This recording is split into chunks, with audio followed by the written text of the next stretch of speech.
All right, everybody. Sorry for the late start tonight. We were having fun in the back room. Tonight we got Joey Foster. Howdy, we everyone. have Jackson Johnson. And we have Hillbilly Skeptic. How you guys doing tonight? Go Big Blue. I'm doing great. Excited, man. We got just a few more days and some basketball is going to happen. We got the women's Final Four Friday and starting and the men's on Saturday. Oh, man, I was wanting to talk to you about that Bama loss there, Jeff. I hadn't talked to you, You know what? Tennessee lost before we did, so it didn't hurt as bad. You can still smoke, all right? Yeah, they lost before us. And I've made a few of my Iowa friends are no longer happy with me because, they're celebrating that the women are in the Final Four. And I said, it's kind of sad that the best sport you have happens to be women's basketball, like Kentucky was even kicking ass in women's swimming this year until Leah Thomas messed it up for O'Reilly Gaines there. Yeah. That big knockout blonde swimmer? Yeah, she's Kentucky. Yeah. How about Kentucky track, the fastest woman on the face of the earth, Abby Steiner there? Yeah, she was. You guys are doing good in women's sports this year. LSU's always good at track too, though, man. They've always got some studs. Georgia got that Matt Bowling kid now, and Texas A&M always has a few speedsters. Arkansas always has a good. What's are they the 4x100 or 4x200 that Texas or that Arkansas is usually good? They usually have a good relay team. All those guys, man, like from that area of Texas and it's all of them kids up down through there, man. Just fast. Yep. That's them Central Plains. Yeah. Yep. That flat land, they can run like a jackrabbits. They're all out running them tornadoes down there in Tornado Alley. Got to be quick. And yeah, my dad always makes fun of me about tornadoes and that. My dad, I was little. I was probably 7 or 8 years old, and I remember this like it was yesterday. But my grandfather had a really nice basement, and so there was tornado warnings, and so we lived right across the street from my grandpa. So we went over to my grandpa's house, and my dad is scared to death of tornadoes. If you say tornado warning, my dad does not believe women and children first. He's the first son of a bitch in the basement. He does not do tornadoes, and it's all meant for himself, And my dad always makes fun of me. He goes, "You stupid bastard, you're the one who's standing out on the porch looking at tornado." I want to see it. I do. And I remember I was 7 years old standing on the back of my grandpa's porch. And there was a tornado that was about, and you could barely see it because it was flat, but it wiped out the neighboring town. Wow. It was like an F4.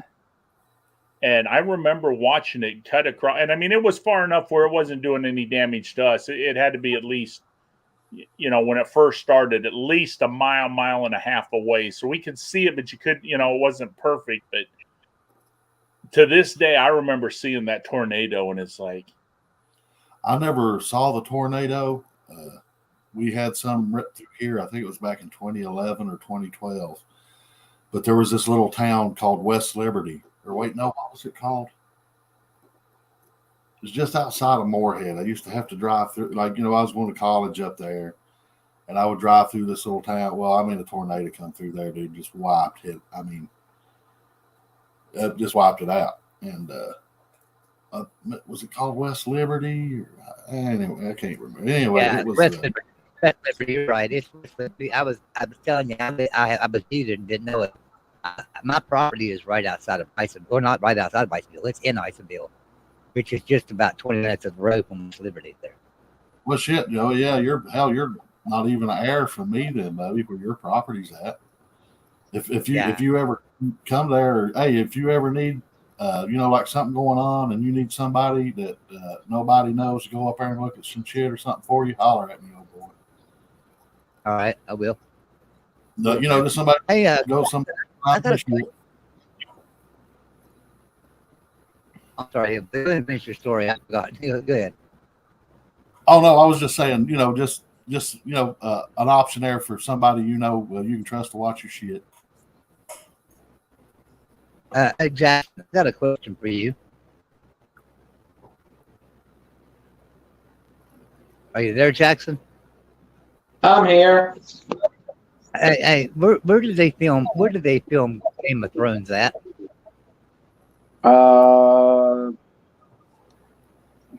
Ireland, I guess. No, look that up, Jackson. Where did they film Game of Thrones at?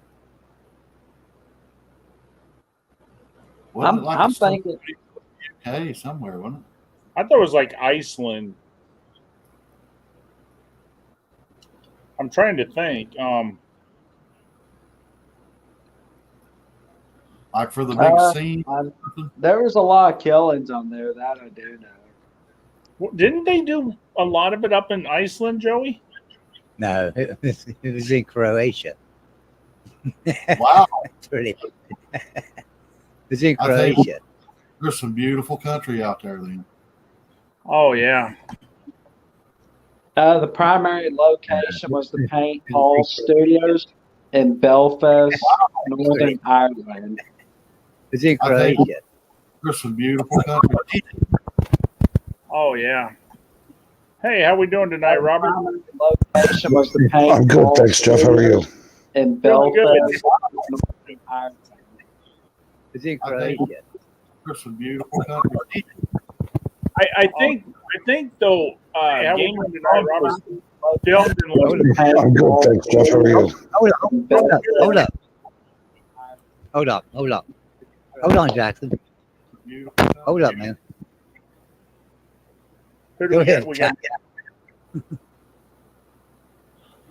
Somebody's got YouTube on, I think. I muted Jackson because I was getting feedback. That oh yeah. was me, but it's off now. Oh, okay, Robert. Hey there, Robert. I haven't met you before. They call you Bob or Robert or what do you usually Robert, Bob, I've got an ex-wife, so you can call me Dickhead. She does. Now see Okay, with Robert. Robert, guys, we now got all the bases covered. Robert was in the Coast Guard. There you go. Oh, So we got all the branches covered now because we got Navy, we got Air Force, and Joey was in the Army. Hillbilly's a jarhead like I am, Robert. And Hey, which branch of the armed forces gives out the most Purple Hearts in peacetime? The Coast Guard. Y'all didn't know that. yeah, No. Raiding boats and stuff like that. When them guys get shot, they get their Purple Hearts and stuff. They should. That is true. I'll tell you what, man, some of them Coast Guards, man, they're crazy. You go out and Yeah, watch them take care of those boats up in, the Bering Sea, and, they go out in fucking conditions that no man should be out in, and Oh, they risk dude. to get others, Whatever, dude. They get like the best stations. They're always by some cool ass beach and stuff. Whatever. Yeah, Wait a they're the minute. ones- they're the ones that approach each boat. They got to Huh? approach each boat. Yeah. Damn, Jackson. Well, Man, here we go. We're going to decide right now, Robert. Being in the Coast Guard, how Yes. many breakfasts a week did you eat shit on a shingle? Maybe one a month if I was lucky, or Oh unlucky. yeah, see they got a lot better meal plan than we got. Well, we're Marines. Here, more often than not, a lot of us, a lot of people don't eat in, canteens or anything like that. So for me, most of my jobs, like my last post was in Staten Island at Fort Wadsworth doing public affairs. So I would just stop at Krispy Kreme on my commute to the base. And I mean, that was my breakfast. All right. And I watched everybody do PT every day.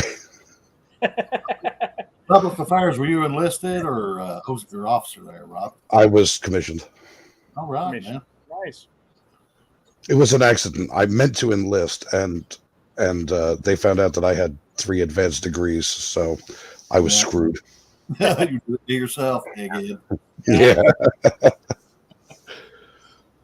No, Well, we were in the back room, Robert. And we were kind of talking about the great cuisine, we had in the mess halls and that with some of the fine, shit on the shingle, chicken a la king, and the great MREs we get to eat and stuff like that.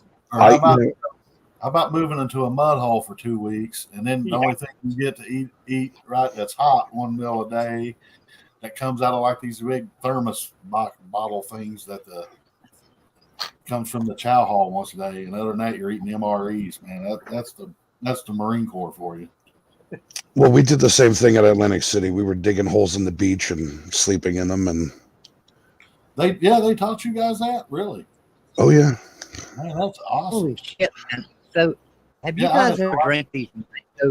Have you ever drank these mango Ritas or like strawberry Ritas? They're called a Rita. So I went to the store up here tonight, and I was going to get some beer, some Bud Light, but they didn't have no damn Bud Light. So I seen these, and I was like, "Well, hell, I'll just have some flavored drinks tonight." So I got these damn things, and I'm sitting here, and I'm like, "Shit, I'm getting higher than shit," and I ain't had but one can of this shit. And I looked at it, hell, it's 8% alcohol. Well, All right. Dang. All right. Oh, wow. Who's in charge this week of the man points? Joey's drinking Ritas. He just lost 3 man point cards on that. I knew it. So when I bought them, I lost my man points. But hell, they didn't have the Bud Light. They didn't have the Michelob Ultra.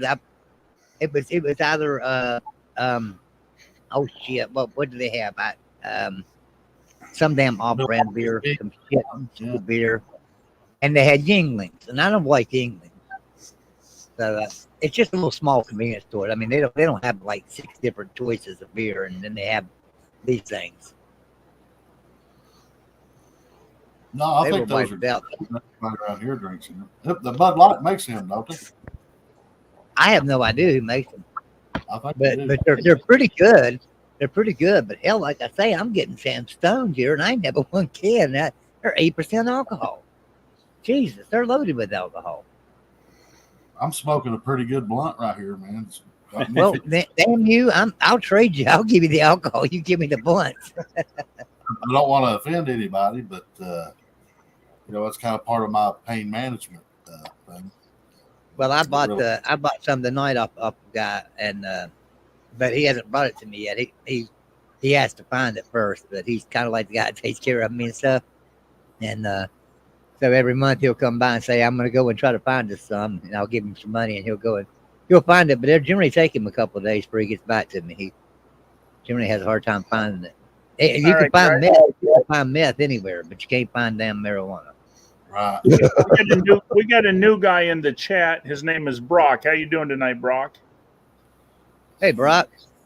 Yeah, howdy, Brock. Brock, do you play trivia? We're getting ready to do some trivia questions. Are you a trivia player? Everybody's a trivia player.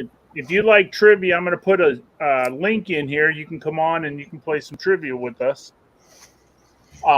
And Hillbilly, Joey, did you meet Robert? I think Robert came into. You were here. Yeah, Joey and I met. Yeah, we found Hillbilly. We found Robert. Was it last week or the week before? He found us on. Yeah, it was 2 weeks ago. Yeah, he found us, and the algorithm must get just right. Well, hey, Robert, welcome, man. We're just, just like you, a couple of, good old guys, just like shooting the stuff and answering trivia and having a good time. Looking forward to getting to know you, better, buddy. Yes, sir. Thank you very much. I'm looking forward to getting to know you guys a lot better. I'm certainly an esteemed company here. How you doing tonight, Robert? Good day at work. Good day at home. All right, guys, we got Brock. He wants to come in. Let's. All right. Hey, Brock, how are you? I'm good, man. How are y'all? Good, bro. Thank you. Good. Another Bama guy, huh? Yes, sir. Roll time. We need more Bama guys. We need less Yeah. Bama guys. We need less Bama guys. You know what, dude? I wish West Virginia would join the SEC. That way we could pick on Joey every weekend for getting beat. But you would only beat us right now because of our coach. But West Virginia hasn't always been down. We'll be back. I ain't worried about it. You know what? But y'all know Nick's from down there in Virginia. Yeah. So Well, you know something. There's the funny thing about this. West Virginia is responsible for more national championships than anybody else. Period. Because we've got Fred Youst, we've got Nick Saban, we got Jimbo Fisher. I mean, if you look at the list of people out of West Virginia of coaches, there are a lot of not only national championships in college football, but Super Bowl championships as well. yep, that's true. Yes, sir. There's a lot of good coaches come out of West Virginia. A lot of good. And these aren't these aren't coaches like Tommy Tuberville. I mean, these are real coaches. Are you saying Tuberville was not a real coach? Well, he thought he was. Yeah. Hey, Joe, see, He's a congressman now too, but we know that's not true. Yeah. Oh, he's a senator these days. Yeah, senator. That's right. hey, did y'all see Rooster's video about my Wildcats about old Mark Stoops today? Yeah, he was making fun of old Mark Stoops and how making fun of his hairline and like his ball on top, but it kind of sticks You out. talking about Gamecock, man? Yeah, Yeah. he's making fun of it. He does have a goofy looking head though. I gotta Now, Brock, I've seen you before, haven't I? Brock, I've seen you in like Jim Pete stuff, haven't I? Yeah, I've been in Pete's comments, before. I've been on them before. I've seen you around. I remember you. Do you make any Bama videos? I don't, but I was gonna start maybe this year. Since I know so much Alabama, football stuff, and I know like all the recruiting. I keep up with all that stuff. I can basically tell you who Alabama's going after, right now, and who's on the list of close to committing, and I know a couple things now. Now, Brock, you don't have to give us the exact, but about how old are you? Are you in your 20s, 30s, 40s? 25. I'm 25. Right. Oh, you're the same age as me, man. Yeah, That's 25. me too. We all got something in common. That's how old I am. I'm just 25 3 times. Yeah. Well, my second number has a 2 in it. Does that count? My first number is not close to 2, but my second number has a 2. I'm almost double your age. Almost double. Yeah. Brock, Yeah. if we took your age times 2 and added 2 years to it, you'd be my age. All right, that guy. Wow. Let's start at the beginning tonight. Give me Genesis 1. All right, Let's hold get on. this going. Hold on a minute. I don't have Genesis 1. Here's what I have because I'm in the States right now. Oh, that's right. You're in the States. I have Genesis 3, 4, and 5, and I have All American. Okay. So give me Genesis 3. All right, Genesis 3 was 94. Okay. First question. People and places.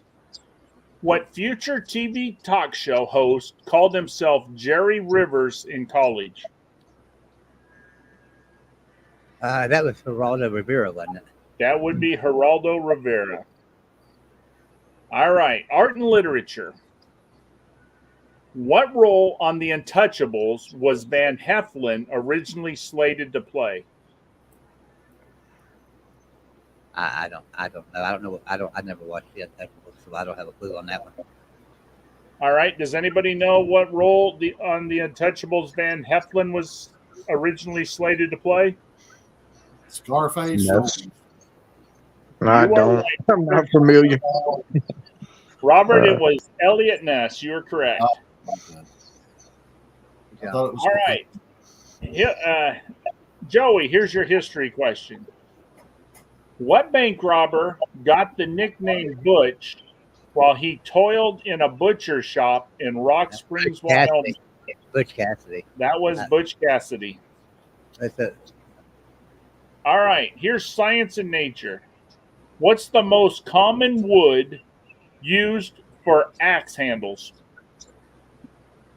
You know, my wife says that sometimes you could use my morning wood for that. Timber wood? Oh, It's is actually, it timber?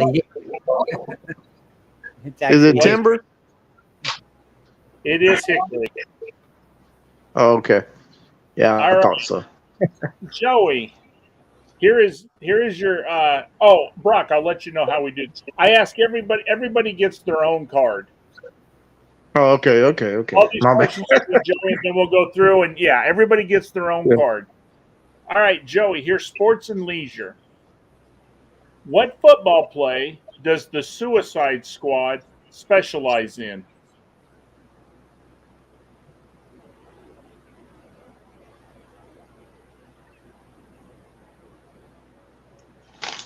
Yeah, that.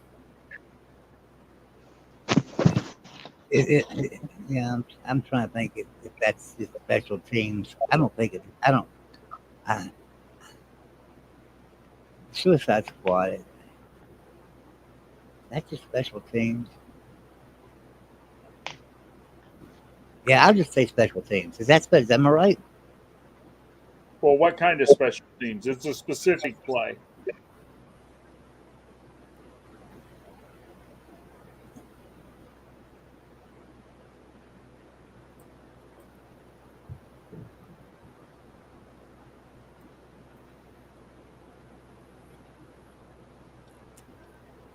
Because, I mean, special teams could be a field goal, a kickoff, a punt, Yeah. return. No. Which play? Yeah. I'm just going to say the kickoff. It is the kickoff. All right, here's your last question. This is a wild card. What appearance attribute did Judas Iscariot, Thomas Jefferson, Mark Twain, and Emily Dickinson all share?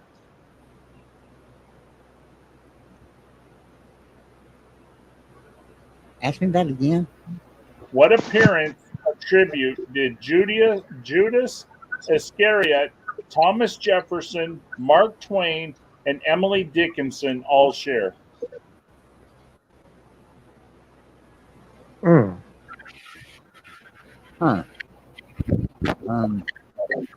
That's a good question. I don't know. I don't know. Were they all worth 30 pieces of silver when they died? No. Haley's Comet. I'm rooting for third nipple. Hillbilly might be right. Haley's Comet. Believe it or not, they were all redheads. Oh, What? Oh, Yep. They were all redheads. All right, Joey, you got 4 out of 6. Next up is Hillbilly. Hillbilly, which card would you like? Genesis 3, 4, 5, or All American? Let's go 4. All right, here we go with 4. People and places. What country boasts the towns of Barnstaple, Fishguard, and Holyhead? Man, I want to say. Oh, man, that sounds very Nordic. Like, I want to say something like Finland or Sweden.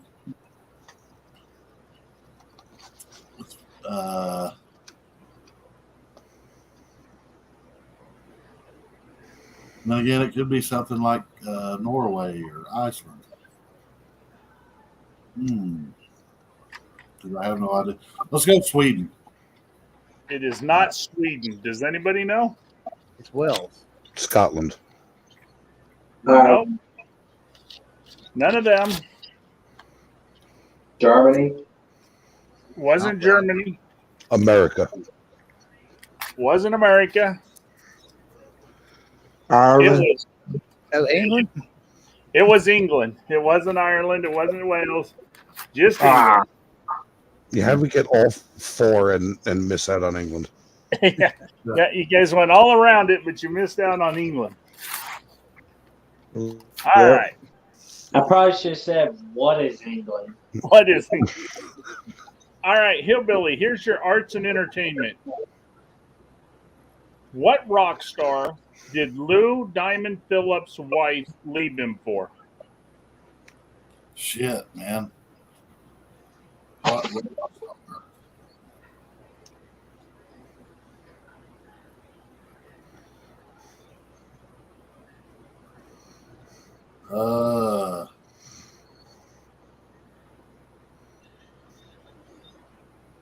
I don't know. Nikki Sixx. I don't know. No. Does anybody know? I don't. No, I don't have a clue. Not a clue.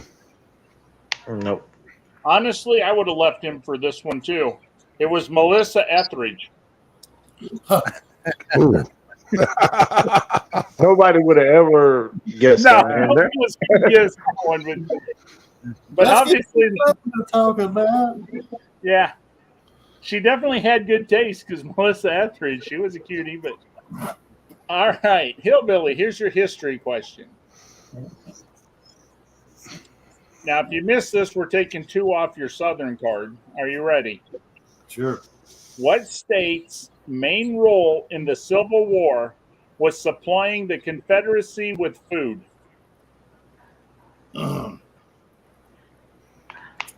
What states was no? Ryan the Confederacy. Dude. You know, some of these questions on these cards are actually really good questions. Georgia. No, it wasn't Georgia. I think I know, but I'm not gonna guess yet. What do you think, Joey? I mean, I think it was Florida because of all the fruits and vegetables. It was Florida with all the fruits and vegetables. Okay. All right, here is your science and nature, Hillbilly. What book did Christians often place on their foreheads to cure insomnia in medieval times? What book? I guess the What Bible. book? That was the Bible. Good job. All right. Sports and leisure. What team has the highest Stanley Cup playoff winning percentage? What year is this? This was 1994 and back. 1994 and back.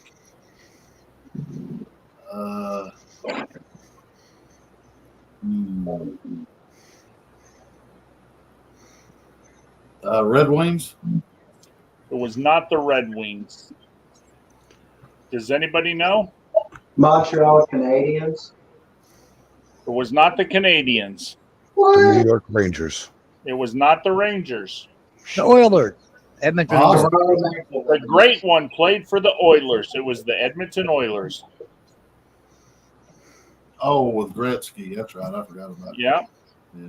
All right, Hillbilly. The last category is wild card. What romantic endeavor is limited by law to 1 minute in Halthrop, Maryland? Say that again. What romantic endeavor is limited by law to 1 minute in Halthrop, Maryland? Wow.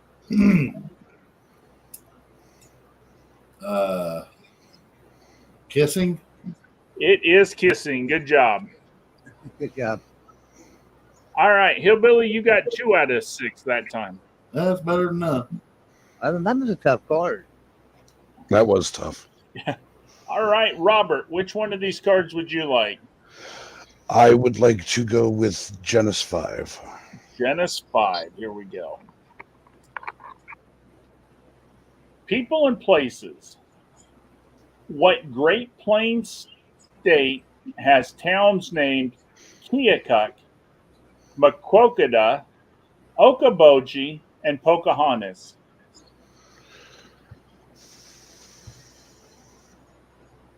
Uh,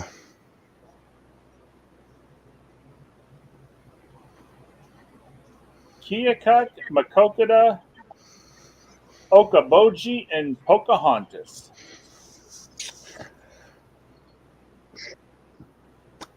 Nebraska. It's not Nebraska. Does anybody know? Well, you know, I traveled the country for 4 years in an RV, and I have actually been through Keokuk and Pocahontas both, and they're in Iowa. They are in the state I'm in right now. They are Iowa. All right, Robert, arts and entertainment. What former Catwoman became the first person to make People's Most Beautiful People list for 6 years running in 1999?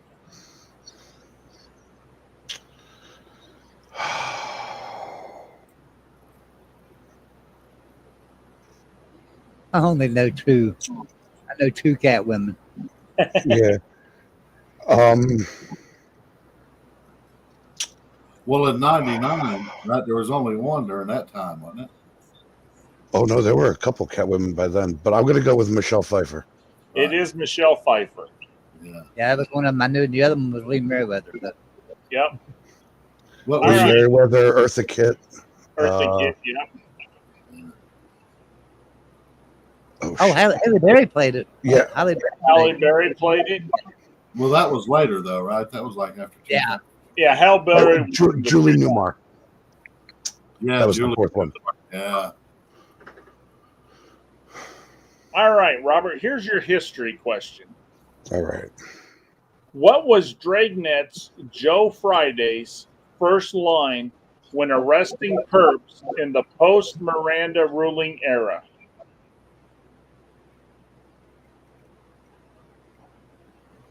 Well, post Miranda, unless this is a trick question, it would be you have the right to remain silent. That's it. You have the right to remain silent. All right.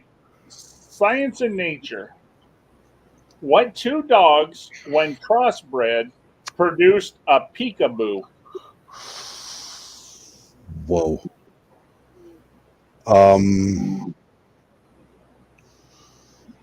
A peekapoo. Sorry. Oh. Peekapoo. I'm sorry. So Pekingese and a poodle. There you go. Here we go with sports and leisure. Who won the 1999 Tour de France despite curious allegations of performance-enhancing chemotherapy? And without his testicles. Yeah. It's wrong. Lance. Good old Lance. Armstrong. That was Lance. All right. Here's your final question. Wild card. What language did George Bush admit he'd rarely been accused of being fluent in?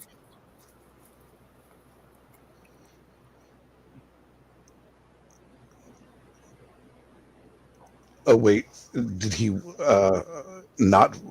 Can you repeat the question? What language did George Bush admit he'd rarely been accused of being fluent in? Spanish. It is not Spanish. Does anybody know? It was English, wasn't it? It was English because he had such a hard time with English. People always said he was not fluent in English. That's fair. Even right. American English, man. He couldn't even say nuclear. Yeah. He said nuclear. Yeah. All right, Robert, you had trouble with the first and the last, but you got the middle four right. So you got 4 out of 6. We lost Brock. I We lost don't know. I shuffled everybody around. When you went to Robert next, I went ahead and put him at the end. And I hope I didn't make him mad. No, I think he had a problem with. Let me see.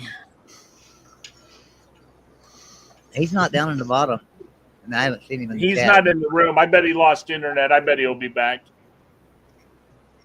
All right, Jackson, which one of these categories would you like? Let's see. What were the choices? I'm not sure that. You're You echoing bad. You got Genesis 3, which was 94. You got Genesis 4, which is 97. You got Genesis 5, which is 2000. And you have All American, which is 93. I want to go with Genesis 497. All right. Genesis 4, 97. People and places. What storied city on the Euphrates River was 55 miles south of Baghdad? Ooh, Euphrates River. Yep. What storied city on the Euphrates River was 55 miles south of Baghdad? Oh man. And this was in 1997. Well, no, that's when the cards were made. So the questions are from any time period. Oh, I'm going to say Babylon. It is Babylon. I was going to say they haven't moved Babylon, and it's still 55 miles south. Yeah, it's still 50. All right. Here is your arts and entertainment. What 1960 Kirk Douglas epic features Roman soldiers wearing wristwatches? 1960, and it's a Kirk Douglas movie, right? Kirk Douglas, yep. I would say it was Spartacus. That was Spartacus. Yep, they make fun of that movie because in 4 different scenes you can see wristwatches in the movie. All right, here is your history question. Ooh, there's an easy one. What country was disputed in the largest sea-air battle in history from October 22nd till October 27th, 1944?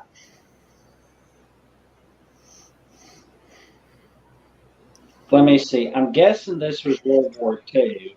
So I'm thinking it was the Battle of Memel. Which was what country? The Soviet Union against Germany. No, what country was disputed? Oh, man. So this country was fought over in the largest sea-air battle in history. Oh. Ooh, I do not know. All right. Does anybody know?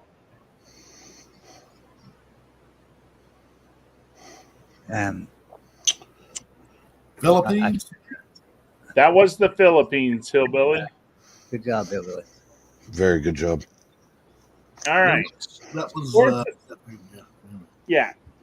Here's science and nature, Jackson. All right. What's LAN to computers? LAN. What was the question again? What's a LAN? LAN to computers. Ooh. I got no clue on this one. All right. Does anybody know what LAN stands for? Never mind. I remember now. It's the local area networks. Local area network. That is correct. Yeah. All right. Here is science and leisure, or sports and leisure. What refreshment's 1885 version was called French wine of coca, the ideal nerve tonic? French wine of Coca, what? Coca. the ideal nerve tonic. Ooh.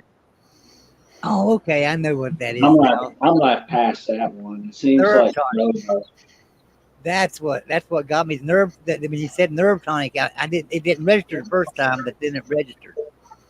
Yeah. What is it, Joey? Pemberton. Do it. What'd you say? Pemberton. Nope. No. It's Val Mariani. Oh, okay. No. Yeah. No. It's like tea made with wine and coke leaves. No. Listen to the question again. What refreshments 1885 version was called French wine of coca, the ideal nerve tonic? Oh, so Coke, like Coca-Cola. Coca-Cola. It was Coca-Cola. Right, Yeah. Yep. Okay. Oh Okay. man, now I feel like Charlie Brown on a boy named Charlie Brown when he misspelled Beagle. That's my Coca-Cola's my favorite drink. Do you I remember all missed the it. old Well, you know, the year was the giveaway. all the old cures, the old snake oils, right? Yeah, they were all Pemberton. Remember? Yep. That's what I thought of that. All right, Jackson, you might be a little young for this one, but here we go. Wild card. All right. What are you calling if you dial 1-800-LONE-YES? What's it again? 1-800-LONE-YES. Lone Yes. Oh man, that's like one of those vintage commercials. Well, it's kind of like today you hear 1-800-377-CASH now. You know, Oh yeah. 1-800-LONE-YES. Oh. Man. And this is asking for what I think the loan yes numbers are. yeah, what are you calling? So what's the name of the place you're calling when you dial 1-800-LONE-YES? I'm thinking you're calling the money store. That is the money store. So you got 5 out of 6 there, Jackson. That, Yep, I got lucky on that one. that is the money store. All right, Joey, which card would you like this time? So I took 3 last time, so I'll take 4 this time. All right, here we go. People and places. What U.S. state are you stuck in if you've been tied up in Lariat or Ropesville? Lariat. I've heard that name. Lariat. Never heard of Roseville, but I've heard Lariat. Where the hell is that at? Lariat.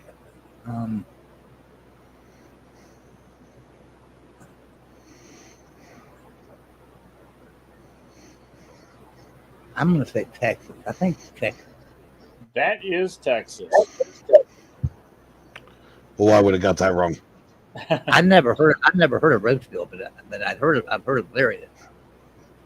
Where was you going, Robert? What state was you thinking? Oh, I was going to like Wyoming or Nebraska, one of those tombstone towns.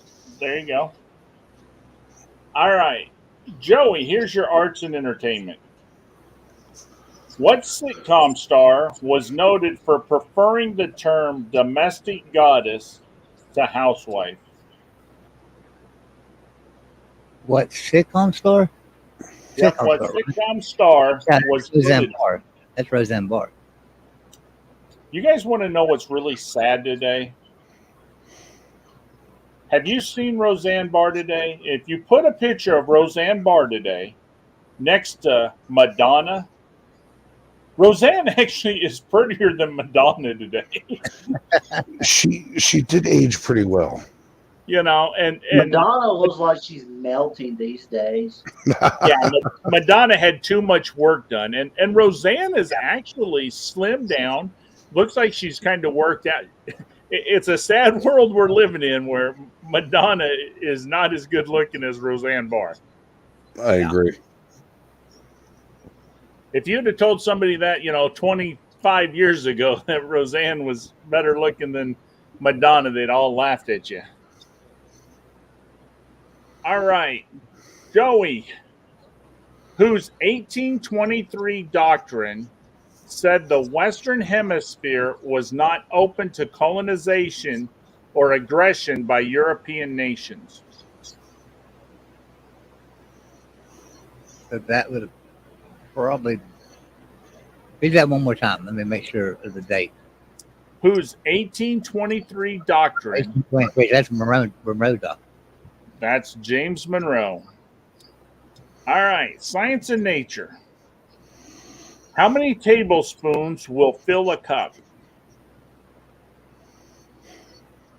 I think it's either 16 or 18. God, I'm gonna say 16. Yep, go with 16 because everything's 4, 8, 16, Yeah. 12, 16. You know, they Yeah, all no. do in quarters and that. So, all right, here is your sports and leisure. Who followed his first winless season by winning the U.S. Open and PGA Championship in 1980?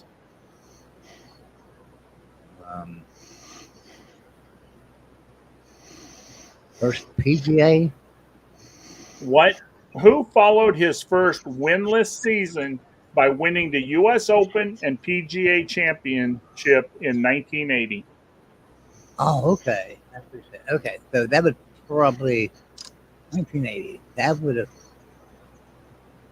I'm gonna say the old bear himself, Mr. Jack Nicklaus. That was Jack Nicklaus. All right, here's your wild card.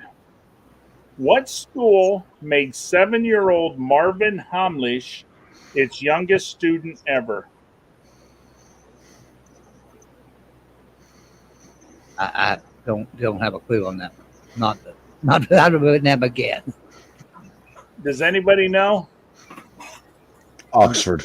Or something. It wasn't Oxford. Who did you say, Hillbilly? Juilliard. It is Juilliard. Yep. Oh, Wow. good job, Billy. Nice. Yeah. Now, will you tell me who the hell Marvin Hamlisch is? He was actually the youngest student ever to go to Juilliard. That's who he was.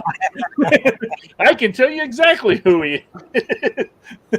I know Juilliard's like a school of the arts, so he's probably like a musician. Or, I'm thinking he's probably either a pianist or a violinist, one of the two, because those are usually, you know. Yeah, most like it's some kind of composer or something. Isn't it? All right, Joey, the last question screwed you. You went 5 out of 6. You were on fire until that last one. Sorry, I didn't know Marvin, whatever his damn name was. You already I still- forgot, damn it. All right, Hillbilly, which one of these cards would you like? which card? Which genus did Joey do? Joey just did number 4. I'll do a 5. You'll do a 5. Here we go. People and places.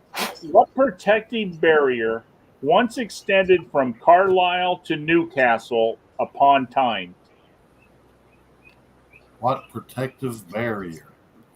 Yep. What protective barrier once extended from Carlisle to Newcastle upon Tyne? Which barrier?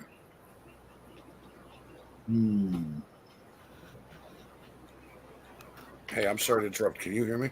I have no idea, buddy. Can I give you a hint, Hillbilly? Because I think I know it, but I may be wrong. But I'm gonna give you a hint of what I think is right.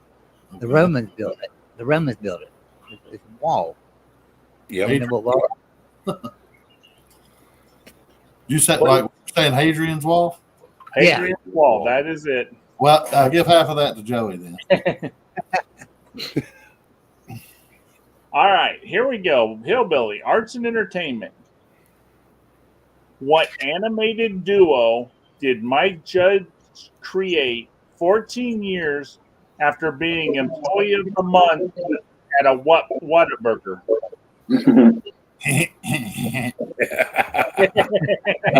I think he got like Beavis and Butthead or something. For my bun. Yeah, so that's a cool man. That. All right, Hillbilly, here's your history question. What economist has been called the most powerful unelected official in America since 1987? Oh, geez.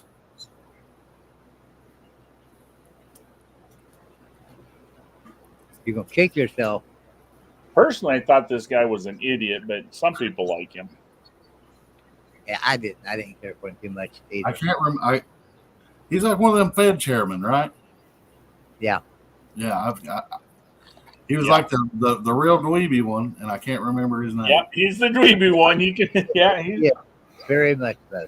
like I said, when you don't get his name right, you're going to kick yourself because Think of a very special collar that can make you horny.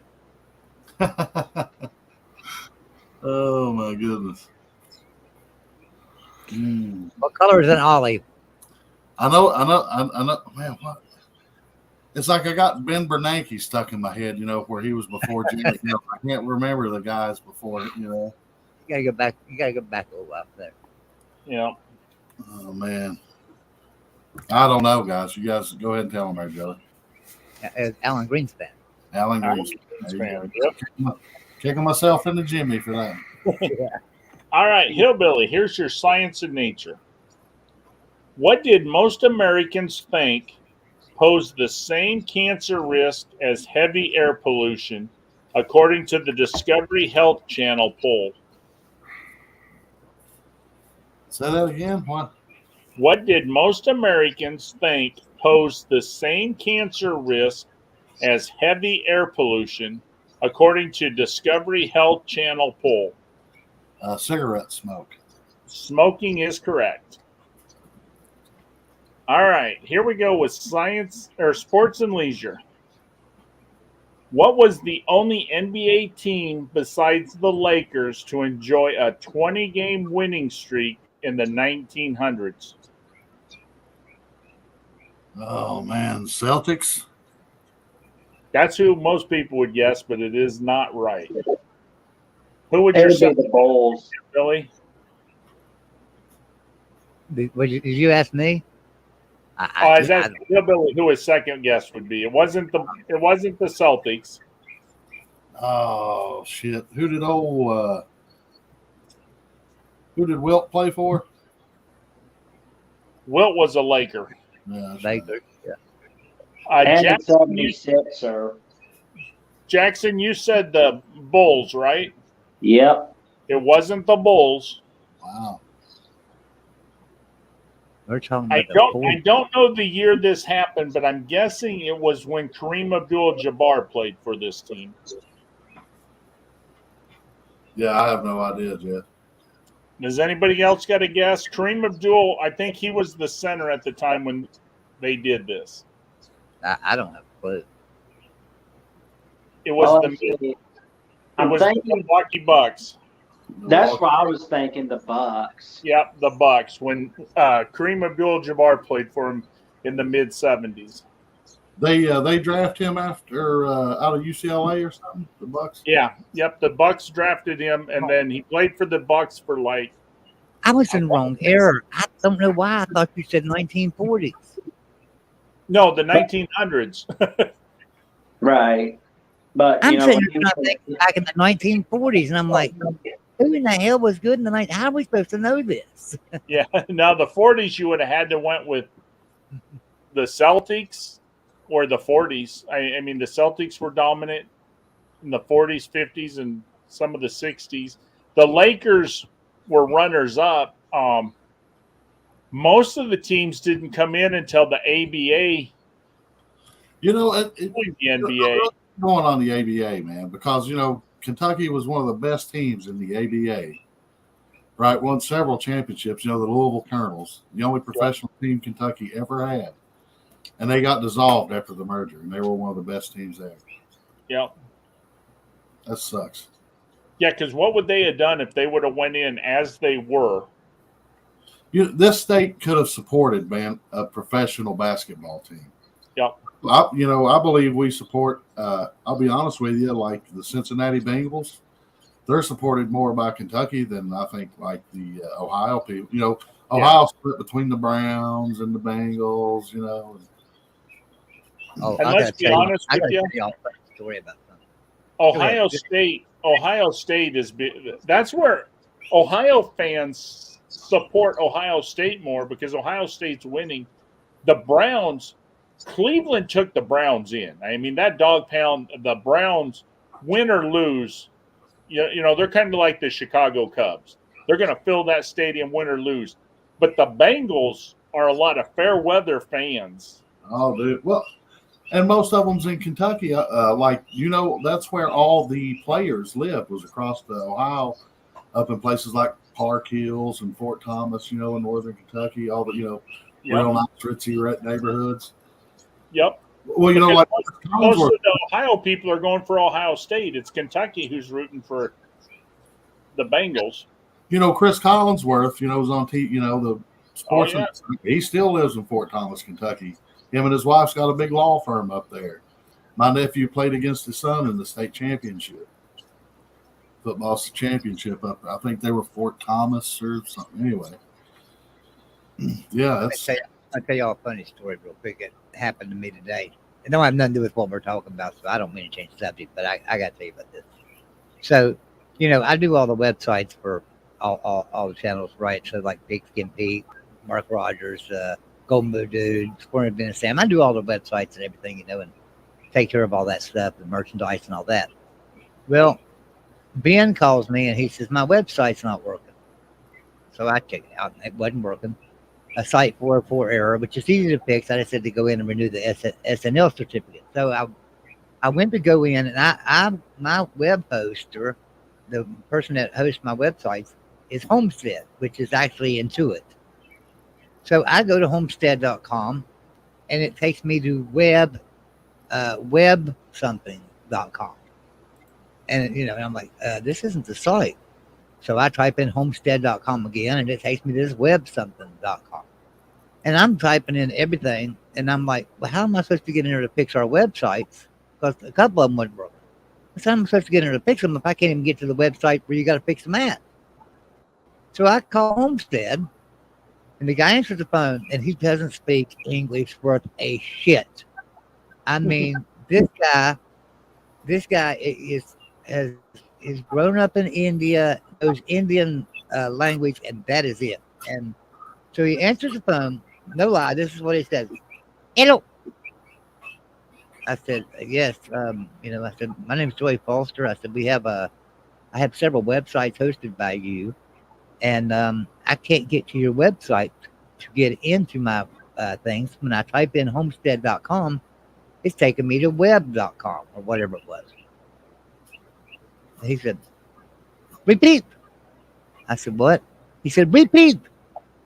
So I told him that again. He said, okay. I said, all right. So I'm sitting there. Oh, what's your site name? I said, what? What your site name? My site. Okay. So my site. I said, I've got like 20 of them. Which site you want? Give me one. Just give me one site. So I give him one of the sites, He types it in. It works fine. It's fine. It's your browser. It's your browser. You need Clear Cookie. Clear Cookie. I said, it's not my browser. It's not my website. That's the problem. It's your friggin' website that's the problem. No, you Clear Cookie. You clear cache. It works. Clear cache. Just clear it. And I'm like, you're not listening to me, dude. It's not my website that's the problem. It's your website. I can't get into my website through you. When I go to homestead.com, it's taking me to web.com. Okay, hold on. So he puts me on hold for like 5 minutes. And he comes back, and this is his exact words when he comes back. What did you do? What did you do? What did you do? I said, what are you talking about? What did you do to my site? I said, I didn't do anything to your site. You messed our site up. I said, dude, I typed in homestead.com like I've been doing for years. I didn't do anything. Oh, it's not working. I said, that's why I'm calling you, because it's not working. Oh, what'd you do? What did you do? I said, I didn't do anything, dude. I'm calling you to let you know I can't get into it. I went down and around with this guy for 35 fucking minutes. Excuse my language, but for 35 minutes, I went around and around with this guy. I was so mad. It was all my fault because he didn't know what the hell he was doing. So did he finally fix it? No, it still ain't fixed. It might be now, but it wasn't fixed then. He just insisted it was my fault. And I mean, insisted this. You can ask him that. He insisted it's my fault. So I ended up, just hanging up on him after 35 minutes there of listening to him accuse me of it. Yeah. And I thought, well, they'll figure it out when about 50 people call in and their site's going to a different thing, Yeah. Oh, I bet they're up the creek. I mean, I didn't do it. All right. So, rule of thumb: do not let Joey in on your website, or he's going to crash it. Yeah. He's going to blame you. Mark and GBD will be down any day now. Yeah. Yeah. Yeah. All right, Hillbilly, you ready for your wild card question? Have it. What's universally recognized as the Queen Mum's cocktail of choice? Oh, geez, I have. Yeah, I don't know that much about the monarchy, man. You haven't been drinking with the Queen Mum lately? No, I don't like raising my pinky when I take a swig. Let's see here. Her favorite cocktail.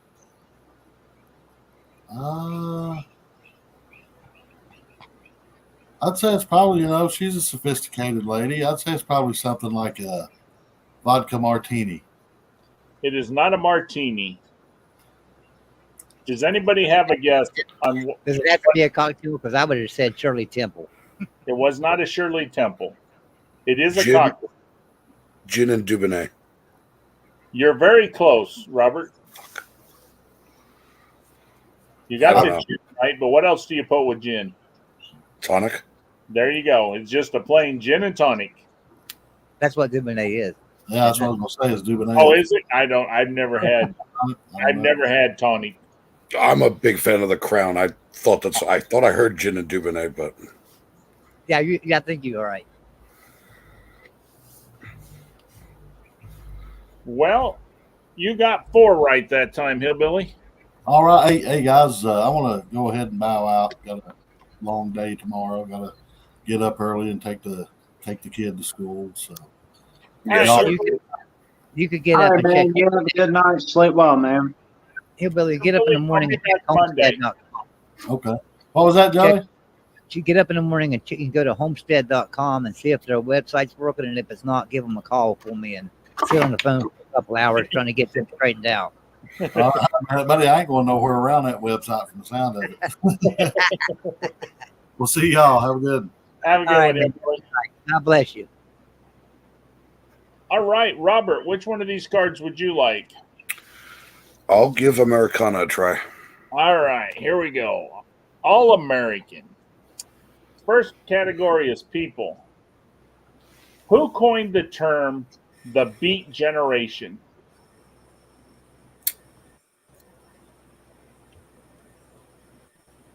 Uh, all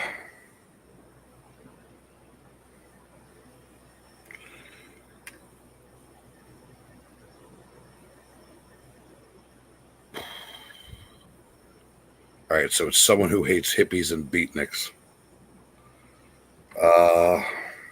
No, the B generation was back in the 40s. But I can't remember. Oh, so no, I thought it was like mid 50s. So I was thinking,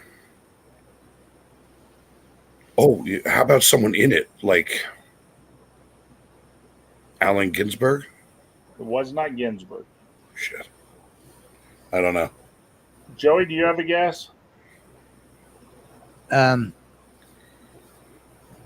No, I don't.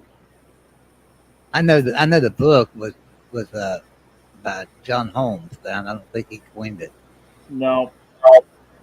It was Jack Kerouac. Oh, Jack Kerouac. All That right. makes sense. Here that we makes go sense. with your entertainment question. Are you ready? I'm ready. What Paul Anka song was declared the worst song ever recorded by New York Daily News in 1988? What year? 1988.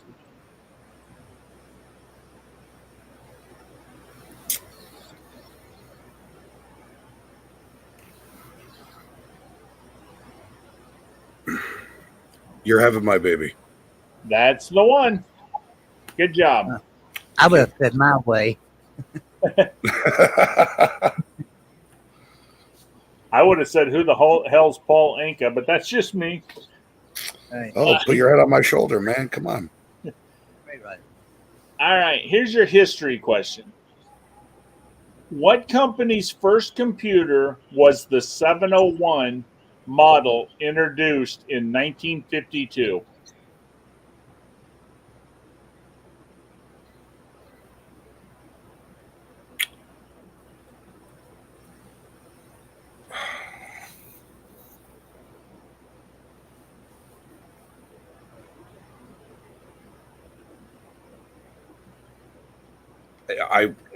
I'm torn between TI and IBM, but I just go with IBM. I thought you would. I thought he's thinking too hard. He's probably going to say something like Commodore. It was IBM. All right, here we go. Places. What Michigan City was the birthplace of Aretha Franklin, Charles Lindbergh, and Madonna?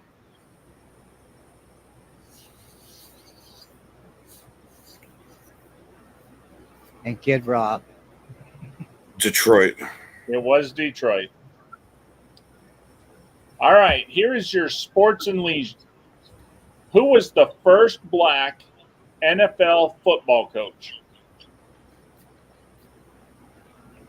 I'd have no idea. Would it help if I tell you he coached for the Oakland Raiders? Unfortunately, would not. I'm a nerd. I'm not a sports guy. You're not a sports guy? Not Had really. to be Fritz. Had to be Fritz then. Had to be good old Fritz. Does anybody know who it was? I said Fritz. Was it Fritz? No. Jackson, do you know? It was Art somebody. He was from the Raiders, as I remember. It was Art Shell was the first black coach. Yeah, he coached 2 stints. So once in the 90s and Well, no. once in the 2000s. There was a black head coach back in the 20s. Fritz Poland.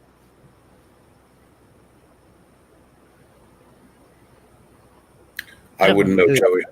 I think Coach for. he was that wasn't in the NFL. That was I'm trying to think. There was 2 leagues back then, and he didn't So coach. he was in the American League. American Yeah. Professional. American Yeah. Professional. Yeah. All right, Maybe so. here's your wild card, Robert. All right. What extravagant Sunday was invented at Strickler's Drugstore in Latrobe, Pennsylvania in 1904? A banana split. That is the banana split. Good job. You Thank got 4 out of 6, Robert. Well, you've touched on ice cream. That's one of my main topics. You're a big fan of ice cream. What? You know who Ice cream. John is? Robert, you remember John that plays with us sometimes? Yeah. He goes by One Scoop John. He Yeah. calls himself Scoop John. I told him, I said, there ain't never been a day you ate just 1 scoop. You want to know the funny thing, Joey? I'm a big guy. I hate ice cream. Ate ice cream. And I really am not a fan of cake. That is awful. Ice cream's not fattening. I mean, it's Yeah, but I mean, I'm not an ice cream fan, and I really don't like a lot of cake. Now, I like a carrot cake, and I like. My wife got mad at me because I always called it. She gets embarrassed because I called it one of them there triple leches cakes instead of Oh, trust me. leches. You gotta like tres leches, man. That's I'm not a cake fan either, but my God, if you put a red velvet cake in front of me, I'm gonna eat the whole damn thing. the problem I have is a lot of like the chocolate cakes and are real dry. I don't like, and that's the problem with cake. If you eat it when it first comes out of the oven and that one, it's a little moist. But the problem is most cakes to me are just dry, and I'm not really a fan. So And because I didn't like cake and I love red velvet cake, there was a woman that was a good friend of mine, an older woman, and she loved to bake. She was really good. She made wedding cakes for people. Well, when Yvette and I got married, she came to me and said, I want to make your wedding cake, Joey. And I said, that's fine with me. How much, and stuff. She said, oh, no, I'm making it for free. It's for you. I'm making it for free. And she made me this beautiful red velvet wedding cake. Oh, my God, it was so good. It was really good. Now, see, the reason I don't like ice cream, I think, is because my grandma always made homemade ice cream. And if you eat homemade ice cream, you just can't eat it out of the bucket. homemade is just so much better than the bucket. And I think that's why I'm really not a big fan of ice cream so much, because it's not as good as homemade. Nobody makes homemade ice cream anymore. No, I'm one of the idiots that does. Yeah. Okay. Yeah. I mean, homemade ice cream, you can't beat homemade ice cream, but I have you know. never made it. Now, I've eaten it, but I've never made it myself. It is tiring. It's gruesome, the whole process. Well, you can cheat today, and they got the electric ones, but I remember the old hand crank. You crank until your arm fell off, and then the next kid hopped on, and they cranked for a good 5 or 10 minutes. And yeah, I mean, You each got a bowl. You each got a little bowl. Before she died, I was lucky enough to borrow my Aunt Dot's ice cream churn. And it was just sit there and you just crank until your arm Aunt falls off. Dot was every bit of 100 years old. So Yeah. yeah. Yeah. And when you got done, you had a bowl. You had one little bowl of ice cream when you got done, huh? Mhm. Now, it's a lot of work for a little bowl of ice cream, but let me tell you what, it's well worth it. All right, Jackson, which one of these cards would you like? Let's see. Is the one with 2000 still up? Yep, we'll go with Genesis 5, 2000. All right, let's do that. All right, people and places. What LA store displayed bras worn by Marilyn Monroe and Milton Berle in its museum? Let's see. Marilyn Monroe. Oh man, I don't know too much about that. Marilyn Monroe souvenirs. Nope. Does anybody know the LA store that displayed bras worn by Marilyn Monroe and Milton Berle? I would guess Fredericks. It is Fredericks of Hollywood. All right. Jackson, here's your arts and entertainment. Okay. What famed drag queen has a cameo role as Miss Rachel Tensions in the cult classic To Wong Fu, Thanks for Everything, Julie Newmar? Say Miss Rachel who? Miss Rachel Tensions. And you said famous drag queen. Yep, I'm gonna say RuPaul. it is RuPaul. RuPaul Charles. Well, I know that RuPaul did Mr. X on Amphibia and did another appearance on another cartoon show that I know of. But I don't know that much. I know that I had a relative that used to watch RuPaul's Drag Race a lot when I was younger, but they don't watch it anymore. So, Tu Wong Fu was a movie about was it 3 drag queens trying to make a name for themselves? I can honestly say I never watched the movie. Mm. Because that was late 80s, wasn't it? Or It was. Or late 80s or early 90s. yeah, see, I was in the Marine Corps. I wasn't watching many movies at that time, so Oh shit! If you were in the Marine Corps, you'd never be watching that anyway. With Don't Ask, Don't Tell. yeah. Well, I always tell the story. When I first joined the Marine Corps, it was frowned upon. Then it was Don't Ask, Don't Tell, and now it's okay. I had to get out before it was mandatory. The way they're going, I like that. you had to get out before it was mandatory. So, all right, Jackson, are you ready for a history question? let's see if I can get this one right. I got a feeling you're going to get this one wrong. Seriously, I I think hope you're wrong on that. no, I think everybody would get this question wrong. So when I ask this question, think in your head what the answer, and after Jackson, I'll ask you guys. What nation executed 2,000 political prisoners without trial in the first weeks of the Korean War?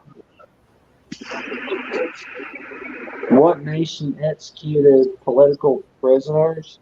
Executed 2,000 political prisoners without a trial in the first weeks of the Korean War.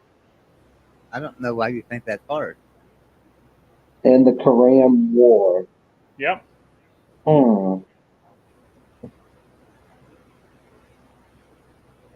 I'm gonna say South Korea. All right. What do you guys think? Cuba. It was South Korea, wasn't it? It was South Korea, and you would have thought it was North Korea, is what I was thinking. No. Because, you know, North Korea is the one that's usually not in favor in this and that. And Right. so that's what I was worried. Everybody would think it's North Korea when actually it's South Korea. All right. Here we go with science and nature. All right. What sweet stuff did early Europeans ferment to make mead? What sweet stuff? What? Did early Europeans ferment to make mead? Donuts.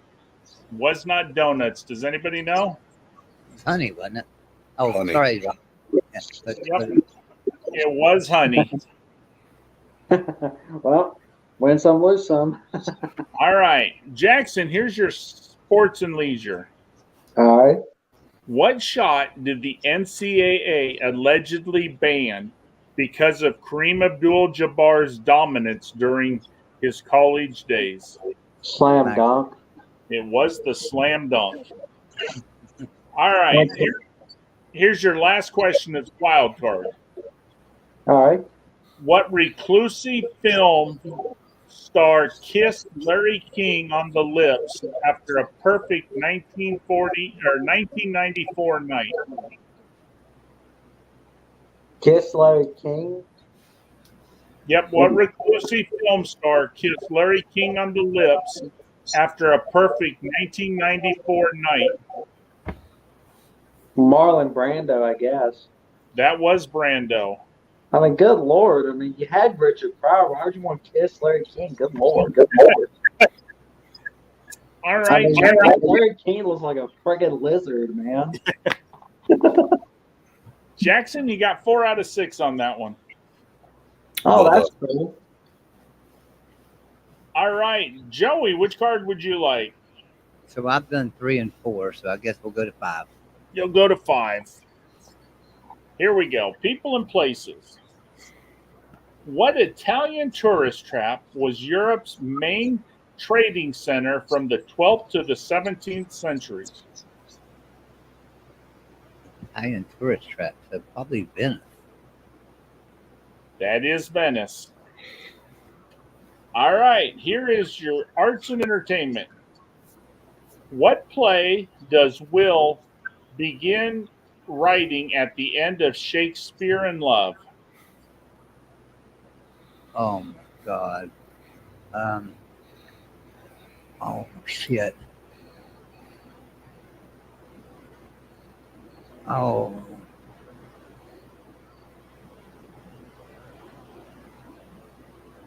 You know, I know what it is, and if I say this because this is not the name of it, but for some reason I got this in my mind, Twilight Night, and I know it's not it. What the friggin' hell is it? Oh, it's not Twilight Night. It's Twelfth Night. Twelfth Night. It was 12th night. How did I have Twilight Night in my mind? All Must be right. the alcohol. It's got to be the alcohol. Yeah. I'm on my third can of this shit at 8% alcohol. All right. Here is your history question. What celestial body was no longer visible when Magellan crossed the equator in 1519, causing his crew to freak out?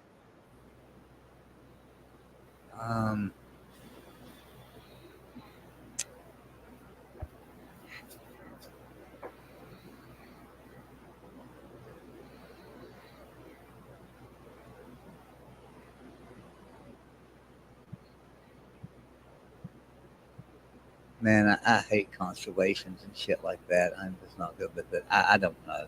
What celestial body was no longer visible when Magellan crossed the equator in 1519? I don't know. All right. Does anybody know?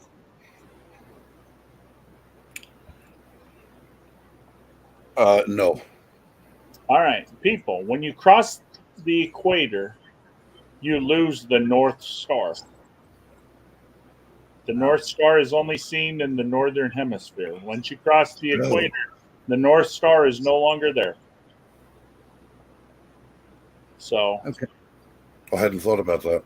That that's makes sense. yeah. I mean, because I was sitting here going, Joey, you're overthinking this. It's not that you know. You go to the I was equator. trying to think of a constellation and that wouldn't be visible or something. And like I'm lost. Right, because you said constellations, so that's why I hurried up and read celestial bodies. So that way, And that still didn't help me. That still didn't help me because I'm thinking the moon, and I knew it wasn't the moon. So. But now that you heard it, it makes sense because you got the North Star just south of the equator. The North Star is gone now. Yeah. All right, here is science and nature. Who was the first U.S. physician fully trained in both pediatrics and psychiatry? Oh, that would have to be God. What the hell's his name? I know you know this one. I do. I just got to think of it. Holy shit.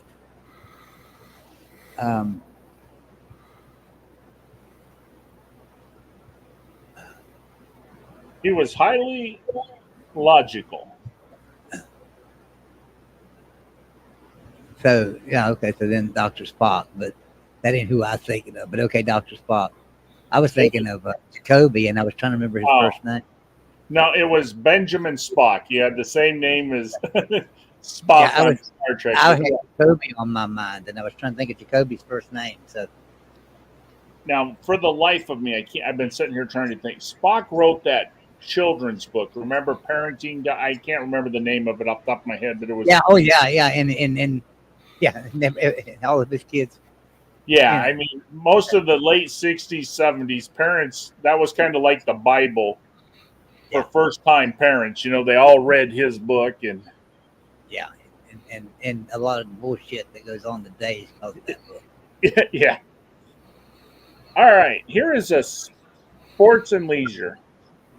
What did Fenway Park worker Rob Berry hurl from behind one on-deck circle to behind the other, prompting the umpire to call timeout?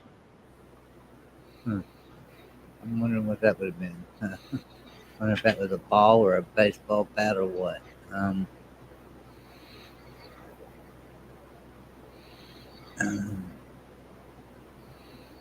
I'll help you out.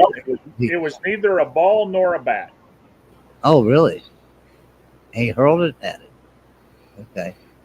How about tobacco juice? I don't know. Does anybody know? I have a guess. All right. Is it peanuts? Peanuts. Get your peanuts. Yep. He Good threw job. it. Good job, Robert. Good job, Robert. Thank you. All See, right. again, not a real sports question. That was a food question. I'm doing shitty on this card. This isn't the easiest card of them all. I mean, it really isn't. You started on fire, though. I will tell you, you were 2 for 2, and then it went downhill from there. But What's What up, do you say, PF? What's going on, guys? hey, traveling fools, how are you? Yes, Doing well, man. How's your travels going? I packed only shorts, and it's kind of pants weather up here. It's been freezing up here. We got snow the other day, and we're supposed to get snow Friday and Saturday. So, well, now, Jeff, before you left, you told me you don't wear nothing but shorts, and you don't care what. I haven't. Honestly, Joey, the last time I wore pants, I was in the Marine Corps. I don't wear pants. I wear But shorts. when you're gone out of that weather for so long, like you have been, you come back to it, man. That's just cold, isn't it? It gets cold. It does, I mean, I used to be able to go out in freezing weather, and now it's like, wow, it's a little chilly here. But Where are you at now? You hanging out in a garage? I'm in a basement. In a basement? Okay. I'm in a basement. He's in his mama's Wait, I'm basement, sorry. like any He's other in his user, mom's basement. like all the Oh, other yeah. users. Just this guy's voice. I'm in my dad's basement. Are Unfortunately, those old hubcaps behind you, or? Yeah, we got a huge collection of Okay. hubcaps, and they're all I got from old 50s and 60s. My dad he did his basement in. My dad's belongs to like 3 car clubs, and he has spare parts everywhere. So we just kind of hung them on the walls. And Yeah, no, that's cool. I was checking it out. Glad your trip is going good. That's cool, man. I like it here. I mean, I'm having fun. I'm seeing my friends. Last Thursday, I got to play poker with my buddies, and they donated $100 to me. So I told them that was nice of them to, let me win the first week I come back. And How does it feel to be able to like drink the water? it feels good to be able to go to the sink and actually just drink. I can drink from the garden hose once again. Damn it. Yeah, it's a good feeling, isn't it, when you get back to America and you can drink the water? It's The other thing I've done every morning, I've eaten biscuits and gravy because there's no biscuits and gravy in Mexico, so I can't get enough of that here. Somebody told me the other night, they said, you're not going to ever get used to that, to going over there, Joy, but going over to Thailand, Joy, because you can't drink the water. I'm like, hell, I'm in West Virginia. You don't want to drink the water here anyway. So I ain't never drink the water out of the faucet here in West Virginia. Are you kidding me? Joey, when you first even get there, don't even brush your teeth with it. Yeah.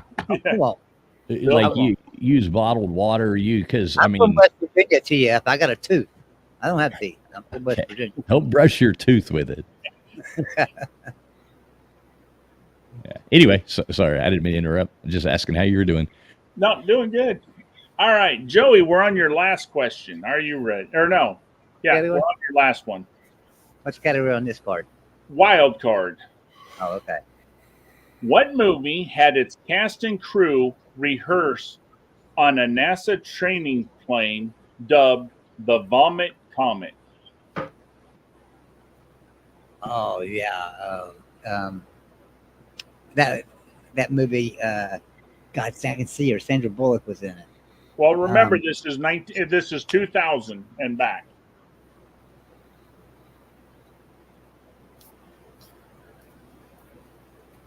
So it's not Gravity? That's what It's I'm not thinking. Gravity. That was after 2000. That was a different one.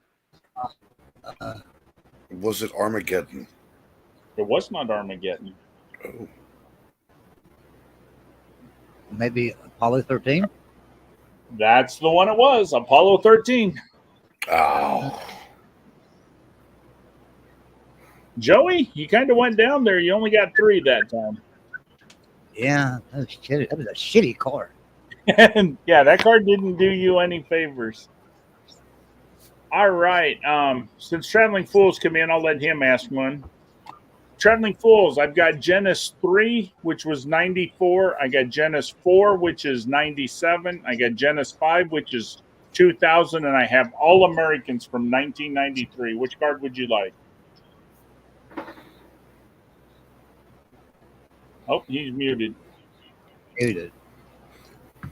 He might have went He to might take a piss. He might have went to water the yard. Yeah, water in the shrub. All right, Robert, you were up. Which card would you like? I will try Genesis 4. Genesis 4. There's Traveling Fools. He's Sorry, back. man. Yeah, I was Oh, he's having. back.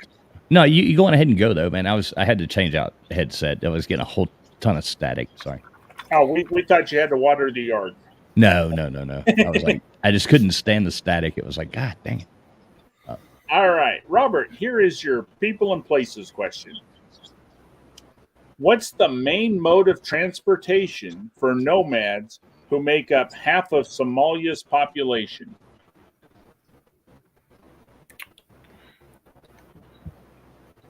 Is it camel? It is the camel. Here we go with arts and entertainment. Who began his radio shows with Good Evening, Mr. and Mrs. America, and All the Ships at Sea? Let's go to press. A radio show? Yep. Who began his radio shows with Good Evening, Mr. and Mrs. America, and All Ships at Sea? Let's go to press. I have no idea. All right. Does anybody else know? Joey knows. No, I don't. Don't have a clue. Traveling Fools, do you know? Nope. That was Walter Winchell. I really do like it though. I might have to steal that. that is a good one. That would be a great way to start a show, you know. Yeah. All right, here we go. Robert, history. What country other than Germany invaded Poland in September 1939?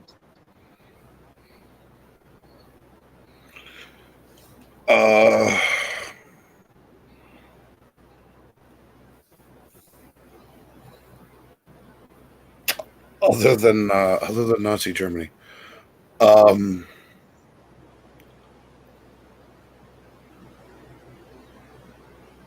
the USSR, Russia. It was Mother Russia. All right, now we're up to science and nature. What's the largest and densest of the 4 rocky planets? The largest and densest of the 4 rocky planets. Earth. That is Earth. Nice, good job, man. All Thank you. right, now we're up to sports and leisure. What cocktail shares its name with the title of an 1817 novel by Sir Walter Scott?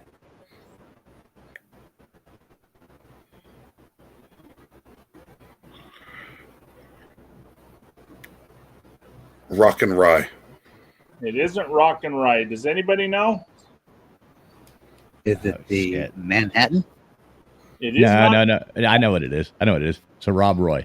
It is a Rob Roy. I figured Traveling Fools with all of his novels. Yeah, I had to think about that, but I'm like, oh God, come on. Or Rob Roy. Isn't that just rum and coke? And like cherry juice? To be honest, I'm not sure what the drink is. I thought it had whiskey in it, but Oh, I want to look it up. Hang on. Scotch, isn't it? I thought it was rye, but I could be wrong. Oh, some kind of whiskey or whiskey and vermouth. a whiskey and vermouth. Okay, Okay. that sounds horrible. That Like does a- sound terrible. Yeah.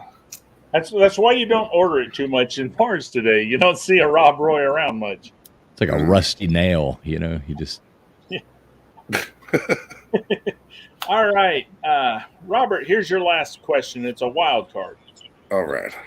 What war saw the U.S. Army develop a smellometer to detect body odor of the enemy? Vietnam? That is Vietnam. nice, Because, you know, the VC, they stink. right? All right, It smelled Robert. like rice and curry. Yeah, no, I bet you they wish they'd have had that in the Civil War, don't you? Mhm. Oh, Christ. that sucker would have never not gone off. Is the problem with the Civil War? Smells like potatoes and dead rabbits. It's like All right, Oh, and just Robert. severed arms everywhere. Robert, you are the most consistent player. You've got 4 out of 6 every single time so far. It's just a fluke. hey, It's that's just- good. That's good, Robert. That really Yeah. is, man. All right, Traveling Fools. Which card would you like? As long as you don't give me that Americana card that nobody can get right, the rest of them are unless you want to go back to the original. The rest of them are just shot bucket. Yeah, unfortunately, I only brought 4 this time. So let's go to Genesis 4 for you. This was 1997. People and places. Oh boy. What Caribbean island is home to Haiti and the Dominican Republic? That would be oh, shit, what the hell you call it?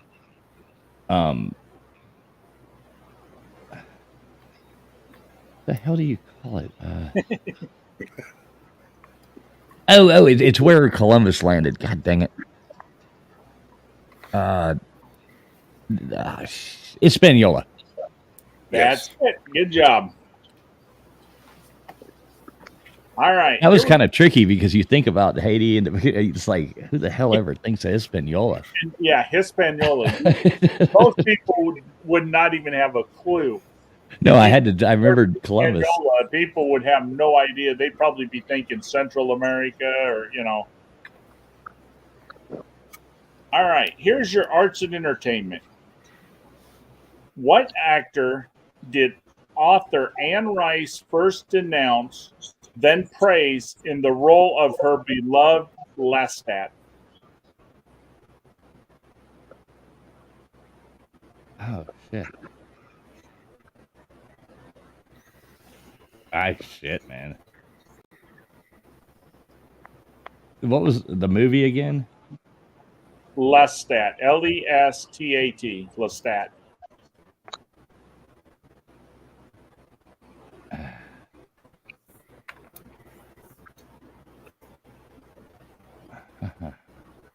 Did you say what actor? Yeah, what actor did author Anne Rice first denounce, then praise? I mean, I know she had something to do with the Interview with a Vampire. She wrote it. Yep. She actually wrote that. Okay. So it's probably, I'm assuming it has something to do with that. So let's say Tom Cruise. Tom Cruise is correct. Good job. No, Yep. Okay. I knew once he got the Interview with the Vampire, I'm like, yep, he's going to get it now. Oh, man. Do you remember who played Renfield in that? Was that Brad Pitt? No, Brad Pitt. Renfield. You know, is his slave, Dracula's slave. Yeah. You remember who played that character? I can't remember off the top of my head. Who was that? He was in The Outsiders too. He opens the door when they go upstairs to knock and says, "What do you kids want?" Yeah, I love it. But who the hell's his name? I may Google that shit. I don't have good enough information. Oh, I know who it is. Come on now. I know because that Come on. My time went so quickly, I went lickety split out to my old 55. Oh man. As I rode away slowly, feeling so holy, God knows, was feeling alive. Now the sun's coming out. Damn it! Now I got Nick Nolte in my head. He's a singer, man. Come on. I know, but now I got Nick Nolte in my head. Jazz. I'm just going to tell you, Tom Waits. Tom Waits. Okay. Yep. All right. Oh, let me find this real quick. Hey, I got a question for you, Traveling Fools. This was a question earlier. Let's see if you know this question. Are you ready? Okay. This is a history question. What celestial body was no longer visible when Magellan crossed the equator in 1519, causing his crew to freak out? I don't know. See, Jeff, you should call me stupid. He called me stupid, Traveling Fool. He said, "Joey, you're so fucking stupid. You don't know." I mean, he was being mean to me. I didn't know what to think, and I was sitting there going, "Well, how the hell do I know that? Though I've never been south of the equator." A celestial body. I don't know. The moon? I don't know. The North Star. Okay. You know, I wanted to say that, but it just seemed like such a stupid guess. You're so damn stupid, Traveling Fools. That seemed like just such an obvious guess because they were using it to track north, but it was like must have been something else. And I honest to God thought it was like second nature. I thought everybody knew when you went south of the equator, the North Star is no longer there to navigate, but He made me feel about an inch tall. I mean, I was sitting there crying. And I almost thought, because I was trying to think of his journey, I almost thought the sun, could be a good answer because maybe he was going through a spot that, was dark for a month or, whatever. Yeah. But yeah, the North Star makes sense. yeah. All right. Okay, Joey, you don't have to feel as bad now. You can be an inch and a half tall now since Traveling Okay. Fools didn't know it. Scoot over, Joey. We're sitting in the corner with our dunce hats. Yeah. All right, here we go. We're up to history. What famous document begins when in the course of human events? When in the course. Oh, shit. It's the.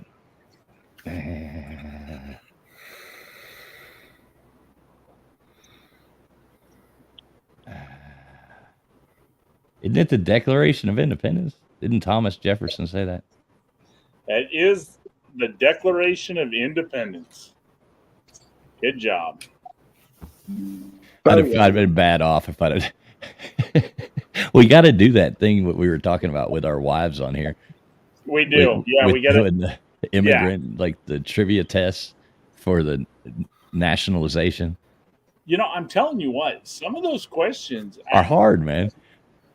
I guarantee you, I would be willing to bet one day if we got 5 20-somethings, young 20-somethings to take that test. I bet if we got 10 20-somethings to take that test, I bet less than 3 of them pass.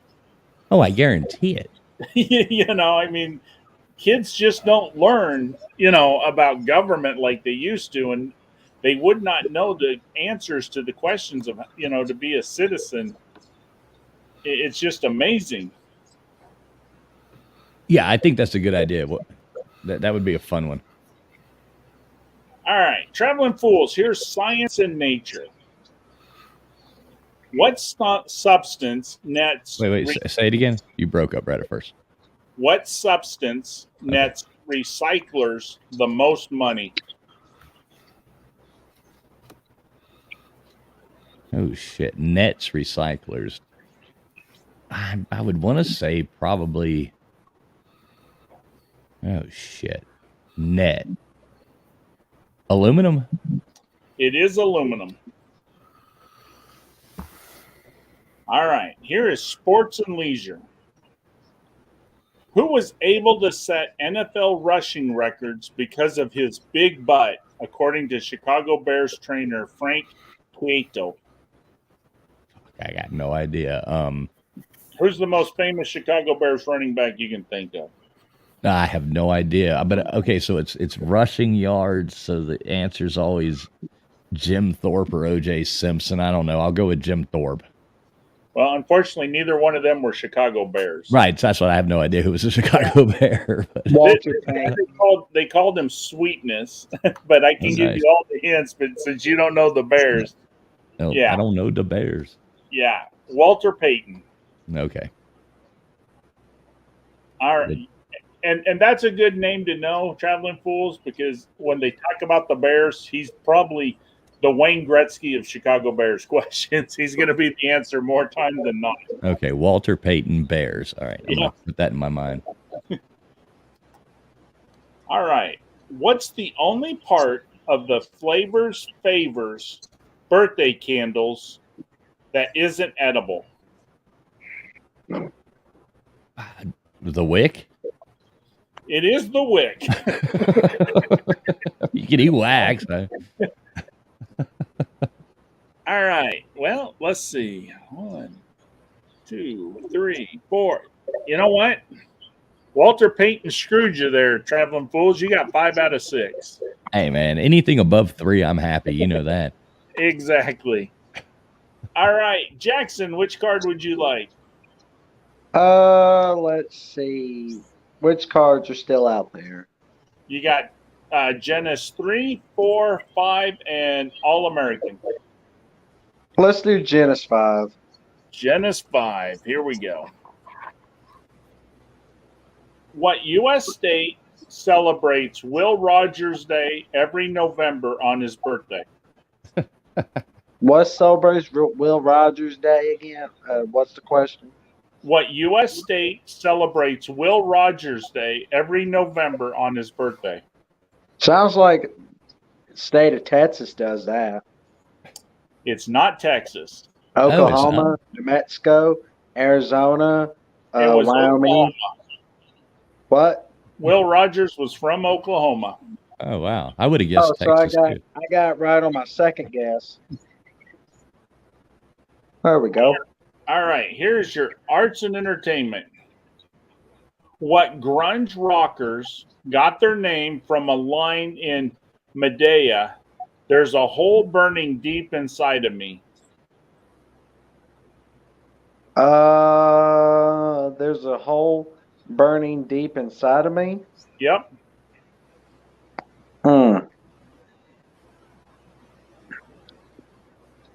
Oh man. Pierce the Veil. Nope. Does anybody know? Ah, I know there's a band called Hole, but I don't know if that's where they got their name. That's where they got their name. There's a hole burning deep inside of me. They got it from that. damn! I thought that was too obvious. Grunge. right. That was that girl that killed Kurt Cobain, right? What? Oh man. Hole. Wasn't Hole. Hole. Yeah. Yeah, All right, the, history. what was her name? Courtney. Love. Love. Buff. Yeah. Yep. All right, Jackson. Capri pants. I'm actually a member of this organization. Oh, that's what I was thinking at first. Outfit. Then he went with outfit. I was like, You're a member of it, so then it's not. I'm going to say the NRA. The NRA is correct. Did you hear me? God Chuck? loves. Did you hear what I said? Oh, you're a member of it, so it's not like the Million Man March or anything like that. Yeah, it's not the Million Man. Yeah. All right, Jackson. Here's science and nature. What All right. attribute do people with malady senesis most often link to specific letters and numbers? Is it colors, aromas, or sounds? Colors, aromas, or sounds. Say that one more time. What attribute do people with malady senesis most often link to specific letters and numbers? Is it colors, aromas, or sounds? Aromas. Final answer. It's not aromas. Does anybody know? Sounds. Believe it or not, these people, instead of when they see letters and numbers, they see colors. Oh man. Well, you know, like if you ever went to if you ever had things like a test that your doctors were flipping through the books and they put the numbers in colors and put these dots all over it and there'll be different colors, but you can see a number 8 in it or whatever. That's the reason for that. That would be kind of weird to be seeing specific letters and numbers as colors. All right, here we go, Jackson. What Bruin became the NHL's highest paid player, inking a 5-year deal for $1 million in 1971? That was before Wayne Gretzky. Oh man. There's 3 hockey players you got to know, and he's one of the 3. Hey, What it's year Bobby was it again? Orr. I believe it's Bobby 1971. Orr. It was Bobby Orr. And Gordie Howe is the other one to know. You got to know Orr, Howe, and Gretzky. Those are 99% of all NHL questions are Gretzky, Howe, and Orr. All right, here is your wild card, Jackson. All right. Who had a love child with Barry Gordy and named her Rhoda Suzanne? Barry who? Barry Gordy. Good Lord. They named the child Rhoda Suzanne. Diana Ross. That is Diana Ross.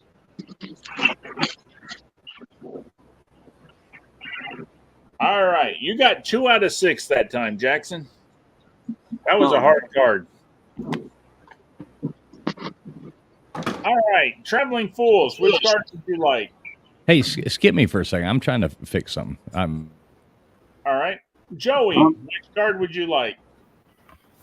Well, I guess I'm up to the All American, so I guess I'll do an All American card and get 1 out of 6 or 0 All out right. of 6. Let's see Hey. how American you are. Hang on, before you guys start, I'm gonna have to bow out. It's getting a little late. Hey, Robert. thanks a Robert. lot for coming, man. Hey, I appreciate you having me. What are you guys thinking next? Monday night, I will be doing a Jeopardy at 10 p.m. Like actual 10 p.m. or today's 10 p.m.? Today's 10 p.m. Because Wait. Hey, Rob, What happens, Robert, is like this StreamYard that we do, yeah, I get this StreamYard going about 9:15, 9:30, and we get to talking and we lose track of time and then we pop on. So usually it's a few minutes late. Do you have a Twitter account, or yes, I do. if you want to give us like a Twitter account or something, I can send you a link that way, so that way you can be on, you want to type it in private chat here over on the side, and I'll. Yeah, as soon as I figure out how. just look at whatever your at is, Yeah. and then just put that in. Oh, okay. I got you. All right. yeah. Here, I'm sending you the links of where I'm at, where you can follow me. We can contact each other, talk about whatever. Like you said, you're not a big sports fan, Robert. I'm not. I mean, I can pull a random fact out of my ass, but I don't know. I'm more of a general trivia kind of guy. Oh, okay. All right, that's my Twitter. I'm at Hot Tub Hercules. Hot Tub Hercules. I like it. I'm gonna find that right now. Oh, that's pretty funny, man. Got to follow anybody named that. I know. I'm there. Yeah, with a name like that, we all got to be friends now. Damn it! Right? There we go. Who put the glad in Gladiator? Hot Tub Hercules.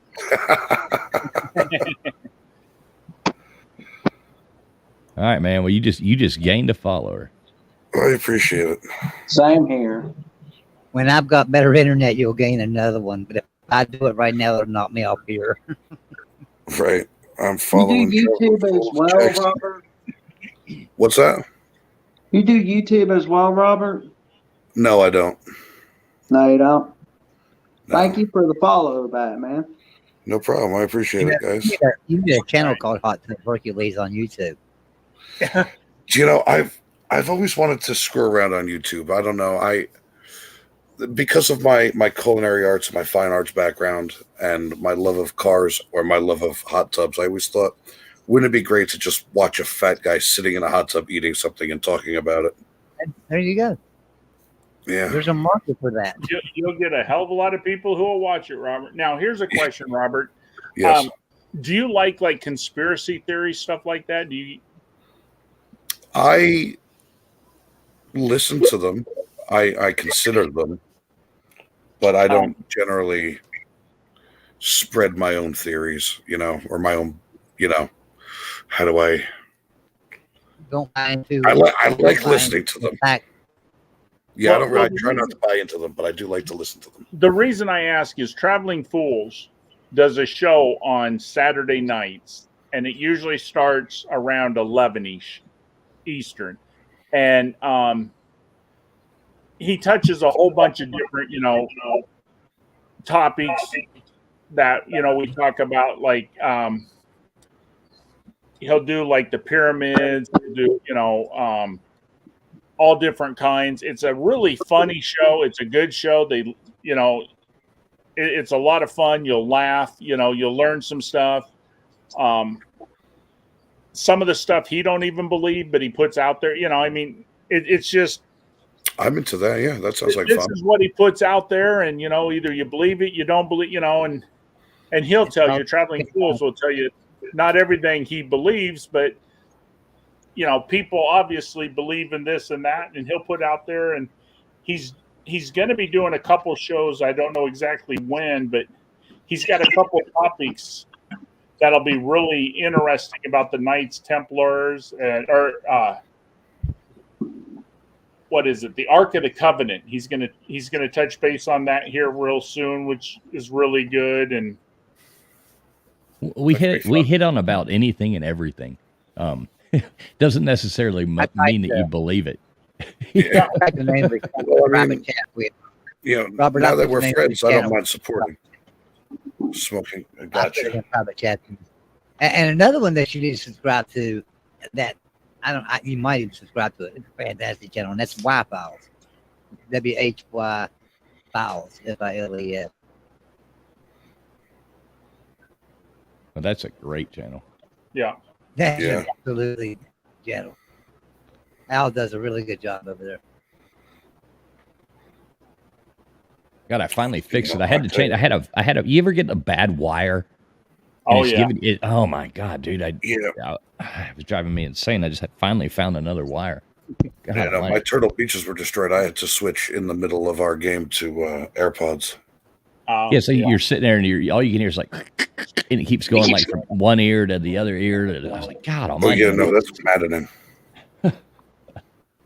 But yeah, Robert, I sent you a request there in Twitter. I'll send you the link on Monday. Like I said, Monday and Tuesday we do Jeopardy, and then Wednesday I do Trivial Pursuit, and then unfortunately, while I'm back in the States, Thursday and Friday I got a good group of friends here that like to donate money to me in poker. So I gotta.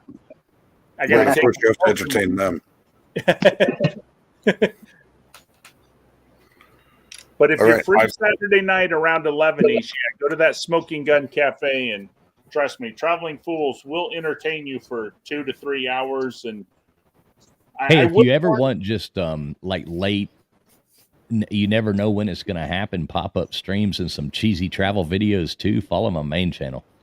Because we do trivia too sometimes, or just random late night pop-up streams. We have a lot of fun. A lot of times it's just bullshit. No, I looked for you on YouTube. I didn't. Yeah, I'm there. Same thing. Traveling Fools. He's Traveling Fools on YouTube. Yeah, Traveling Fools is like Robert. You'll lose track of time, and it'll be 4 a.m. and you're still on with Traveling Fools sometimes. So be careful. Yeah, there is an imposter that says Traveling Fools. It's not us, but there's Traveling Fools with a couple. No. Oh yeah. Like two people. Yeah, a goofy guy and a goofy girl, and yeah. All right, that is you. All right, cool. Yeah. That's us. We do late night streams too sometimes. They're just streams whenever, no set schedule. But we have fun. Mostly that's like telling lies and we're all like fishermen. Sitting up too late. I don't know. By the time it was, cool. Good to meet you, though, man. You did really good on those cars. That was impressive. Thank you. It was nice meeting you, Robert. It was very nice to meet you too, Jackson. I'll catch you guys on the next one. All right, Robert. Jeff, Joey, look forward to it, buddy. All right, Robert. Have a good night, bud. See you guys. You too. All right, Traveling Fools. Traveling Fools, you said bad wire a while ago, that you had a bad wire. It got me thinking, and I thought, is there a song called Bad Wire? Because that would be a nice name for a song, Bad Wire. And then I thought, I could imagine AC/DC like singing a song called Bad Wire, I was on YouTube with nothing to do, and my headphones were acting like a fool. It was a bad wire. Something, All right, guys. I've had too much to drink. How we doing, Will? Well, gents, I'm gonna head to bed here in a bit. Y'all have a good night. All right, Jackson. You have a good Cousin night. Jackson, I just got here. See you, Jackson. Thank you for having me on, Ty Guy. And guys, I'll see y'all later. See you later, Jack. He said, Will, screw you, Connor. I'm going home. All right, we got Will and we got Connor in here now. Hey, might Traveling Fools, respectfully, I hope you saw that part of my comment. No, I didn't. I didn't. Will I might said it. have Does, from Will and I were texting each other earlier today. Oh, And I got- I forgot to text him back. hey man, Will, I don't swing that way, Connor. Joey, I think you're talking Wait, no, about you said the two in your picture, damn it. Yeah, I realized that. Oh, Yeah, you're trying to. Oh, I see. I hear you. Can you guys hear me? Yep, we can hear you well. Yeah, we can hear you. Okay, yeah. Hey, sorry I missed the trivia night. I just got home like 20 minutes ago, I'd say. So I figured, I know you guys like to stay up late, so I figured I'd swing by for a little bit. Oh yeah, Well, no, Will, we're- I was saying that you probably came on here to fuss at me because me and you were texting each other today, and I kind of got sidetracked and got talking to somebody else, and hell, I forgot to text you back earlier. No, you're good, man. I know you're busy. I didn't take any hard feelings for it. But I gave your buddy a thumbs up on the video and pulled it up. Oh, good deal. Thanks. Appreciate that. Yeah. So I was gonna ask you, Joey. So like, what exactly do you like produce these videos and stuff, or like what exactly are you doing behind the scenes? Well, I know a lot, probably.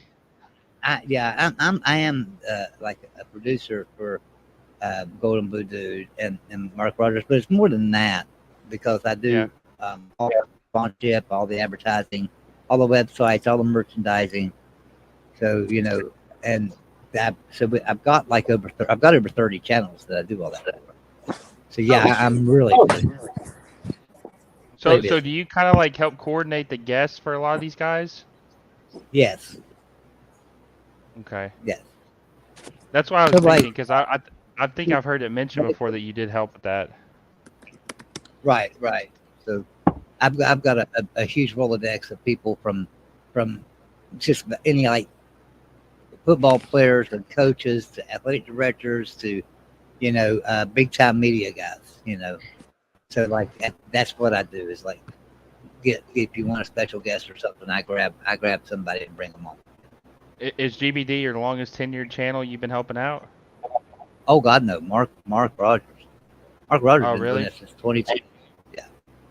Oh, I didn't know. I've watched him several times, and Jeff had recommended him to me, and so did Tony. Said he was the real deal. So I've been watching a couple of his streams, but I didn't know how long you'd been involved with him. Yeah, I've been with Mark since 2014. Wow. So some would call you a connector, for lack Some of would- better. Idiot. Some would call me an idiot. I mean, really. Joey, were you but no, Joey were you the Joe Don't call Manchin you plug-in late for supper. GBD? yeah, because Joe Manchin's a good friend of mine.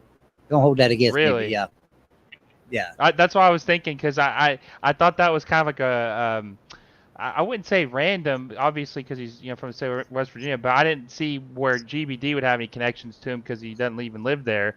So I was wondering if that you were the one that pulled the strings on that. Yeah. So, because Joe's a good friend of mine. And so when GBD first started his channel, I didn't help GBD right away. I came on with him when he had 600 subscribers. Got to make sure you're serious and you want to do it. And then so we started growing the channel, and that was my perk for him to get to. I think it was 2,500 subscribers when I got Joe Manchin for him. I think I told him if he gets to 2,500 by a certain date, I would have Joe Manchin. So that was kind of like his perk to get there. I think that's pretty damn cool, honestly. Yeah. I thought that So was his- interesting.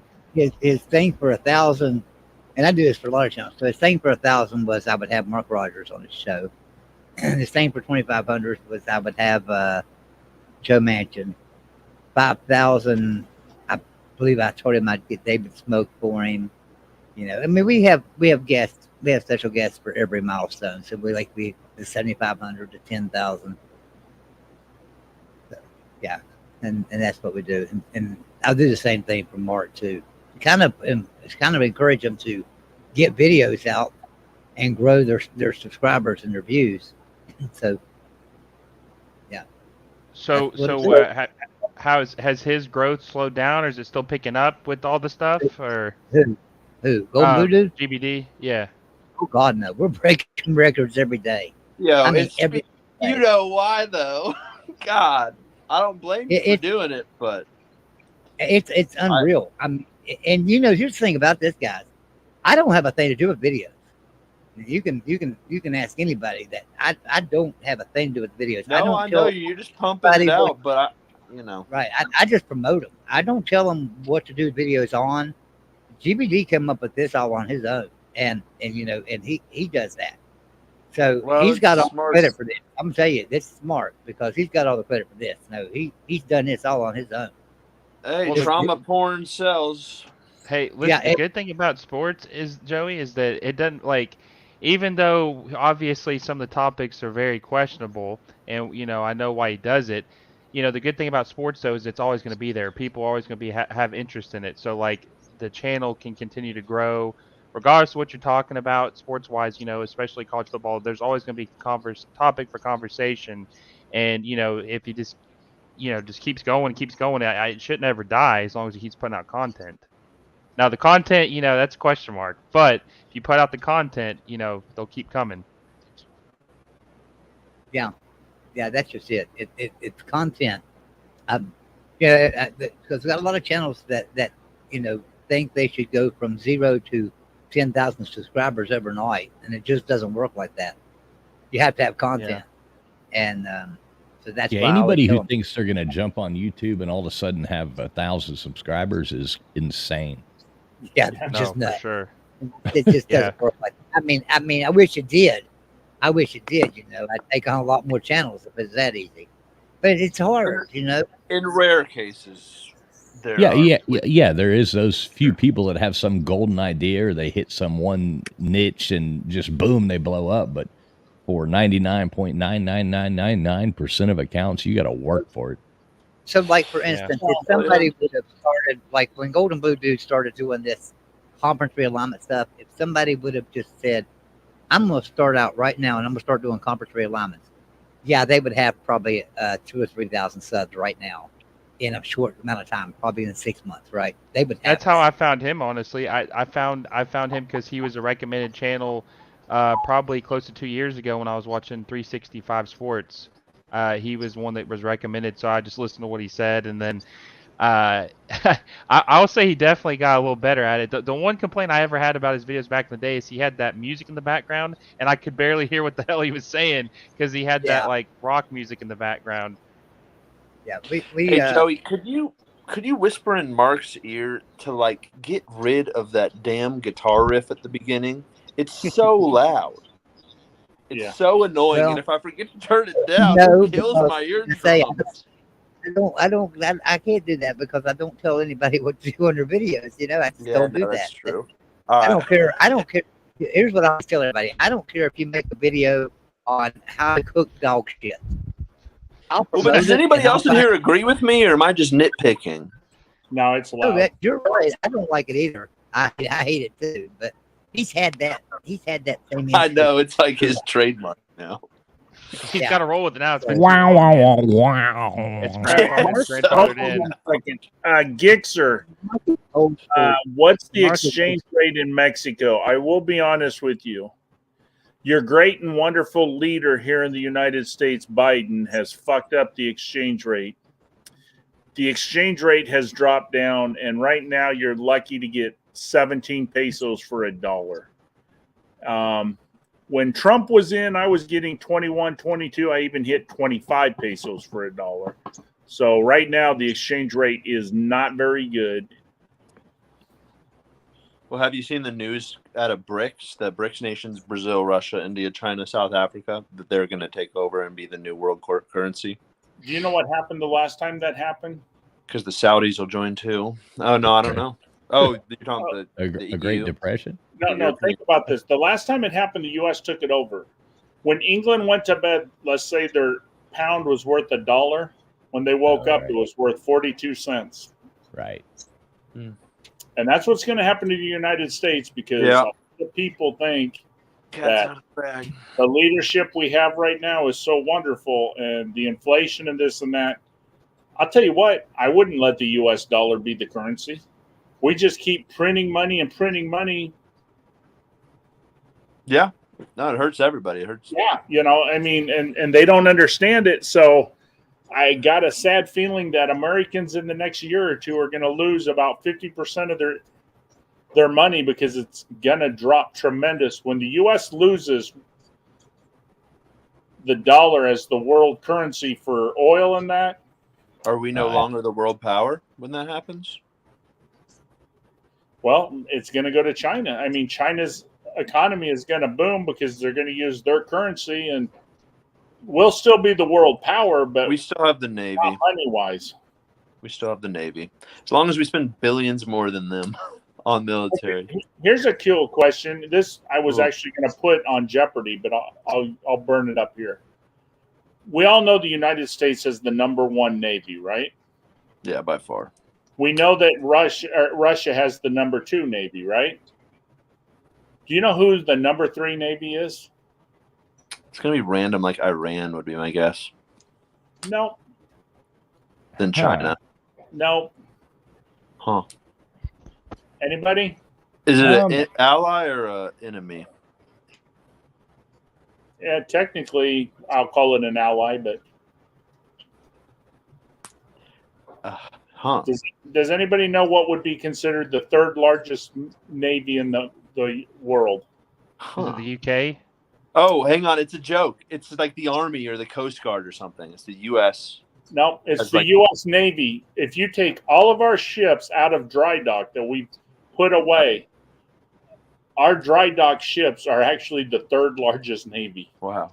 Jesus. Well, that's why I say we're still the world power, because I think we have 13 aircraft carriers. China's got like 2 or 3. But they're building. This is true yet today. The United States spends more on the military than the next 26 nations combined. Oh, yeah. 5 are our allies. Yeah. Yep. But the thing is, we take care of it. We take care of all 25 of them. That's why we got to spend so damn much money. Yeah, we got to start charging. We got to start charging Japan for leaving troops over there. Hey, you sound kind of America first, man. You're gonna offend somebody. That's what Trump wanted, and everybody hated Trump for making Germany spend their fair share, and France, and all these countries. He wanted Trump would have gotten it to happen too. Yeah, I mean, had one more ago. Yeah, that was my favorite thing about Trump was his world politics. We were finally not getting pushed around anymore. Yeah, foreign policy. Trump's biggest problem. Say what you will, everything else. Trump was his own biggest enemy. He needed to get rid of his freaking phone. His Twitter. And just quit tweeting everything and just do what he wanted and quit telling the world and pissing everybody off, How fun, though. People don't realize, too, is warships. When you're talking about warships, I'm not talking about aircraft carriers. When you're talking about warships, China nearly doubled us in warships. Yeah, as far as smaller boats, for sure. Right. So warships. And submarines, too, they don't double us in submarines, but they pop a hell of a lot more submarines than we did. Now, submarines are scary shit. Park a nuke anywhere in the world right off the coast and you don't know anybody's there. Park 26. That being said, a lot more planes. And you can destroy a nation from the ground with a nuclear bomb, but the best way to destroy a nation is through the air, right? And we have air supremacy. And the problem is, a lot of the ships that China has built will get destroyed quickly. They're mostly little ships that can attack quick, but they cannot stand up very well. I mean, come on. Yeah. But when you go and order 50 ships from wish.com, you see what you get. Yeah. Yeah. It's like what I ordered, what I got, They ordered from Temu. They didn't go to Wish.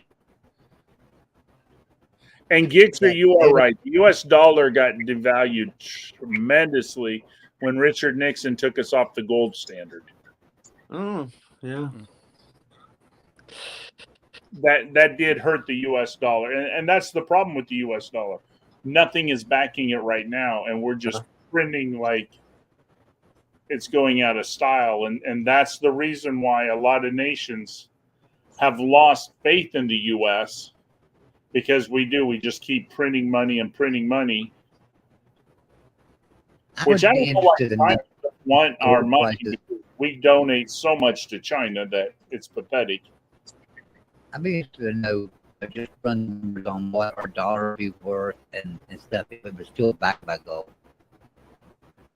Well, the problem is if it's still backed by gold, then half the money that's been printed since then would not be printed. Right. What I would like to know, and this would be a good show for traveling fools.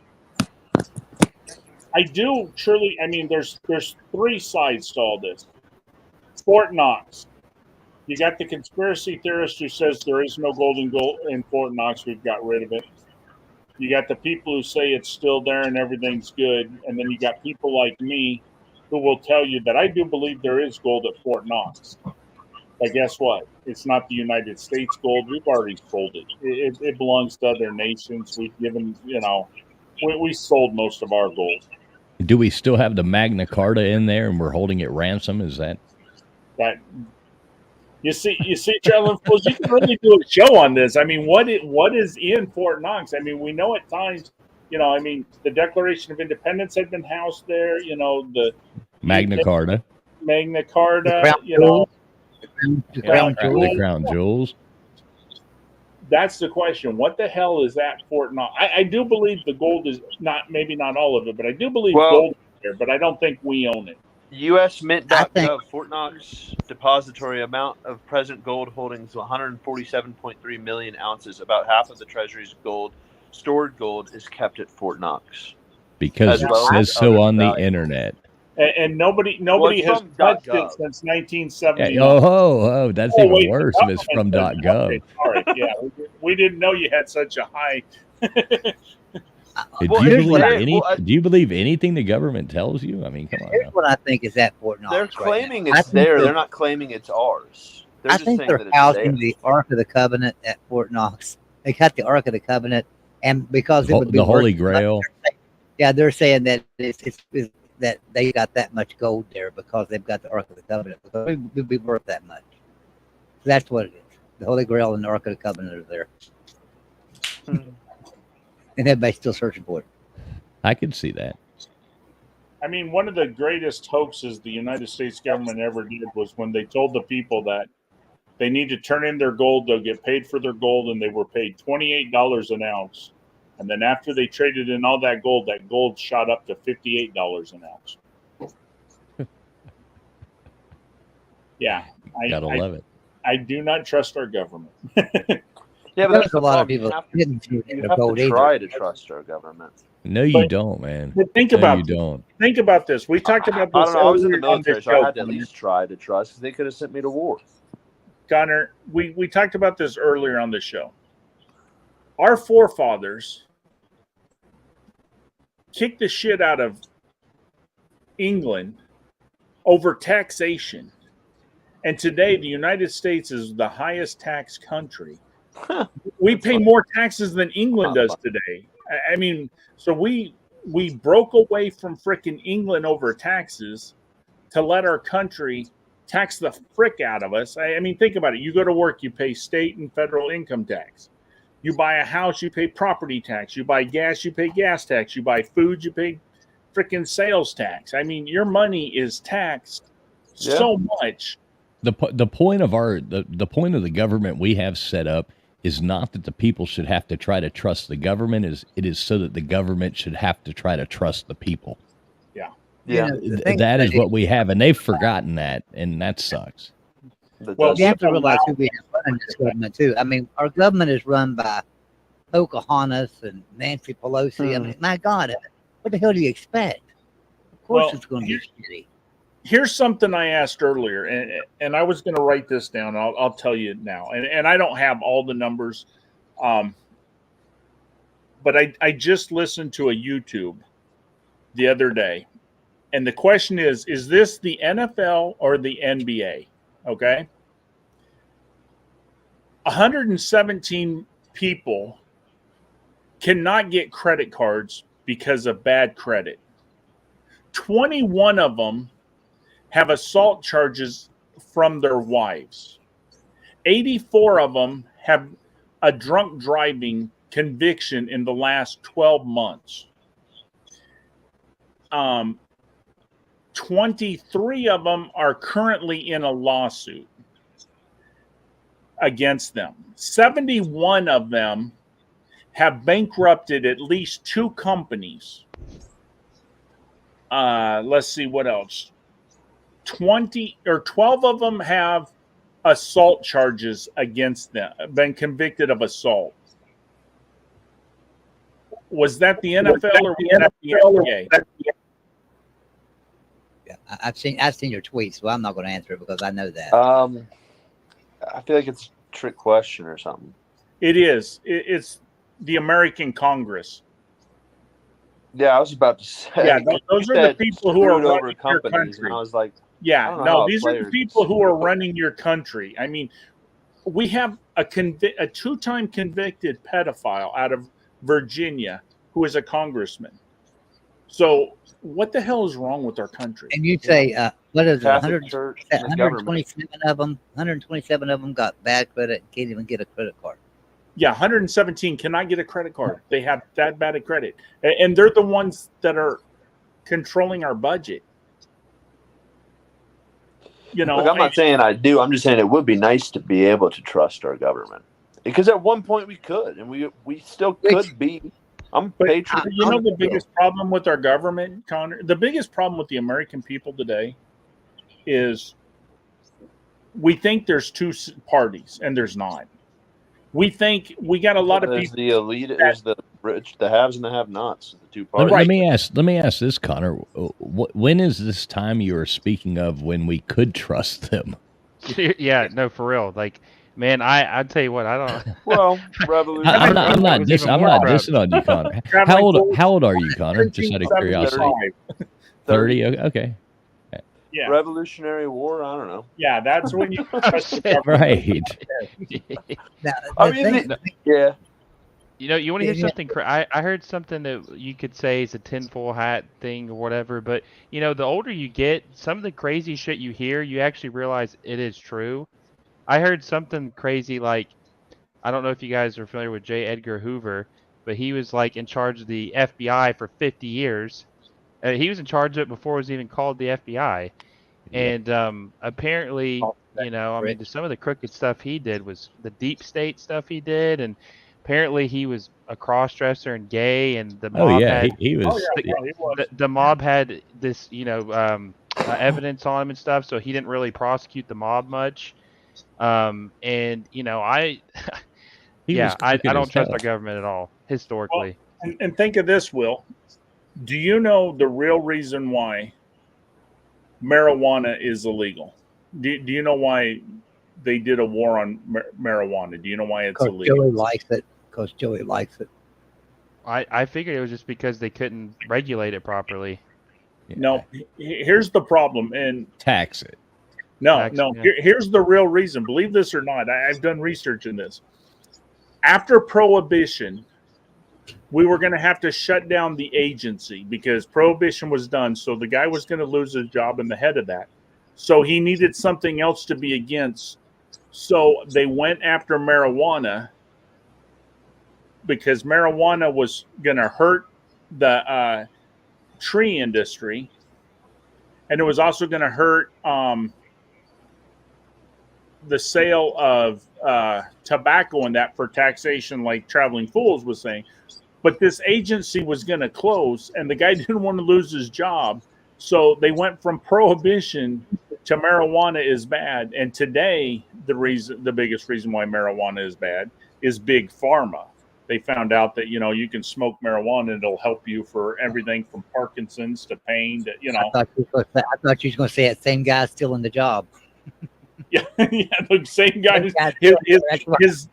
His son is probably in the job now. Hey, don't even get me started on big pharma. That's the root of all evil, I think, in our government. I think I'd like to rephrase what I said earlier, and get your opinion. It's not that what other country could I point to where I would like to live that I could trust the government of that country more? They're all crooked. Honestly, they're all crooked. Well, and we have great shit here, so like I'll put up with this and stay here. New Zealand I could point to, but like they're close to nukes from, and there isn't a better option. Connor, can I tell you something? And you're going to Sure, find I'm- this hard to believe. Are you Well, ready that's to hear Thailand. I know Traveling Fools knows about Thailand. How do you? I wouldn't. No, I wouldn't live there. Visit. Here's something. Oh, I love visiting there, but I wouldn't. I've told Joey that too. Joey, you can vouch for that. I've said, I wouldn't live in Thailand. Connor, think about this, okay? In the last 6 years, Mexico's president has started a new thing where anybody over the age, and I think it's 67 or 65, anybody over the age of 65 now gets between $200 and $250 American a month. Okay, so it's kind of like our Social Security, but these people don't pay into it. Mm-hmm. He's just giving money to the elderly to help them. The Mexican government regulates the price of beans, corn, rice, and tomatoes. I mess with that. That's cool. Okay, they regulate the price of gas. They pay 95% of your electricity. But Joey, one word, or not Joey, cartels. The cartels are only bad on border cities. I mean, the cartel, most of the cartel, you leave them alone, they leave you alone. You just don't start selling drugs and you're okay. I mean, the cartel, it's kind of like the American mob. I mean, well, I've heard the cartel is more dangerous here than it is there. Right. But I mean, you don't want to drive like into Juarez and act like a fool. Tijuana. You're probably Tijuana. you're not driving or a Rolls Royce or you're not a fancy car down there. You don't take your nice 4x4 truck. Any see you later. 4x4 truck. Yeah, you Land just Cruiser? take that old, the old VW Bug that's got rust on it, and you're okay down there. You just don't show up. But the problem is, keep a cooler full of Budweiser in the back and start handing them out if you get pulled over. 'Cause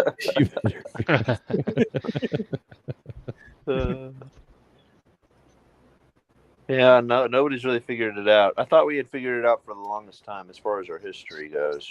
now there's a good YouTube We got video, close. Connor, if you want to, and it's really funny. I can't remember who's the guy right now off the top of my head, but there's a YouTube video that talks about the United States because he hears this: the United States, the greatest country, the United, and he's like, bullshit. The United States only leads in 3 categories, and one of them is incarcerated prisoners. We're now falling down to like 8th in education, and there was a time when the U.S. was the greatest, but we're not the greatest anymore. Still got that Navy though. As long as we got the Navy, nobody's messing with us. No one's challenging us for the position. But the problem, hey, Connor, and I know Tide Guy, he served as well. I did Yeah, not Tide Guy's serve. okay, I did too. not, and I know you just said you did. So both of you all obviously love this country, but I love this country very much too. So I'm not dissing on the U.S. in any way. I mean, I'm patriotic. Thank both you guys for doing what I didn't do, but I'm not dissing on the U.S. Don't think that for a moment. I'm not. No, you're being a realist, and I appreciate that. And I think I maybe get too much into my the ideal, the potential of this country. I like. It's because everything nowadays pushes me towards nihilism that I have to try to remain, and it's my nature to try to remain optimistic. So, That's a good I'm trait to have, still honestly. patriotic, but I do not trust anything that comes out of this government. Wait, Traveling Fools, you're telling me you don't trust Joe Biden? Yeah. Hey, I feel bad. he- That man has early onset dementia, probably late stage dementia. He doesn't know Dude, where he's had he dementia. is. What are you talking about? No, listen. You know what was fucked up though? For real, this is one thing that really bothered me. So, as most of you know, there was a shooting in Tennessee Monday at the elementary school, and Joe Biden went down to the press room, I guess, to give a speech on it. And before he started speaking, he fucking said he only came down there because he heard they had ice cream. Yeah, he's it was like a comedy bit. He's like, That's what I mean. "Hey, I'm Like Joe an opening Biden." line? Yeah, opening line was like, "Hey, I'm Joe Biden." Yeah, I work with old people in a because of ice hospital. cream. It They has actually all the asked me signs. They actually asked me something about the shooting, and he made a freaking joke about it, and then said, "Oh, I'm just joking." Why do you do that? I know. And then, how do you? That's the family's just such a slap in the face And to the Well, the it's people. one because he that question doesn't know, I have, Larry. the one Like, it's question, 84, almost not 84 his million fault. votes, baby. Or what whatever it was. is this thing that they keep talking about? I don't understand. What is an assault rifle? I've never known what an assault rifle is. I think it just means scary looking. So Scary. Exactly. is what I'm thinking. You know, Because I'll never understand like somebody who can sit out there and say, well, you can go and buy a Mini 14 or a hunting rifle or that shoots a 223 or shoots a thing, and you can get a 25 round clip for it and put it in there, and it just looks like an old hunting rifle, or something like that. But on the other side of it, it's like, oh my god, AK-47. It they looks get scary. out traveling fools, and it shows that an AR-15 can shoot 42 rounds a minute. And I keep asking the question, where do I buy that clip at? Yeah, the extended mag. The 42 round clip. Where do you buy that clip at? I don't know. We used to have this, main- dude. I had this 22, and it was this Russian made 22, and it had a 50 round drum on it.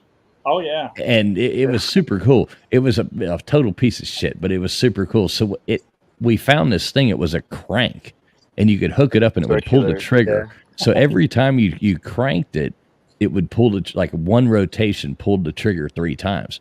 So we took, remember them old school Makitas? Gatling gun.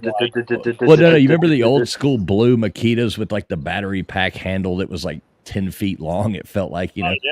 So we took the crank off of it and just cross-threaded a screw into it, like machined it in there, and put that chuck down on that drill and set that thing up. It made it to about 38 shots. That fucking gun blew up, man. It was like...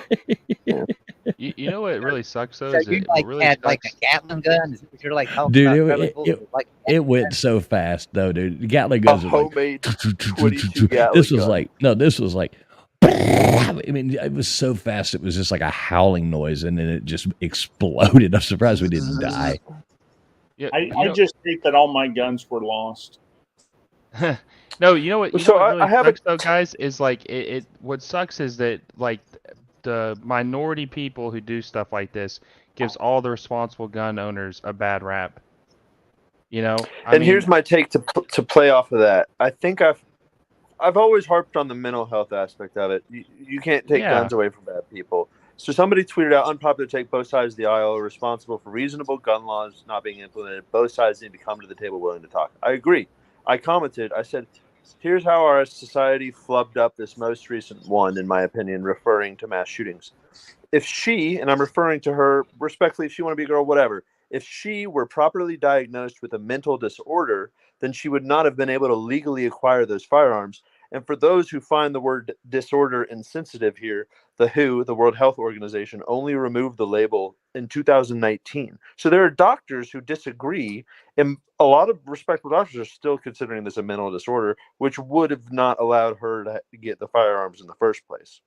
So let me ask you this, Connor. Okay, right here is where I'm going to open your eyes. Okay. Okay. And so you're basically supporting like red flag laws. I mean, just know that's that basically the same. That's basically the same mental- thing, though. Is Okay. saying that it would be a red flag. Like this person would be a red flagged person that would not be able to own a gun because of this disorder or this, unstableness or this blah blah blah. Okay. Right? Do you agree? Yeah. So the reason they always want to pass these red flag laws, that's right there. You've opened the door. You'll never go back from that, because now all of a still sudden wearing masks in the hospital. Well, now all of a sudden you can get in an argument with your neighbor over the dog barking at them or something like that, and they report you for being violent and yelling at them. Now all of a sudden you're put as a red flag's put on you, And it's all up to some judge now as to who decides. Maybe it's fair today, but in 40 years, It'll what if escalate. all the okay, that's right there. It's giving them an outlet to take away from law-abiding citizens their right to have that gun. And A red flag law opens The up. other The I other agree. thing they want to do, Connor, is they want to label veterans as Oh, because PTSD or Risk. something? Yeah, as soon as Oh, you go to God. the, as soon as you go to the, guns away from them. Now think about it. Oh, God. That'd be war. right, Well, as soon well, as you you're go right. to the, what do you call it, the VW or not the VW, but the VA. VA. Yeah, as soon as you go to the VA and you talk about any kind of psychiatric issue or You're anything getting like flagged. that, now Yeah. all of a sudden the red flag law is on you, Well, shit. and now yeah, your yeah. guns are taken away. Open minds a Yeah, little bit that's there. what you were saying. Do you think that they would have a hard time getting volunteers, like dads, to sign up for a morning shift or an afternoon shift to go sit there with a gun? Fuck And no. is that a good idea? You would have veterans. There's so many veterans right now that would go to schools. There are so Yeah, many I'd do it. police officers that would go to school. You know, Pay me and minimum think wage, about I'll just this, sit there. Connor. This is another one that's close to what Traveling Fools was saying. In Arizona, about 8 years ago, Sheriff Joe come up with a law that he wanted to pass. And Arizona had a whole bunch of illegals.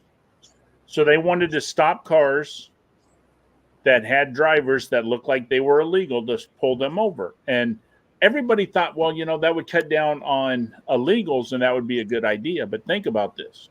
Yeah. If you allow them to stop the Mexicans today, They'll then stop the tomorrow blacks they tomorrow.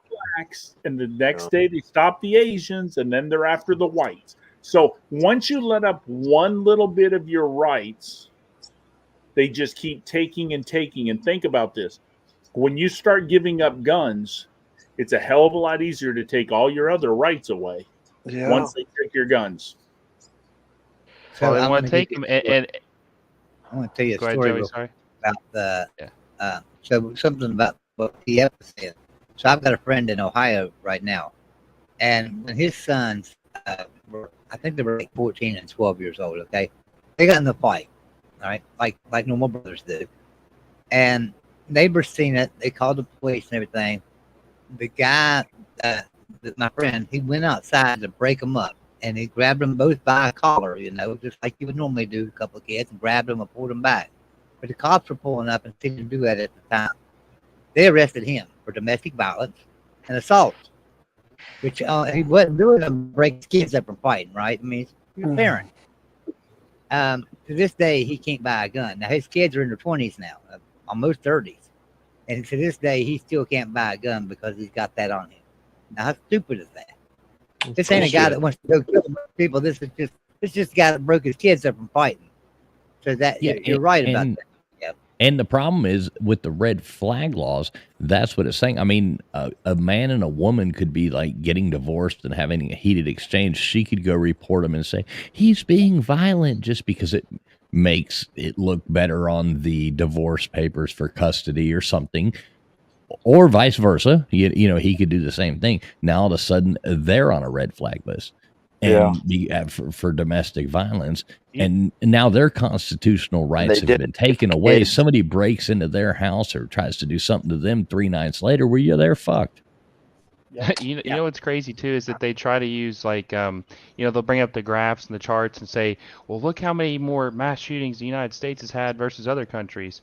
Well, first of all, half the guns in the world are in the United States, and second of all, like they'll compare Scotland and say, oh, there was a mass shooting in Scotland 25 years ago and they haven't had one since.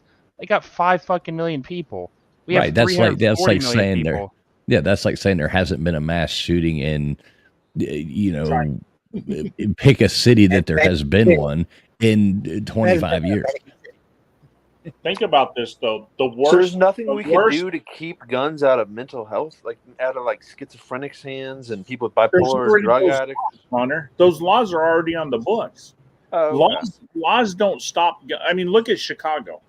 Chicago has the Strict. most gun laws, but Monday. Look up Chicago. How many deaths was over the I week? used in the to. South I Side? worked there in Southside in Roseland, you know. Inglewood.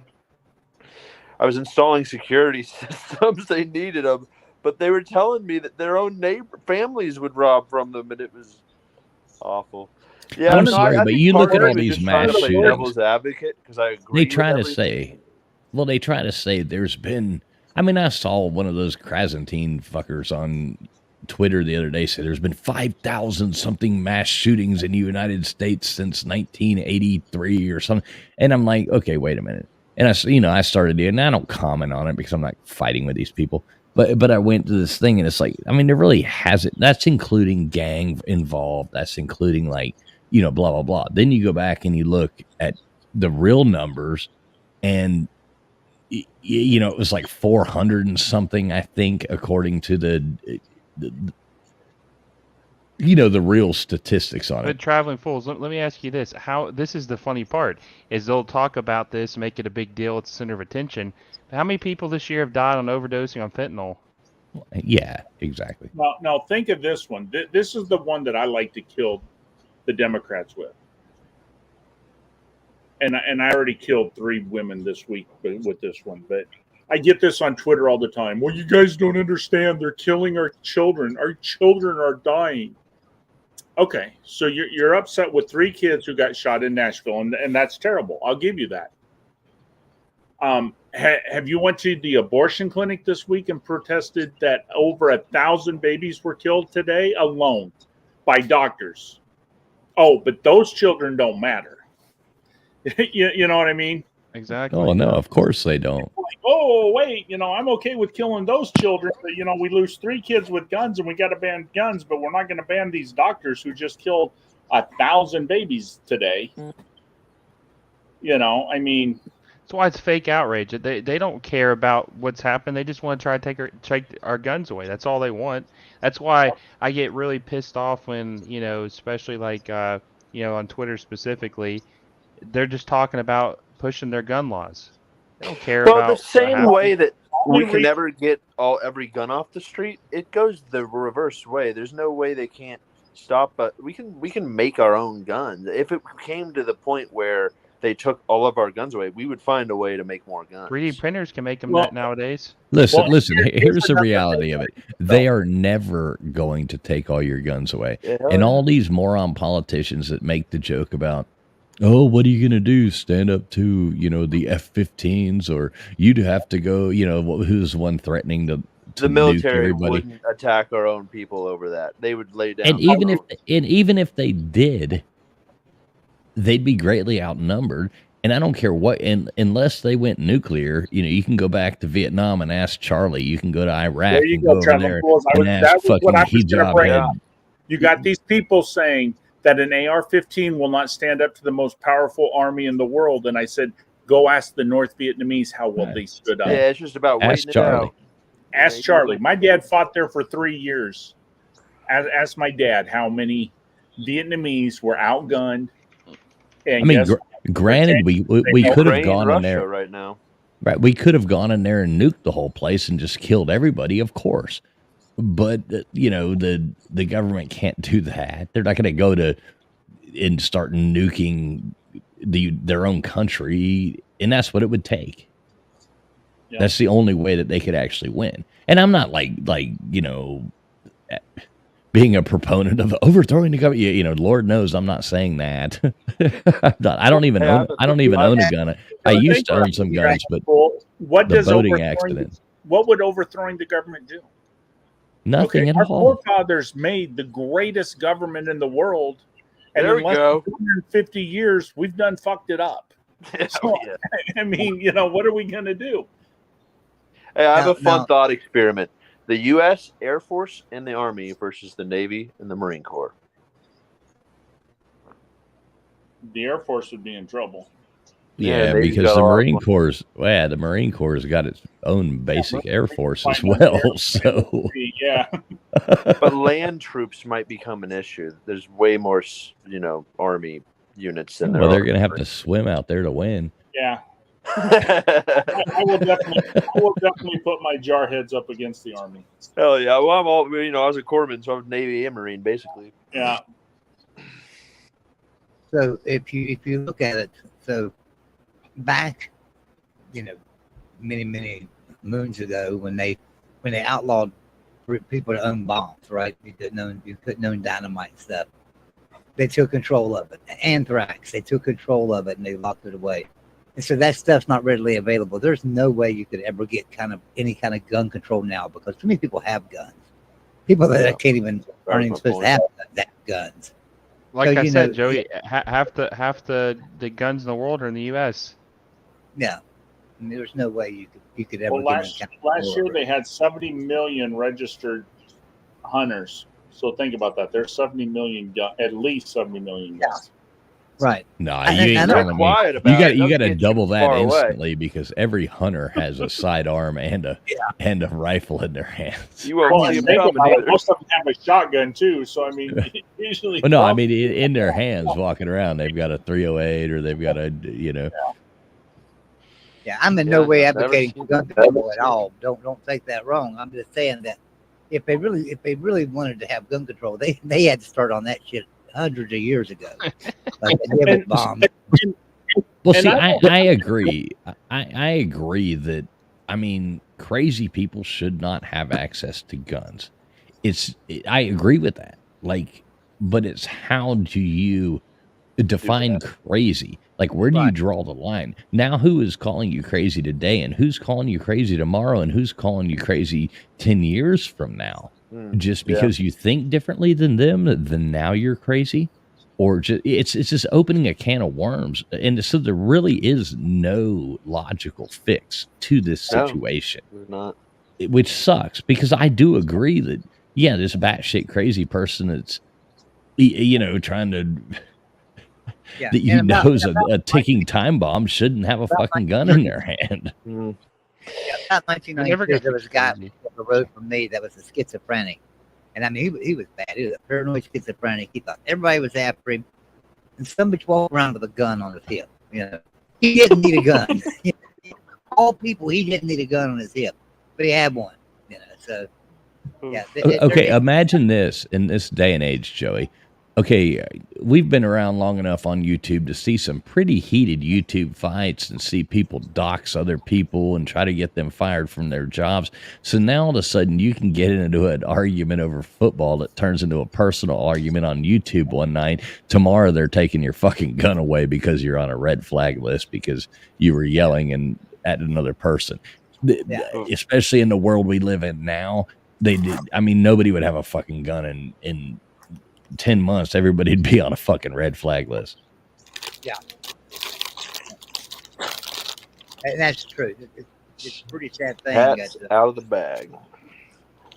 people, YouTube, Twitter, Facebook, and everything else trying to get people fired. That's pretty stupid. But that's why the extreme liberal side of it always wants the red flag thing.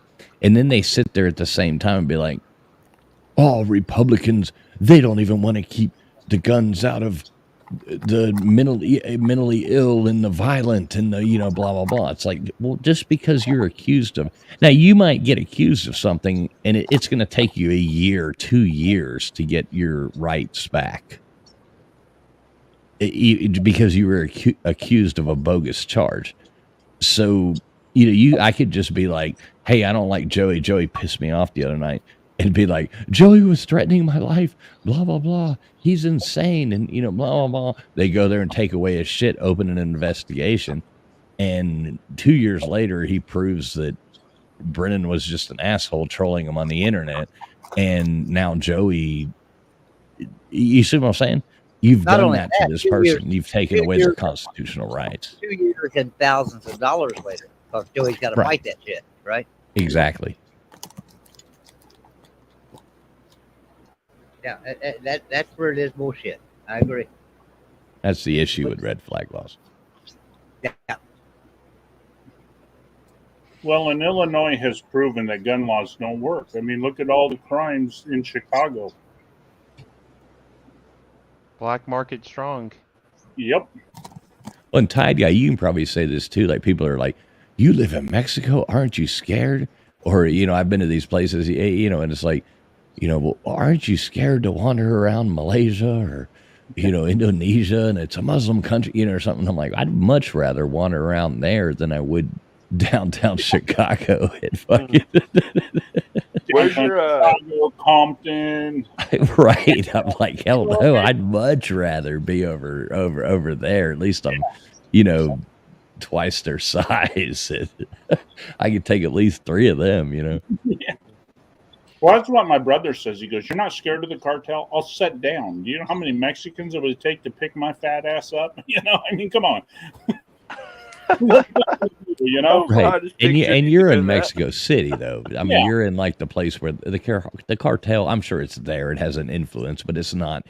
It's not Juarez or Zacatecas or some place like that. Tijuana.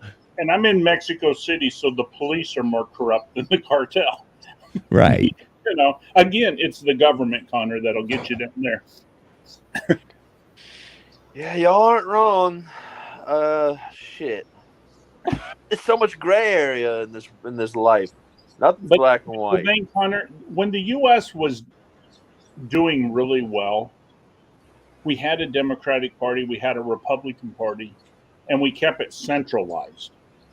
The problem is we got the extreme on both parties making the most noise today. Yeah, ain't that the truth? Republicans and the extreme Democrats who only probably make up like 10, maybe 15% of America, but those are the only people you see on Fox News, CNN, MSNBC. They're the ones making all the noise. And if you look at the average American, yeah, no, they come in here and talk reasonable shit. Yeah. But the problem is you got the extremists trying to run this country, and you go from one extreme to the other.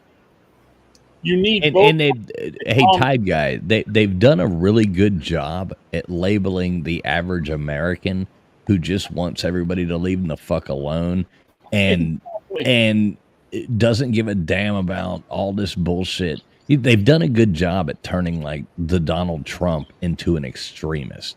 You have all these like right-wing extremists who, if the media hates you, then I like you. Like we're gonna be on the same team because the media is controlled by the government. I don't care what anybody says. That's a fact. You love Trump? I do. Hell yeah. He's my guy. Trump is a good guy. Oh man. Both Democrats and the Republicans both hate it. So if you can get both parties to hate you, you must be doing something right. Yeah, well, he didn't mess with lobbyists. He funded his own campaign the first time around. Lobbyists are like the freaking get rid of them first. Lobbyists are the worst, man. Dude, we were. NASCAR. Let me make a point. Let me make a point. This was not January 6th. This was like way back, during the Trump presidency. But we just so happened to be in DC, and we at the time, hell, we had like 50,000 Twitter followers at the time, and so there was an event going on in DC at the White House, and so we went to it. It was fun as shit. We met all kinds of those. We met Diamond and Silk, and met like all these people. We stayed at the Trump Hotel in DC. It was fun as shit, and we were there for a different reason. But we were like, well, fuck, let's just do this while we're here too. It'll be fun. And it was a blast, man. We marched through DC. It was fun as hell. Yeah, he's my favorite, man. I fucking love him. I supported him since he came down the escalator just because, he was saying stuff others weren't saying and kind of like, self-funding his own campaign. And, I liked how he was an outsider. That was his most appealing thing to me was he's an outsider. He's like the first guy that wasn't on either side. Well, they hate him. Of his career, he was a Democrat. He donated most of his money in the 90s to Democrats. Yeah. Oh, they loved him back then. Remember, they used to bring him on and ask him to run for president. Oh, yeah. And then when he came out, what's that? How fun was it the night that he won when everybody on the media just was making it seem like it was assumed he was going to lose? And then to watch it, man. slowly listen to me. Their mind. Connor, That was the listen, best I'm gonna tell you night. right now. We this were dude, drinking whiskey. That was the best. Sorry, what? Now, I don't, this is you can put my I guess my tinfoil hat back on, but it's I feel like it's common knowledge now. He won twice, man. He Okay, definitely you won can't you 2020. can't say that on you can't say that on know we're YouTube. still live. It was definitely a totally honest and legitimate election in 2020. And Sorry, yes, yeah, it was yes. it was Joe Biden is the GOAT. Yes, he got legitimately 86 million or whatever the hell it was. Those were all Joe legitimate. Biden is the most popular political figure of all time, and he does not Yeah. have dementia. I love that, man. And Nepat Harris helped him a lot. Yes. Yeah. So we're not gonna get it right the next go around. I mean, Trump and DeSantis are gonna make it so that neither of them can get in. Hey, DeSantis, if anybody votes for DeSantis, you're a fucking idiot because he just sold his soul. He Well, is now To the Bushes. Soros. Listen, And the Bushes. Listen, I like Ron DeSantis, and I don't think he's going to run. He is. No, listen, Traveling Fools, I'm telling you right now, I talked gonna to fuck it all people in that realm, and he definitely is 100%. Because here's No, what he's his not. No, he's not. I promise He's you. smarter I than promise that. you. No, he's not. This is what exactly happened. Okay. So the goal or the original plan was for him to be Trump's running mate, because this is a rare circumstance where Trump's only going to have 4 years. So DeSantis won't have to wait 8 years to, if he won 2 terms to get the nomination for the presidency. Well, when Ron's people and Ron thought that Trump was going to get indicted and go to prison either for the Stormy Daniels thing or the Mar-a-Lago raid, which this is another thing why I don't like Ron DeSantis anymore, is he knew that raid was going to happen and he didn't even tell Trump. He didn't even try to stop it, the Mar-a-Lago raid. And so his wife and all these Bush people are saying, hey, listen, man, you can beat Trump. He's vulnerable. He's weak. He's going to get arrested. People like you way more. You're the COVID governor. Everybody's going to vote for you. You're the next generation. So he got that itch, which is, a lot of people say once you get the desire to run for office, it's hard not to. And I'm telling you right now, he's going to announce in May that he's running for office. He's going to challenge Trump. He's going to get destroyed, and his political career is going to be over. That's why I think you're wrong. I think that there's a lot of people telling you that. And if you're getting this off of Twitter and stuff like that, there are so many new accounts and so many big accounts that have switched over to Team DeSantis and Team blah, blah, blah. Twitter's full of disinformation. And you have to be really careful who you start believing. I mean, whether it's, Jack Posobiec, or if you're going to believe in all these people switch and they go back and forth, and you've got these people in Florida. To me, it would be political suicide for Ron DeSantis to try to run against Donald Trump. Not, but listen, I'm telling you, you may tell you the biggest indicator that I know he's going to do it, Traveling Fools. He's already hired a field team in Iowa, New Hampshire, and South Carolina. Why would he hire field teams there if he wasn't going to run? Because donations. A field team. A field team is someone who organizes you to get votes and prepare you for the campaign season, for the primary. And I just don't think he's going to do it. I got to water the flowers. I'll still be listening. I just didn't want to. If you ask me a question, I'll answer. What's your feeling going to be if he does do it? Okay, let me take a leak. I'll tell you. See, my thing though is just pissed me off because he said that there's disinformation on Twitter, and that's where the hell I've been getting my news for the last 4 years. I mean, shit. The problem with DeSantis is he's accepted money from George Soros. Yeah. And that ends it for me. Soros is nothing but a fucking Nazi. I don't care what anybody says. He was an actual Nazi in an actual Nazi uniform in Nazi Germany during World War II. And he promised that he would destroy America. And he is trying his damnedest to destroy America. Whoa, he's still alive? Yeah. Yeah. Still donating money. Yep. The Democrats. Donating money to all the fucking Democrats. Hey, Joey, how popular is Trump still in West Virginia? Because I know he won like fucking 70% of the vote there. Yeah, he's still extremely popular here. Very popular. Yeah, he'll I heard that. Yeah, hey, listen, Okay. When Hillary said she was shutting down the coal mines, she was Oh, fucked. that was it. Yeah, she was fucked at that point. You know, Ron because DeSantis walks on water in the state of Florida. Donald Trump is in the sky above, shining down upon them. I think it's political suicide for Ron DeSantis to run for office, and I think he's been waiting. Okay, he's got field teams out there. This is my honest opinion. He's got field teams out there. He's got blah blah blah, just in case somehow the shit with Trump actually comes down and is too much for him to run. Well, do you know tells me why that he hasn't Ron announced DeSantis yet, though? isn't running- What tells me he's not running is the fact that he's been asked several times, straight to his face in political settings, about Donald Trump and about the scandal, about being arrested and all that stuff. And he's actually taken up for Trump. If he was going to run against him, he'd bury him. He hasn't taken up for him that much. He's kept Well, his distance. And no, Joey, kept his listen, this is what I'm saying. He's waiting to see. He's putting okay, if something does happen with Trump and it's too much and he backs out of running, or if he can't run for some reason because they have him arrested, whatever the hell they're trying to do, DeSantis is going to jump in and take it. But here's the Right. thing, Traveling Fools. The thing is, So you is got to, that- well, no, you got to have your shit out there already. Well, but the reason why that Ron DeSantis hasn't announced yet is he legally can't until the Florida legislature meets. There's a law in Florida that you can't announce a presidency if you're the governor. You would have to resign. So they're talking about they're gonna have to meet in like May or June or whenever the Florida legislation meets to change law, and then they're gonna change the law to allow him to run while still being governor of Florida. But as it currently sits, he can't do that. Like he would have to resign if he ran for office. If And DeSantis conveniently, was to run- that lines up with the same amount of time that all this nonsense will be over.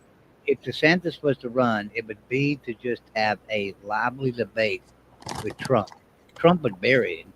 And so probably DeSantis is just thinking, well, I'll just have a lively debate to help Trump, then I'll be Trump's vice president or something. I mean, that's probably what we're doing. It's probably just going to team up.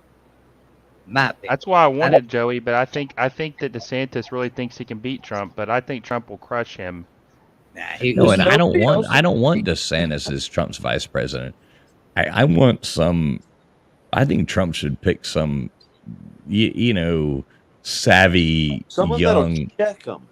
Get Tulsi Gabbard. Savvy and young. Oh, so you Yeah, want Nancy Pelosi? I want Oh, Tulsi shit. Gabbard in there. Get the woman vote. She used Clint to be a Eastwood. Democrat, military leader. She's now a No, Republican. Tulsi Gabbard. Screw She's too her. untrustworthy, Her. Connor. She's She's a too damn. new. I don't. Nah, she's a It would neocon. placate to the middle to try to get. No, the- it wouldn't. No, you know Trump who would? doesn't You know need who the would? middle, though, Connor. He doesn't. He Clint- Yes, appeals he to the middle. does. Yes, he does. That's what Trump No, I'm needs. saying. No, I'm is saying the he middle. already appeals to the middle. He already does. You know who Trump needs is I There, think so- it Oh, would- wait. Who did you say? Tulsi Gabbard? Who's Tulsi she? Gabbard, Is yeah. is that the She's Hawaiian the, chick? she's the Democrat. Yeah.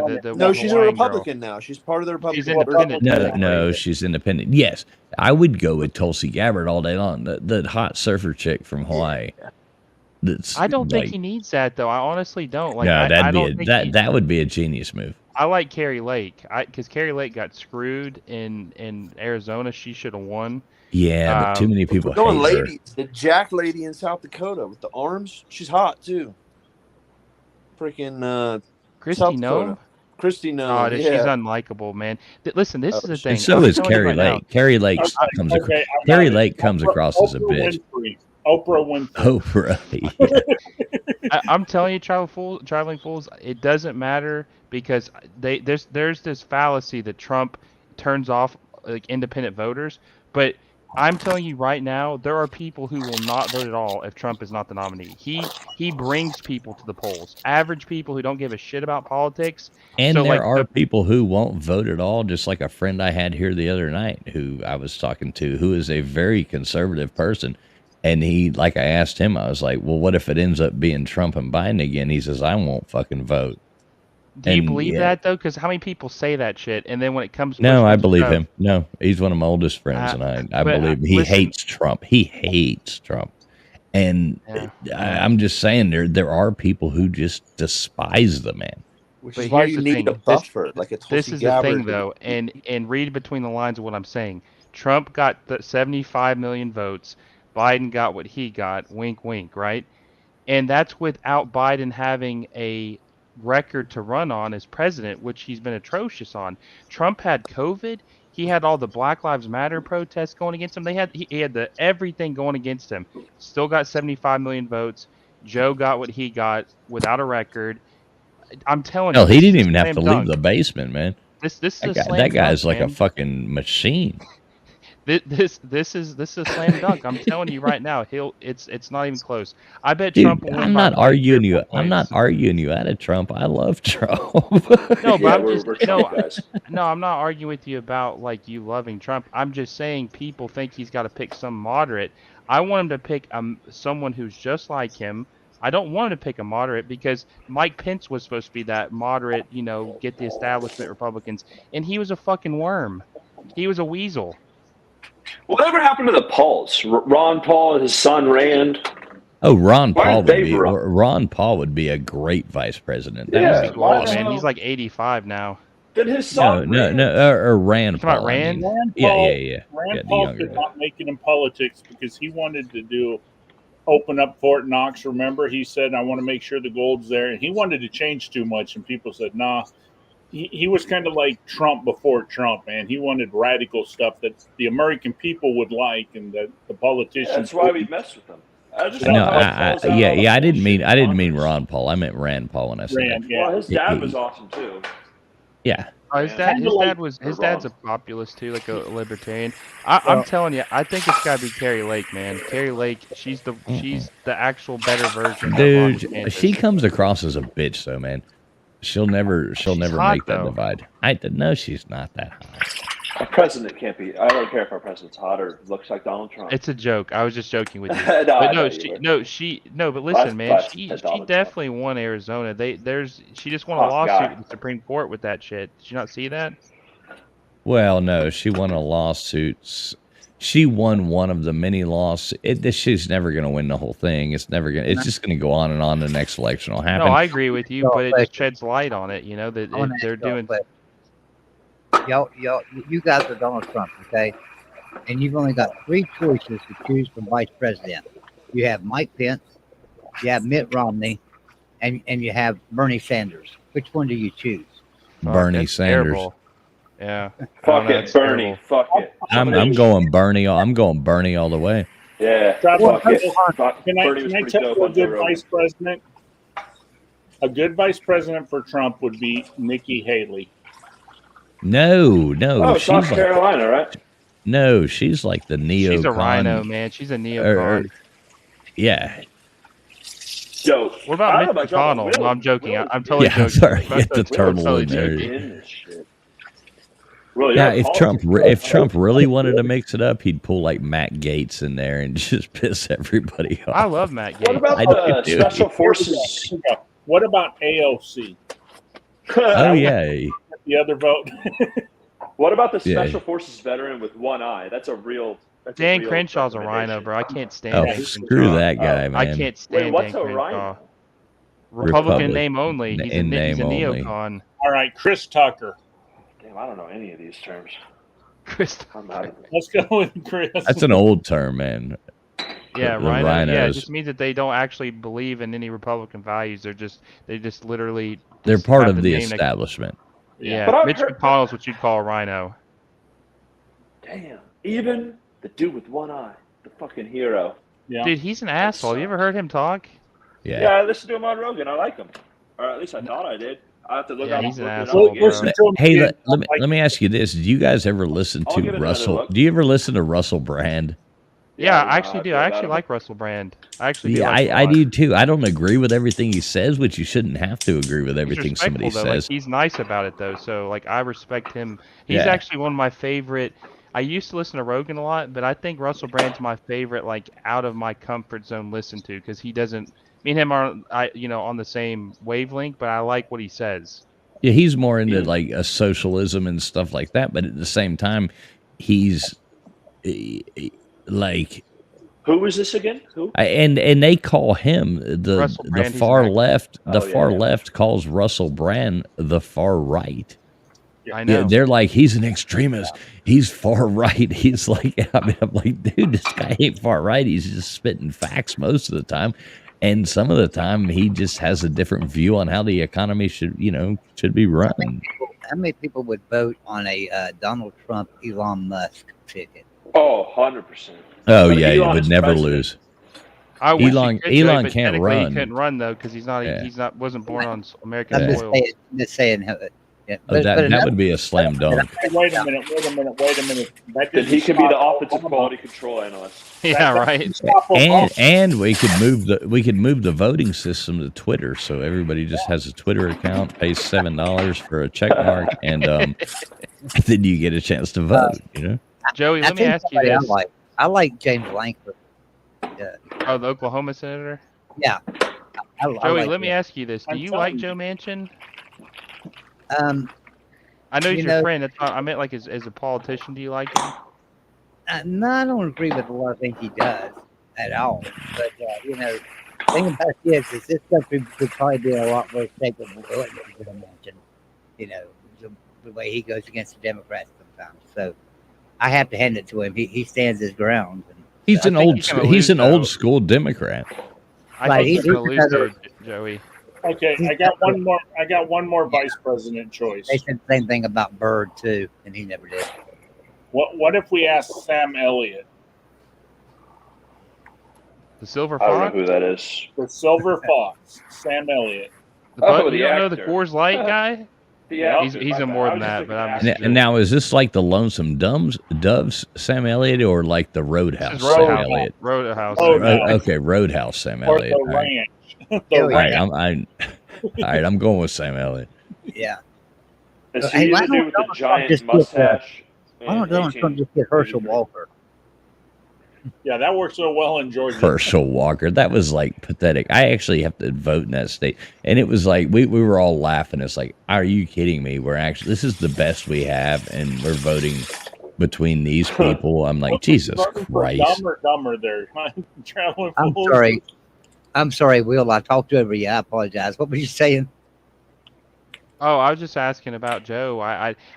They say your governor Jim Justice, who's very popular, is going to challenge him for the Senate seat this year or next year. And that's a possibility. And Jim Justice would probably beat him. Yeah. Jim Justice has been a pretty great. And Trump loves him too, so I think that would probably help him out a lot. Yeah.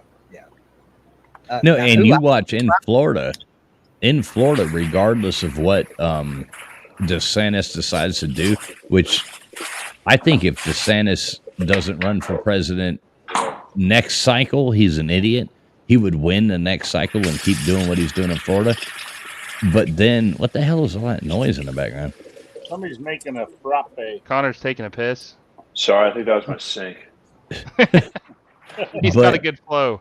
The next governor of Florida would be in if DeSantis would wait and run the next time and then do the election. The next governor in Florida would be Matt Gaetz. You watch.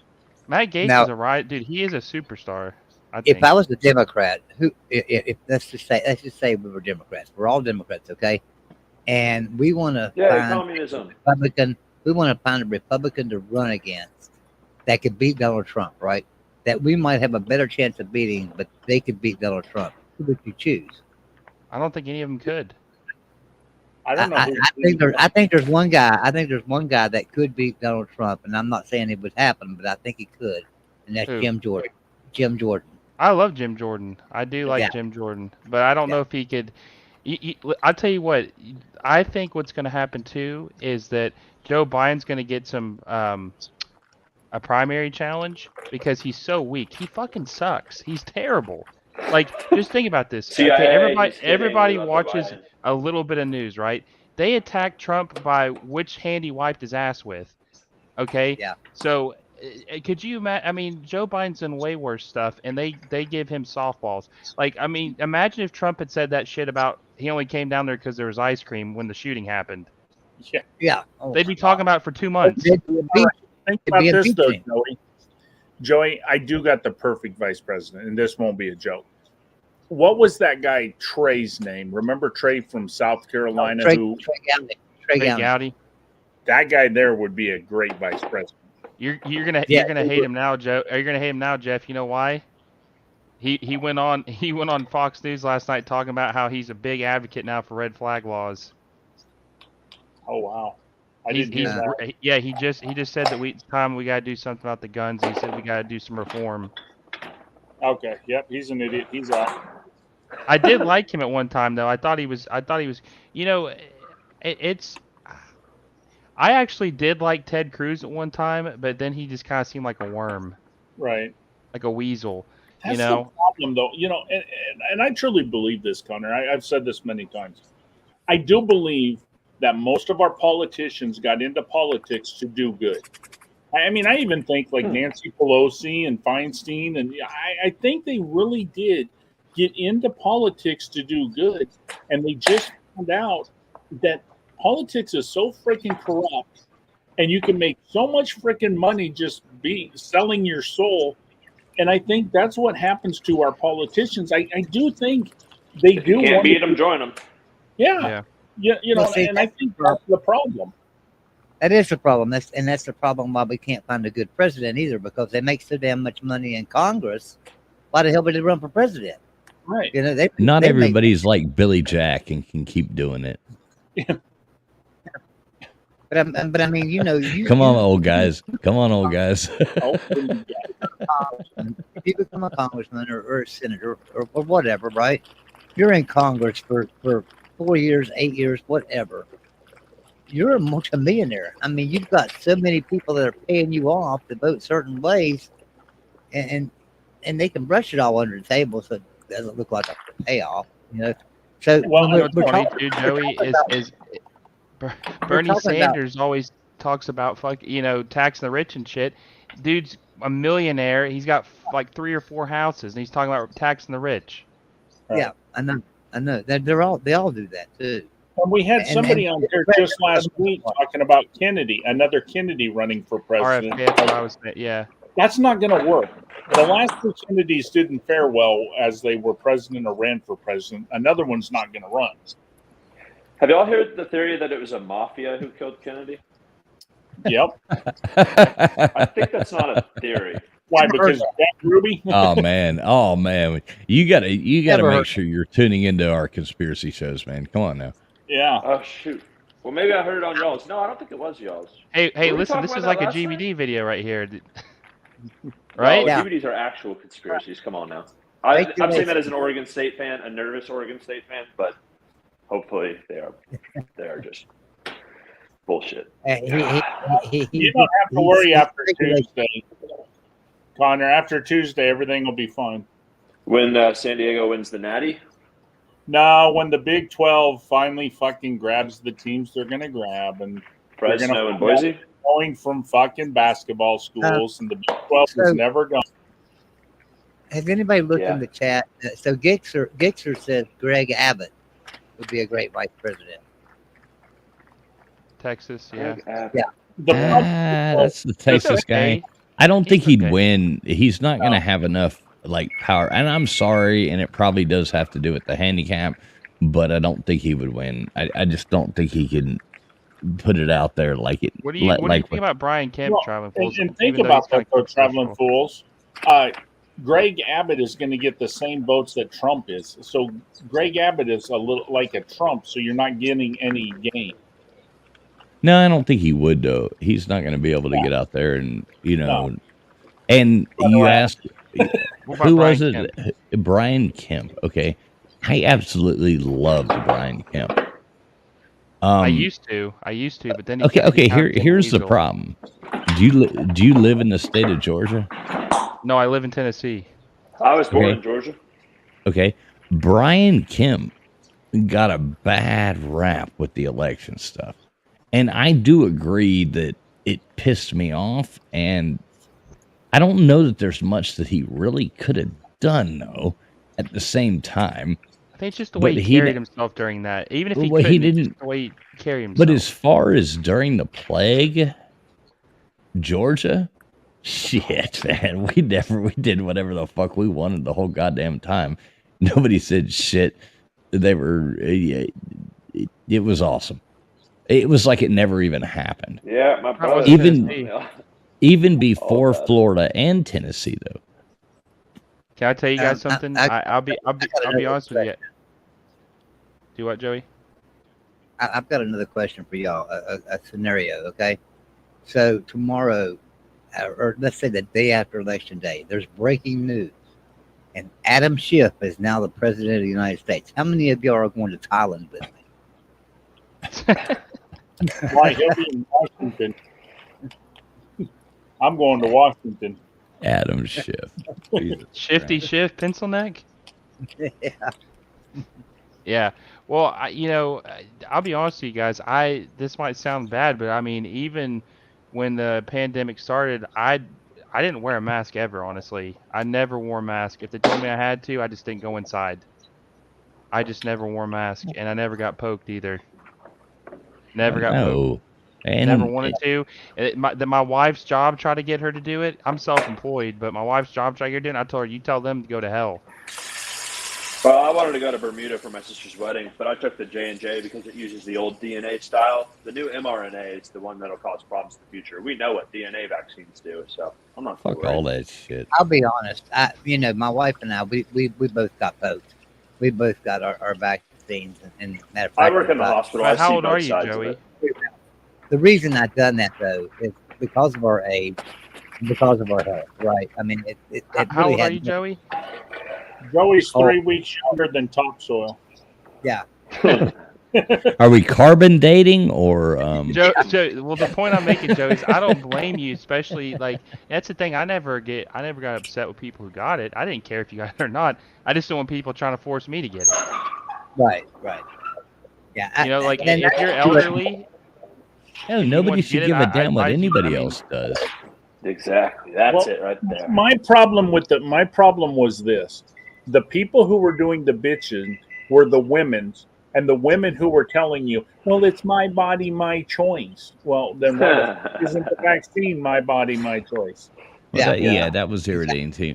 But see, I hate that argument because now they can use it back against and that's one of those dumb like things that I was like, I wish people would quit saying this like publicly online all the time, because it's like now you're just agreeing with them.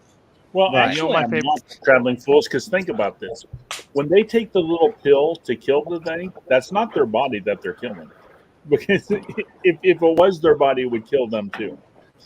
You know, dude, trust me, I'm Catholic. I'm totally anti-abortion. I think that's like the most horrific thing you can do in the world is to kill the most innocent possible thing in the world.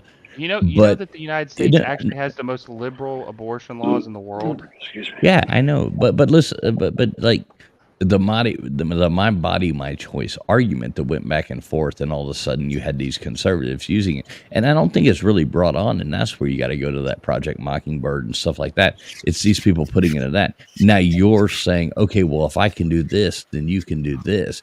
Is where that leads to in the road of the process of thought. So you have to be careful when using arguments like that. It's not my body, my choice. It's like, no, fuck you. You're not sticking me in a goddamn arm with some weird ass thing. Yeah. Well, not agreeing with them. Like, okay, if you can do this, then I can do this, because that's their slogan. If you're buying into it now, then you are agreeing to terms. Know what I mean? One of my favorite COVID arguments though that I had was that, they always said, yeah, you got to get the jab. It's, you're 95% less likely to get COVID, yada, yada, yada. And then they say, you need to get jabbed. And it's like, well, hold on a second. If you're protected against the virus, what does my status affect you? If you're already vaccinated, it's supposed to protect you. Who cares if I have it? You're protected, right? And my what biggest does it concern problem you? with COVID, Will, was when they told you one of the symptoms is you have no symptoms. Yeah, exactly. But you have to watch that too, Connor, because if I'm a woman and I'm pregnant, what business is yours what I do? If you're going to have that argument, you got to look at that argument too, right? So you've got to think about that. So I think this goes back to the trust thing, because you're right. We, the majority of the population, trusted the government enough with this vaccine. And the next time will be even less. But what if we actually do need to eradicate another smallpox or something? Like, that's why I say we have to try to at least trust that they're not going to kill us. I don't know, man. Good luck. You know what's funny, Connor, is that The funniest damn thing all night. So they forced people to get the vaccine, and do you know that all these pharmaceutical companies made like record profits? So we paid for all these jabs, Freaking, and they forced us to Pfizer. get. Well, I didn't get it, but they were trying to force people. Hey, if you don't get this jab, you're fired. Your well-being is affected. So you're protecting my life with this jab, but you're also going to fire me. That makes no sense at all. Like, But you're the telling me cool you're my well-being, but you're going to fire me. The cool thing is, though, those pharmaceuticals, they were on it because they would have the next variant already made up before the next variant even started. You know, they knew ahead of time what was coming, you know, and every 6 months it's like, oh, we need a different jab to help you with the last jab, and it'll help, you know. And Hey, yeah, you saw the whole thing with those recordings of Fauci when he went to the house in like the urban neighborhoods trying to pay. Yep. Yeah. Did you? Everybody saw that, right? I don't think I did. Trying to pay for. I mean, I can play it right now if you want it, Tide Yeah, Guy. they were paying to have the jab. You want to see it, Tide Guy? Like, Wait, Yeah, let's do Fauci it. was paying people to get the vaccine. Oh, They, I don't doubt it. all kinds of cities were paying people. When Maybe they're trying to Americans surprise us. are not settled with the information that's been given to us right now. So I'm not going to be lining up taking a shot on a vaccination for something that wasn't clear in the first place. And then you all create a shot in miraculous time. It takes years to create vaccination. Well, it used to take years. Okay, it used to. You know how many years were invested in this approach? About 20 years of science to get us to be able 20 to years do it is not quickly. enough. And 9 months is definitely not enough for nobody to be taking no vaccination that you all came up with. The only reason I'm talking to you right now, as close as we are, is that I've been vaccinated. Right. But if it allow thousands of people like you don't get vaccinated, you're going to let this virus continue to percolate in this country and in this world. Something like the common flu then, right? And not like It's the much common more flu. serious than the flu. Well, the flu kills a lot of people annually too. You know how many people died of the flu the last year? I mean, not this year, virtually none, but the previous year, about 20 to 30,000. You know how many people have died from COVID-19 in the United States? 600,000 Americans. Well, the number that you all giving that died, that's once again, that's you all's number. You gonna pay us? Yeah, definitely. Because when you start talking about paying people to get vaccinated, when you start talking about incentivizing things to get people vaccinated, there's something else going on with that. Something else going on. It is something going on. There's With something it. else You're going right. on. But I'm glad millions of people like me and most everybody here didn't get an incentive. You know what their incentive was? Protecting their health and protecting the city. But that's, I won't keep doing anymore. It's okay, because my incentive, y'all campaign is about fear. It's about inciting fear in people. You all attack people with fear. That's what this pandemic is. It's a fear. It's fear, this pandemic. That's all it is.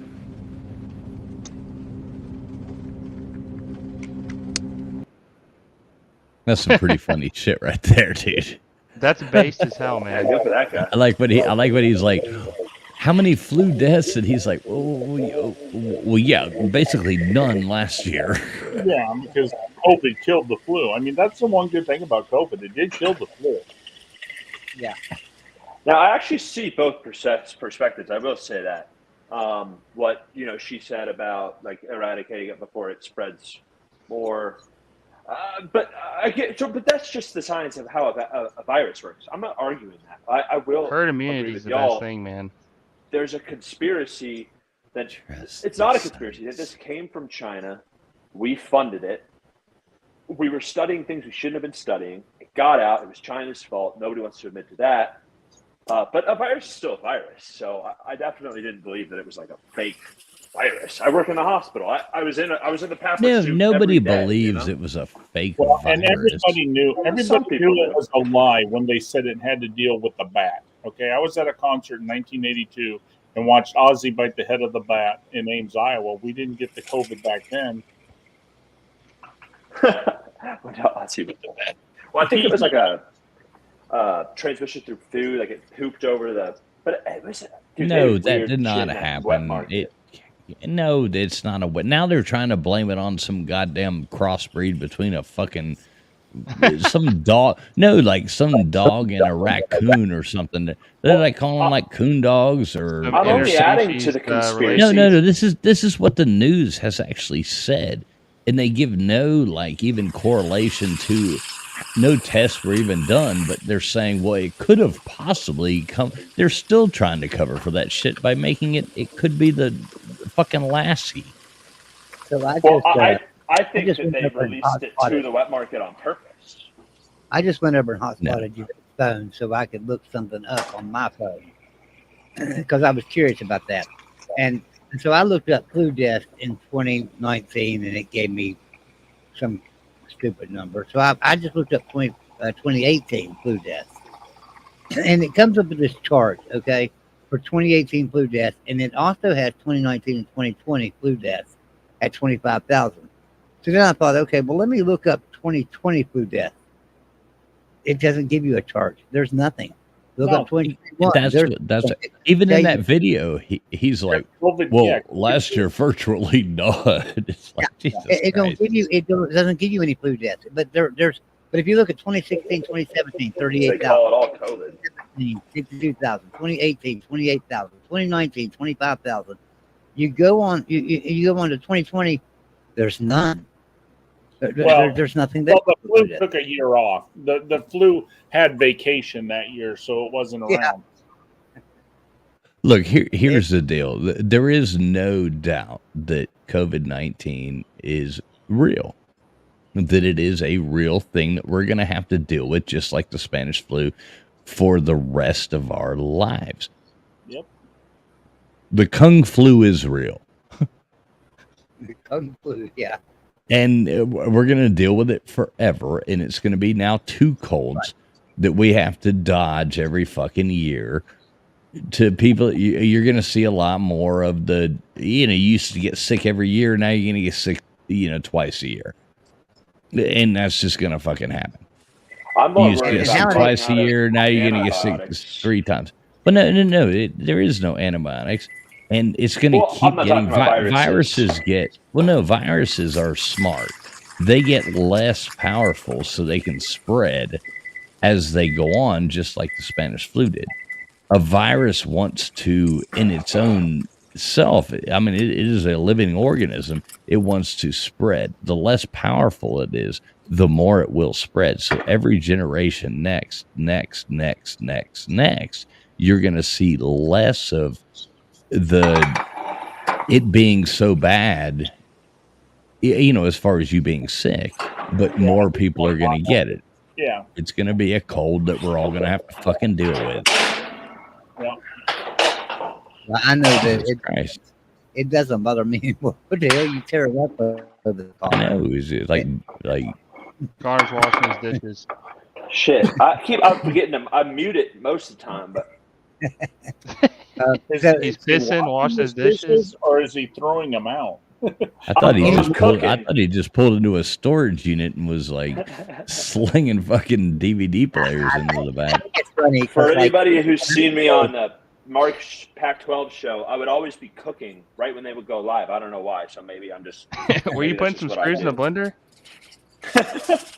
Now, everybody remembers back. Everybody remembers back when in 2020 and stuff, and you go to the grocery store. If somebody was coughing in the next aisle, people were running to the other aisles, getting away from them. And that was crazy. So I would go to the grocery store or something, and I cough. I mean, I've smoked for almost 50 years, so I'm gonna cough like crazy. And so I'm being an aisle, and I start coughing, and the aisle would clear out. I mean, this literally clear out. So I can remember going to the grocery store, and it was not 2020, it was 2021. I went to Walmart, and the aisles were full. I mean, you couldn't hardly get up and down them, and I was sitting there. Remember they had the little arrow stickers too? Remember the arrow stickers? Yeah, right there. Right. And that's what was holding me up, was that I was on the arrow to go down an aisle, and you know, there was a little old lady up there in the front that's trying to get something out of the frozen food section. She can't get anything, and I'm sitting there waiting. So I started coughing, and the aisle cleared out. I mean, I don't know. I mean, it's crazy. I don't understand people that do that. But Joey, you screwed up. yourselves. Joey, you made a mistake. You coughed in the aisle. You should have been coughing in the checkout stand. That way you get out of there quicker. That's where you want him to clear out. Yeah, and now you have to work there to check out. Yeah. One good thing Jesus that came of Christ. it. That's One I good mess thing that- I mess that shit up constantly on purpose. When I'm in that thing, I make that person, like if I've got like, you know, a buggy full of groceries and the only thing's open is the self checkout, I just mess up it. I scanned it twice. I'm sorry.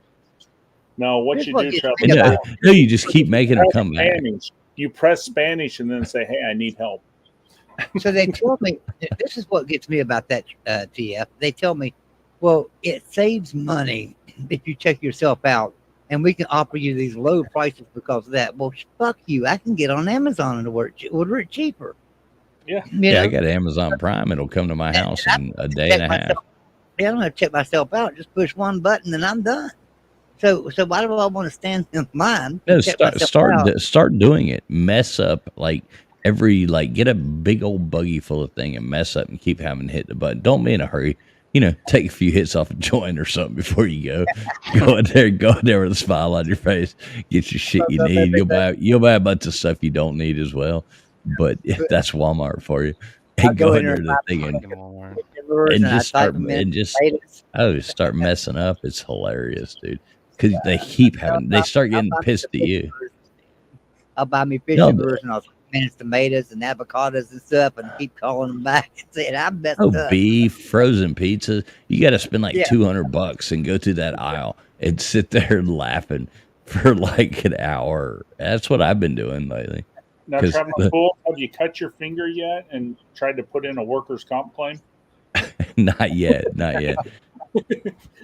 Yeah, I'll be wearing a back brace within 3 weeks. Don't worry. There you go. No, seriously, do it. Start messing it up and make the people keep having a, because that's the funny thing. They put that one person that works this register, and the whole everything gets held up forever because everybody makes a mistake almost every time they go. Yeah. Do the self check. I don't work there. I don't know how to work this fucking machine.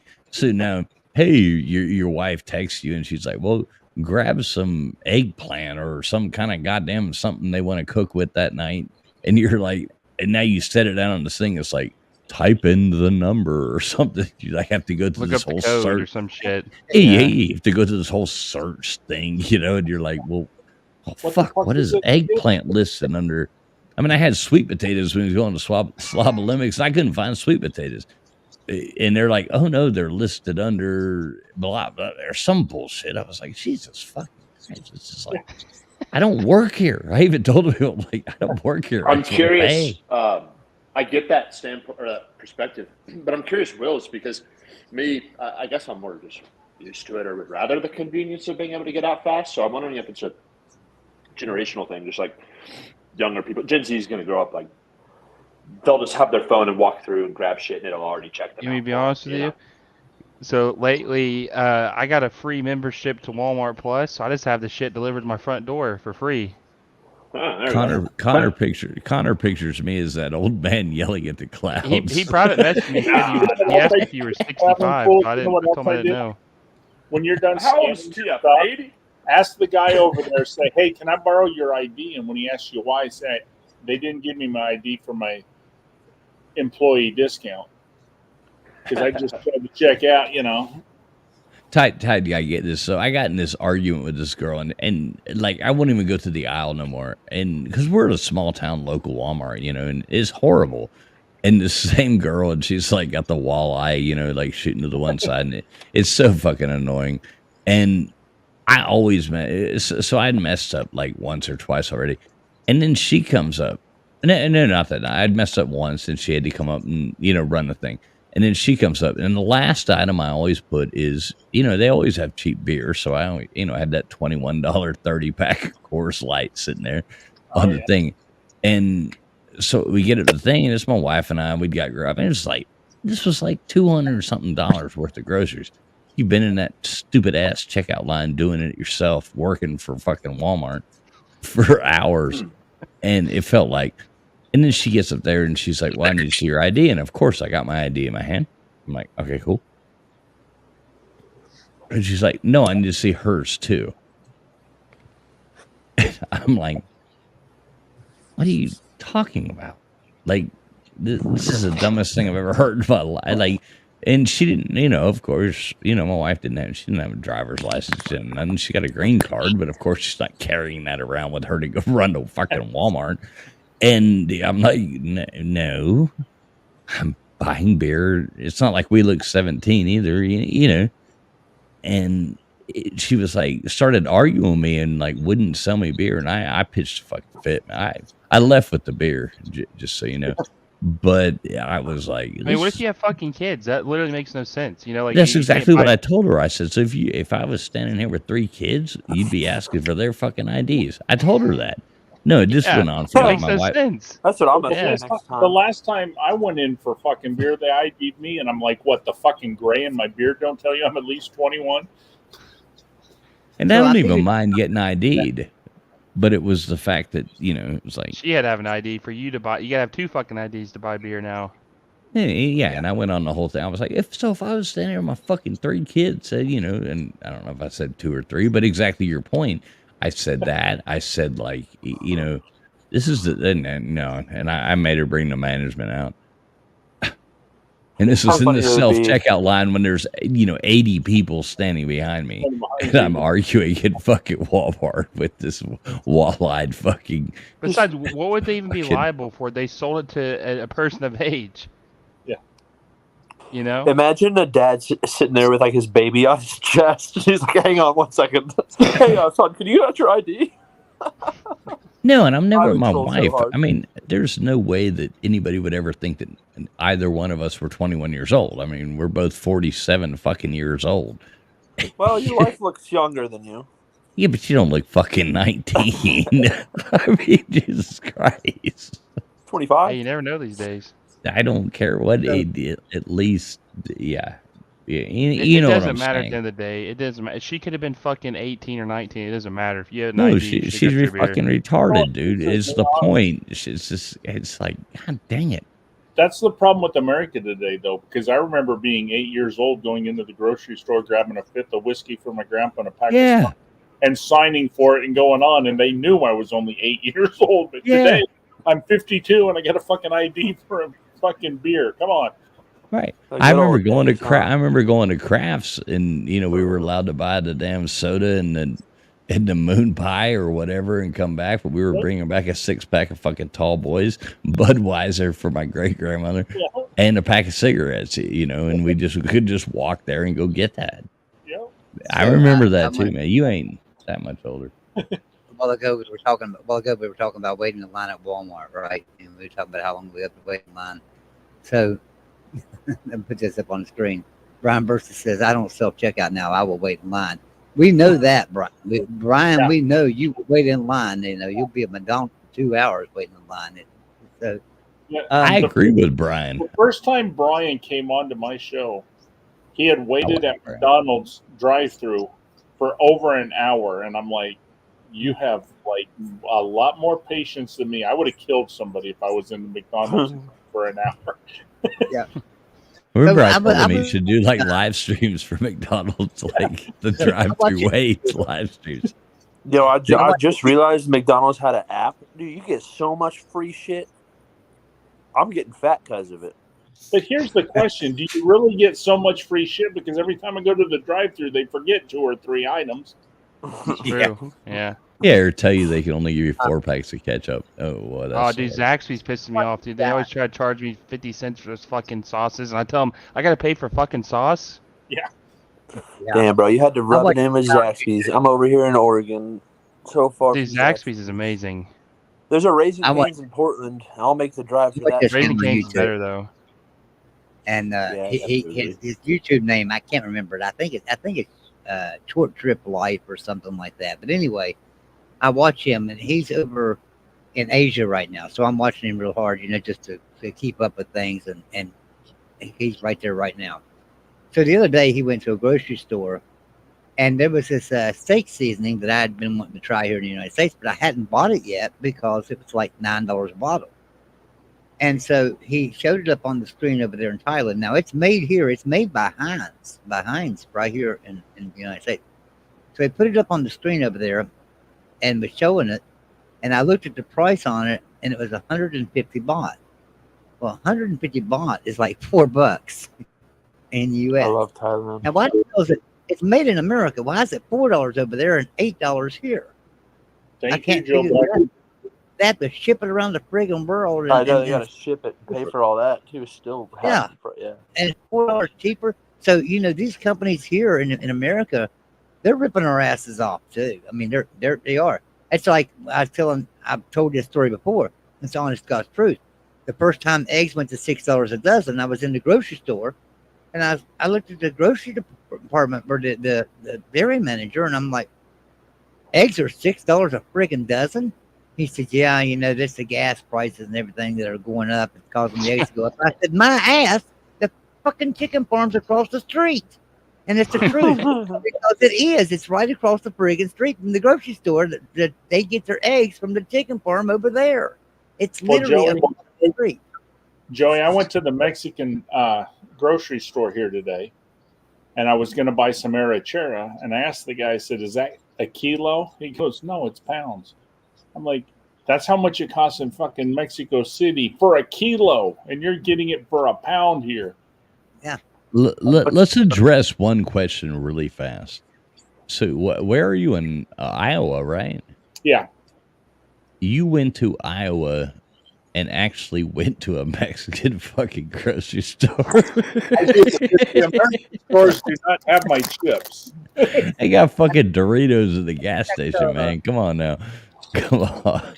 What flavor are those? Those look good. That reminds me, Ty Guy. I need to send you some money for J-Dub. I want to know how much you're going to need. Oh yeah, if you do get something set up for J-Dub. I mean, it can't be something, but I guarantee there would be like a bunch of people who would throw $5 or $10 into something. I bet we could do some. I was thinking like $20 or something. Get Well, Mark I know, but I'm stream where all the proceeds go to freaking what's his face, the Alabama fan that died, J-Dub. Who? Yeah, J-Dub. Yeah, that's what we're doing. Yeah, so Wish you could be as annoying as an Alabama fan? Well, now you can with Bama Bragg, the new bubble gum from Tuscaloosa Chew. Open your own pouch of Bama Bragg, pack in a wad, and in no time you'll be spewing irritating nonsense and aggravating statistics just like the rest of the redneck idiots that say roll tide when they have nothing else to offer. Maybe your school doesn't have 18 national championships, but now you can parade around like a stuffy jerk just like fans of the Crimson Tide. Bama Bag Bubblegum. It's gumpalicious. I mean, that's great. That's great, dude. That's a great bit right there. Yeah. I am never deleting that. There's a new soundbite. soundbite. We all went quiet when we heard his voice too. It's like There's a new soundbite now too, though. I mean, this is my favorite soundbite. Everybody knows their role. Hey, oh! You gotta know your role. Everybody knows their role. No, Jeff. Did you hear Pigskin Pete or Huffer Billy Paul making Pigskin Pete's knees the other night?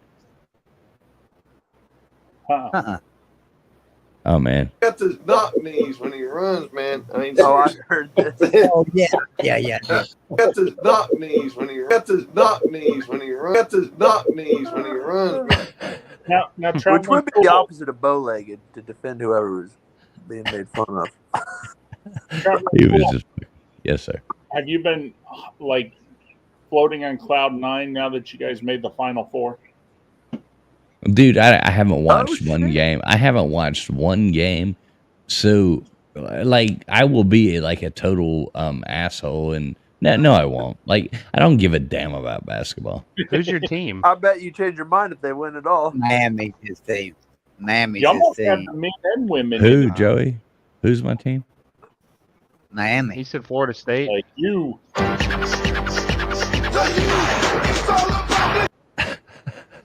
Jesus. So, Hey, at but least it's you're not not all Georgia about. fan. If you don't even know Miami's in the Final Four, he's not. No, all I know about they are. I know they are. People see. My thing is I don't like to waste money, and we have Hulu. You know, pay the $7 a month or whatever just to have something on TV, but we don't ever watch that shit. I mean, it's just not what we do. We don't watch TV, and I activate it to a live, you know, the primo shit every September, and turn it off in March, or not March, but January, February, or right after the national championship, like the day after. I turned it off again this year, and you know we had it for another 2 weeks or I'm whatever. going to turn you on. I'm going to turn you on to something, and it's called a radio, and it's free. And you can listen to the radio, and they've got these things called announcers that will broadcast the game and tell you what's going on. And you can. I know, listen but to that. I'm too busy listening to all the damn people on here. You know, Oh. like I don't really give a damn. But I hope we win. I mean, I really hope we win. That'll be cool if Miami wins the whole thing. But I'm not activating my television. I'm not spending money on watching basketball. Not a fucking. What chance made in you a hell. Hurricanes fan? Are you from Florida? Yeah, man. So, It fits I his whole mean, damn, persona, man. The first time he went down to Florida, if you bought a Miami T-shirt, you got a free bowl of soup, and he was hungry that day, and he said, "To hell with it, I'll just get a free I bowl." was of gonna soup. be a Hurricanes fan. Yeah. No, listen, man. I used to love watching the Hurricanes. It's way more than that, dude. Like I grew up at games, and my grandfather was a booster, and it's. So, what do you think about Cristobal? You think he's the dude to turn it around?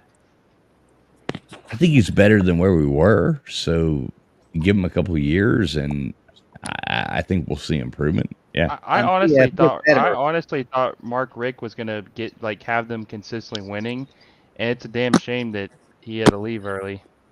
Yeah. Dude, I was so pissed when they hired Mark Richt. I was so pissed off. You're better I off now. thought he was okay. Yeah. No, Thanks that to was a Nick lame duck Saban. hire. You need to be on your knees thanking Nick Saban right now, TF. That's why you're going to be better off this year, because Nick Saban hired. No, Kevin. we're going at least 372-0 this year, at least. So I mean, it's going to happen. Shoot, yeah, probably like 72, probably 72-0, yeah. No, we're hitting triple digits, baby. It's a damn shame though Miami hasn't been relevant since they left the Big East. Though, you know, I mean, it's pretty I mean, it's sad because they have such a rich tradition. I mean, they were the Alabama of their time. Since Saban, they were what Saban was now. Remind us your team again. When they left the Big East, they weren't relevant. They hadn't won That's anything. what I'm saying. Yeah, that's what I'm saying. Yeah, they haven't been relevant since they left the Big East. See, I think Will is like friendly, like trolling me at the same time. I get it, man. No, I'm dead. No, I'm dead serious. I'm not a troll, man. No. I know. I like to be fucked with, and it's a good fuck with you. Will likes a true blue blood team. All right, let's guess. You really don't remember, Connor? We literally talked about this. I know. We literally just 2 nights ago. Fuck me. What weed you smoked? He likes one of the most powerful football teams in America. Yeah, he's probably a Michigan fan. Or... No, I'll give you. No, hold on. Connor can't guess because I know he'll get it. I'll give you a hint, Traveling Fools. It's an SEC I should know founding, though. I've seen. It's an SEC founding member, real powerhouse, and it's won 2 national championships in the last 12 years. Oh fuck! Who would that be? 12 years? Yep. Yeah. An SEC powerhouse? Oh, yeah. LSU. No. Now we're using the word powerhouse ironically. National champions. chips. They're a yes. baseball powerhouse. They're Yeah, a baseball powerhouse. Who the fuck you root for, man? Come on. Baseball powerhouse. Who the fuck you root for, man? Come on. Vandy. Oh, Vanderbilt. I can respect that, man. That's cool. Who has a better all-time program, Oregon State or Vandy in baseball? Vanderbilt's the best program. In the last 20 years, I might have to lean Oregon Vanderbilt for State, sure. though. We have 3 natties in the last 20 years. Y'all only Yeah. got 2. We would have won. We would have won if it wasn't for the COVID season. We would have won back to back. If it wasn't for the COVID. I think it's They fucking canceled it, man. Yeah, they canceled it. Yeah. I love it though. You get that excuse. Hey, it's like a UCF fan saying, we won the natty that year. It's awesome. Yeah, That's cool. What is?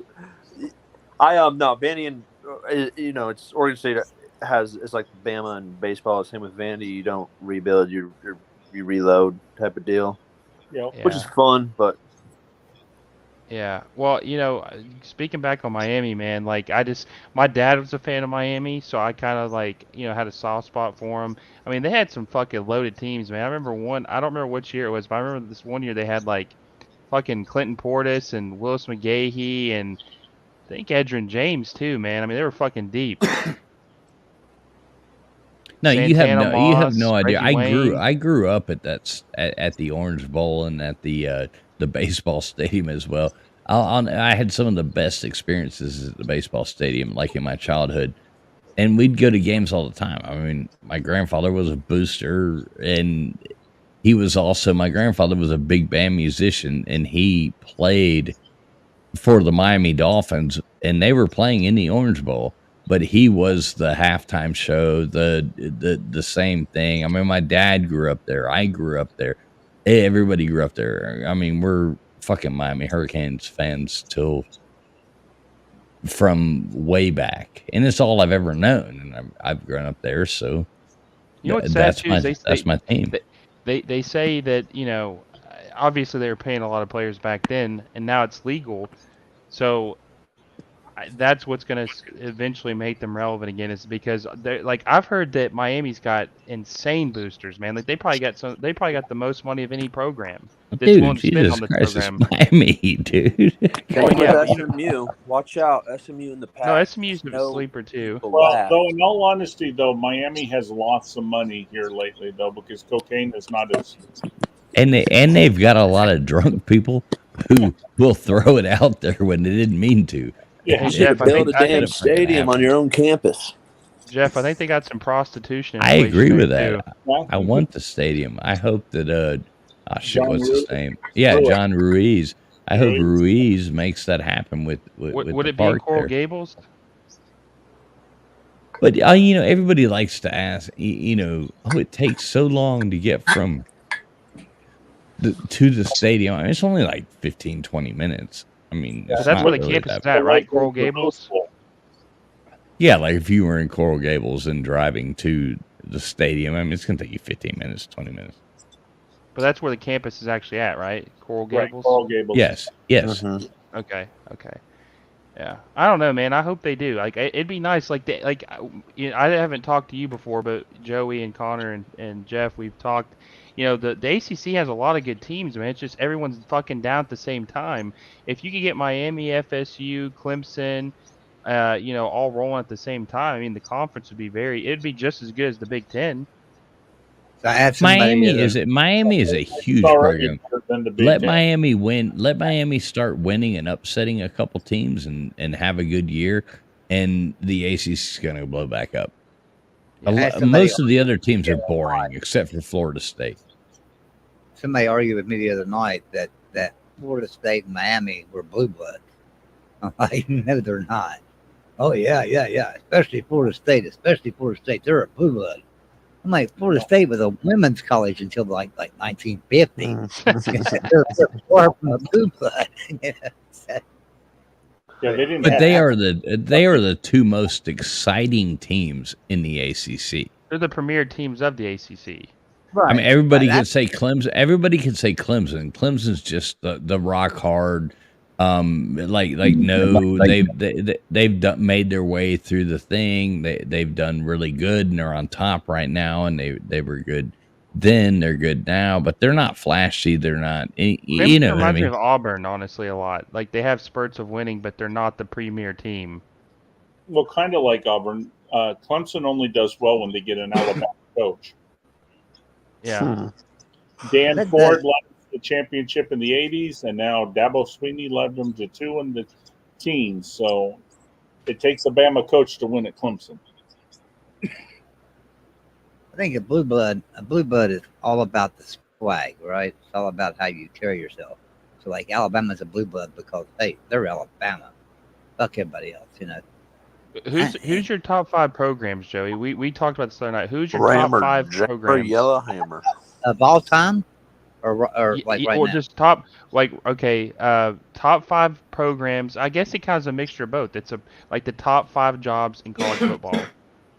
Top 5 jobs in college football. Jobs are different than. Well, Yeah, I kind of tie it all together. I kind of look at like the history, Here's the the problem. desirability, and all that. Well, I'll argue with you. The greatest jobs in college football, and I said this many times, is I the know. I already know where you're going with this. I know It's exactly Iowa. where you're going with this. It's I Iowa. was with Yeah. 2 coaches since '76. Their fans don't have great expectations. You make good money, and all you got to do is take them to a bowl game. I mean, because if I had to list my top 5 coaching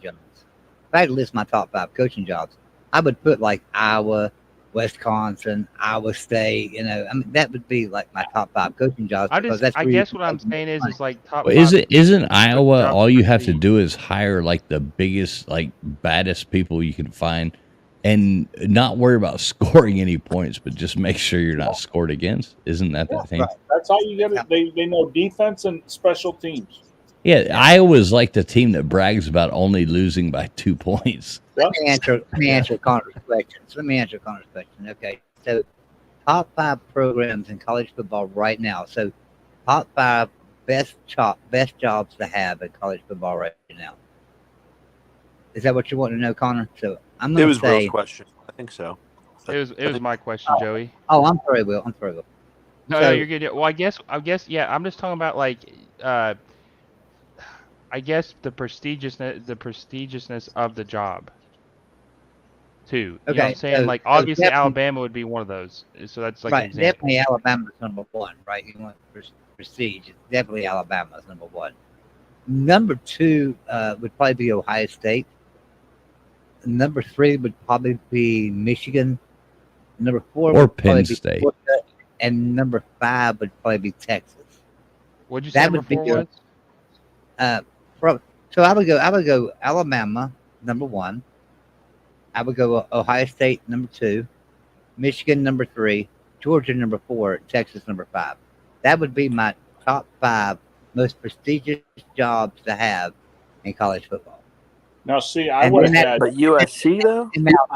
I was about to say USC What, has to Notre be Dame? put in there somewhere. That's what I was going to say. I would Problem. argue that you could put USC in there in place of Texas right now, but still, it's Texas. So I'll tell you what I would tell you is this: I would have Texas A&M and Penn State in there because you're going to make $1 billion at both of those places. Yeah, that's why I said Penn They're State. all winning again. I mean, they want to win, but you know what? When's the last time Penn State has beat Ohio State, Michigan? You know, been in the tie? They're not, and they're paying their coach tremendous All right. amount of money. $10 million a year. let me You know, ask you this. Again, Tiger, I'm going to ask you this. How many people could you approach on the streets that aren't huge college football fans? They're just the occasional watch a college football game. How many of them could you approach and say, tell me who the head coach of Alabama is? And how many of them could you approach and say, tell me who the head coach of Penn State is? How many of them could tell you who the head coach of Alabama is versus the head coach of Penn State? More than half. No, Joey. The problem is no. This is where you're wrong. Is so many people would probably instantly, when they hear Penn State, would go to some kind of like woke ass blah blah blah and about Joe Paterno, Sandusky. Right. and you calling him a thing. Most people, if they weren't college football fans, they would go to that. Yeah. That's what I'm saying. So you're asking me who the top 5 most prestigious jobs in college football are. And I told you who I think they are. And you could argue Texas and USC at 5. I do give you that. But I mean, you could argue Miami at one, but you know, I would I mean, probably whatever. put Penn State. I would probably put Penn State as a prestigious job back at like probably 14 or 15, somewhere around there. I really would. Joey, you know who my sleeper would be that's off that list? Who's that? LSU. They've won LSU. 3 national championships with 3 different coaches in the last 20 years. And they Right, I just would have LSU. Lane Right. Kiffin to LSU. Wouldn't that be awesome? Oh, wait, but LSU over Florida though? Oh yeah. Yeah, they've won 3 because Urban Meyer's the only one that's won the last 20 years there. LSU's had Spurrier won 3 in the different 90s. championships with 3 different coaches in 20 years. Spurrier won in the 90s. 91, but that's not the last 20 years. That was like 96 or something. I think it was 91. Might have been 96. Still not in the 20-year threshold. But, you know, I think it did. I can't remember if it was Tony's graph, but Notre Dame technically has the biggest fan base, right? No, they would be number 2 in the Big Ten behind Ohio State. In the United States. Oh, Ohio State. Oh, so Ohio State. you have to count. You have to count Canada in that, and then I'd say Notre Dame probably wins. But Well, the Mormons might have the world. Notre Dame did lock down Vatican City. exactly, they got Vatican City. Mormons, when they go on their missions, they preach the BYU message. Notre Dame has a whole country that pulls for them, the entire country. Yeah, I would say Notre Dame. But Notre Dame probably has the most. Man, that's true, ain't it? They got an offense. entire country. And Yeah, religion, when you get outside of, you get outside of the United States, and you No just start wonder they're thinking of independent. who are people rooting for. The whole world's rooting for. Well, 40% of here's the the world, or thing. 30% of the world's rooting for Notre Dame. When you ask me about prestigious schools and like what makes them a prestigious school, I got to look at their past coaches as well. So like when you're talking about Notre Dame, okay, so they had Lou Holtz, who was a great coach, right? But then who did they have? And then who did they have? So you're looking at Brian Kelly, and you're like, okay, now he's at LSU. Brian Kelly's a great coach, right? But is he a prestigious coach? No, not really. I mean, he's not no Nick I think he's Saban. actually doing a lot better at LSU than I thought he would. I never thought he'd win 9 games his first year, honestly. Right, I think right. he That's did a what- lot better than I thought he would. He's a great coach. But so that knocked LSU back on my list, and that knocked Notre Dame back on my list too. You know, Oh, so good point. that's Well, all I'm and- saying. Now, see, Will, I have a T-shirt that says, "I would rather take a shower at Penn State than play for Tennessee." Ty Guy never fails to bring it back around to Tennessee. Poor old chopping block. Tennessee. Yeah, but see, that's the thing too. Is like I kind of wonder to myself to talk about like poaching coaches and stuff and like getting big hires. You know, the SEC's got so much money they can hire a guy from Notre Dame to come down to LSU and coach. You know, you look at Big 12 teams, and even the Pac-12 was able to do it because USC is such a big brand. But is there any team in the Big 12 that would ever be able to poach a coach? Well, hold from up. a big Colorado school? got Prime, and say what you will with Prime. That's a job that, like, if you're Prime, go to the Pac. It's a little easier. Get But all they the didn't poach kids him from recruited. anybody though. He was at Jackson State. They didn't poach him from like They didn't poach him from Michigan or No, Ohio true. State. They just jumped the line, Colorado. I think he stays there too, because I think he wants to leave his fingerprints, his identity on a program. And what is Colorado's identity? He could be Colorado. you give that guy, he's going to get like a 5-win season, 6-win season this year. Going to improve the program, probably 7-year next year, and maybe 8 the next. Win a bowl game, and then he's off to going to be FSU. whatever the. He'll probably end up in Florida State. Yeah, I can think see. he's narcissistic. I think that Of matters course. to him. That like it's all his program. Colorado No, is but listen, man. Here's the thing. He could build a Colorado to, I don't think he's ever won a championship there. But if you go back to your alma mater and win a championship, it just means more. Like it just looks but like FSU will never be his program. We've got a Big I mean, if 12 he's- question. the Big 12 question is: You're will asking anybody? Big 12, Yeah. Can they poach anybody, right? So when you're thinking this though, you're thinking too big, because I know what you're thinking. You're thinking could poach David? Could they poach a Ryan Day? No, it's not going to happen. You're not going to get. And here's why: Ryan Day's an Ohio State guy, right? Jim Harbaugh's a Michigan guy. Went to Michigan. Nick Saban is a staple at Alabama. You're not going to poach those guys. But could West Virginia poach Jimbo Fisher? Absolutely. Right. So, yeah, there are chances to be able to make it. You wouldn't get Jimbo Fisher, Joey, and here's why. You guys will not fired. Fisher what he's being paid. Hey, guys, listen. I got to run. I got to go to bed. All this speculation, college football talk. I got to run away from it. I got to get some sleep. I love you guys. You're entering. Now, Tia, before you go, Tia, tell us again. Tell us again about Cristobal and Miami. Are they going to be able to do something this year? Yeah, I mean, we'll go at least like I said, 372-0 this year, but it won't be until next year when we go 587-0 until we actually start like impacting it. So I predict everybody else. My prediction for every other college football is pain. How long till Miami becomes a blue blood? No, that'll never happen. We don't want to be part of your fucking silly ass club. Bunch of elitists, right? Yeah, a bunch of fucking pansy asses dancing around calling themselves a goddamn name. We want to come in there and fuck all y'all up. We want to come in there and be we want to come in there and just goddamn roll into your fucking town and just fucking wreck it. I'm getting signed up. He left. He knew what I was doing, and he fucking left. He was closing out. What I was doing to him. Because he does that to all of us, right? He keeps us online for hours. Yep. But Joey, this is what I'm talking about too. Is like, look at how USC poached. Yeah, that's a big program, obviously, but they poached Lincoln Riley from Oklahoma, which is another big program. I'm not talking about like something that big, but would a team in the Big 12 be able to poach like Matt Rule back from Nebraska? Like, say he wins 9 games or 10 games a couple seasons, would any team be able to get him to come back to the Big 12? Well, no. I don't know. I mean, what about like a Jed like Baylor? He kind of like Baylor, but Baylor's got a pretty good coach right now, so they wouldn't even try. I'm not big on Dave Aranda, though. Here's the problem with the Big 12: they don't have the money. Yeah. Well, now here's something that you're not thinking though. When you're talking about poaching coaches, you're talking about Power 5 coaches, right? Can the Big 12? Yes. Poach? All right. Well, yeah, because West Virginia could poach Lance Leipold from Kansas, right? They could. Oklahoma State. That's a Big 12 team, though.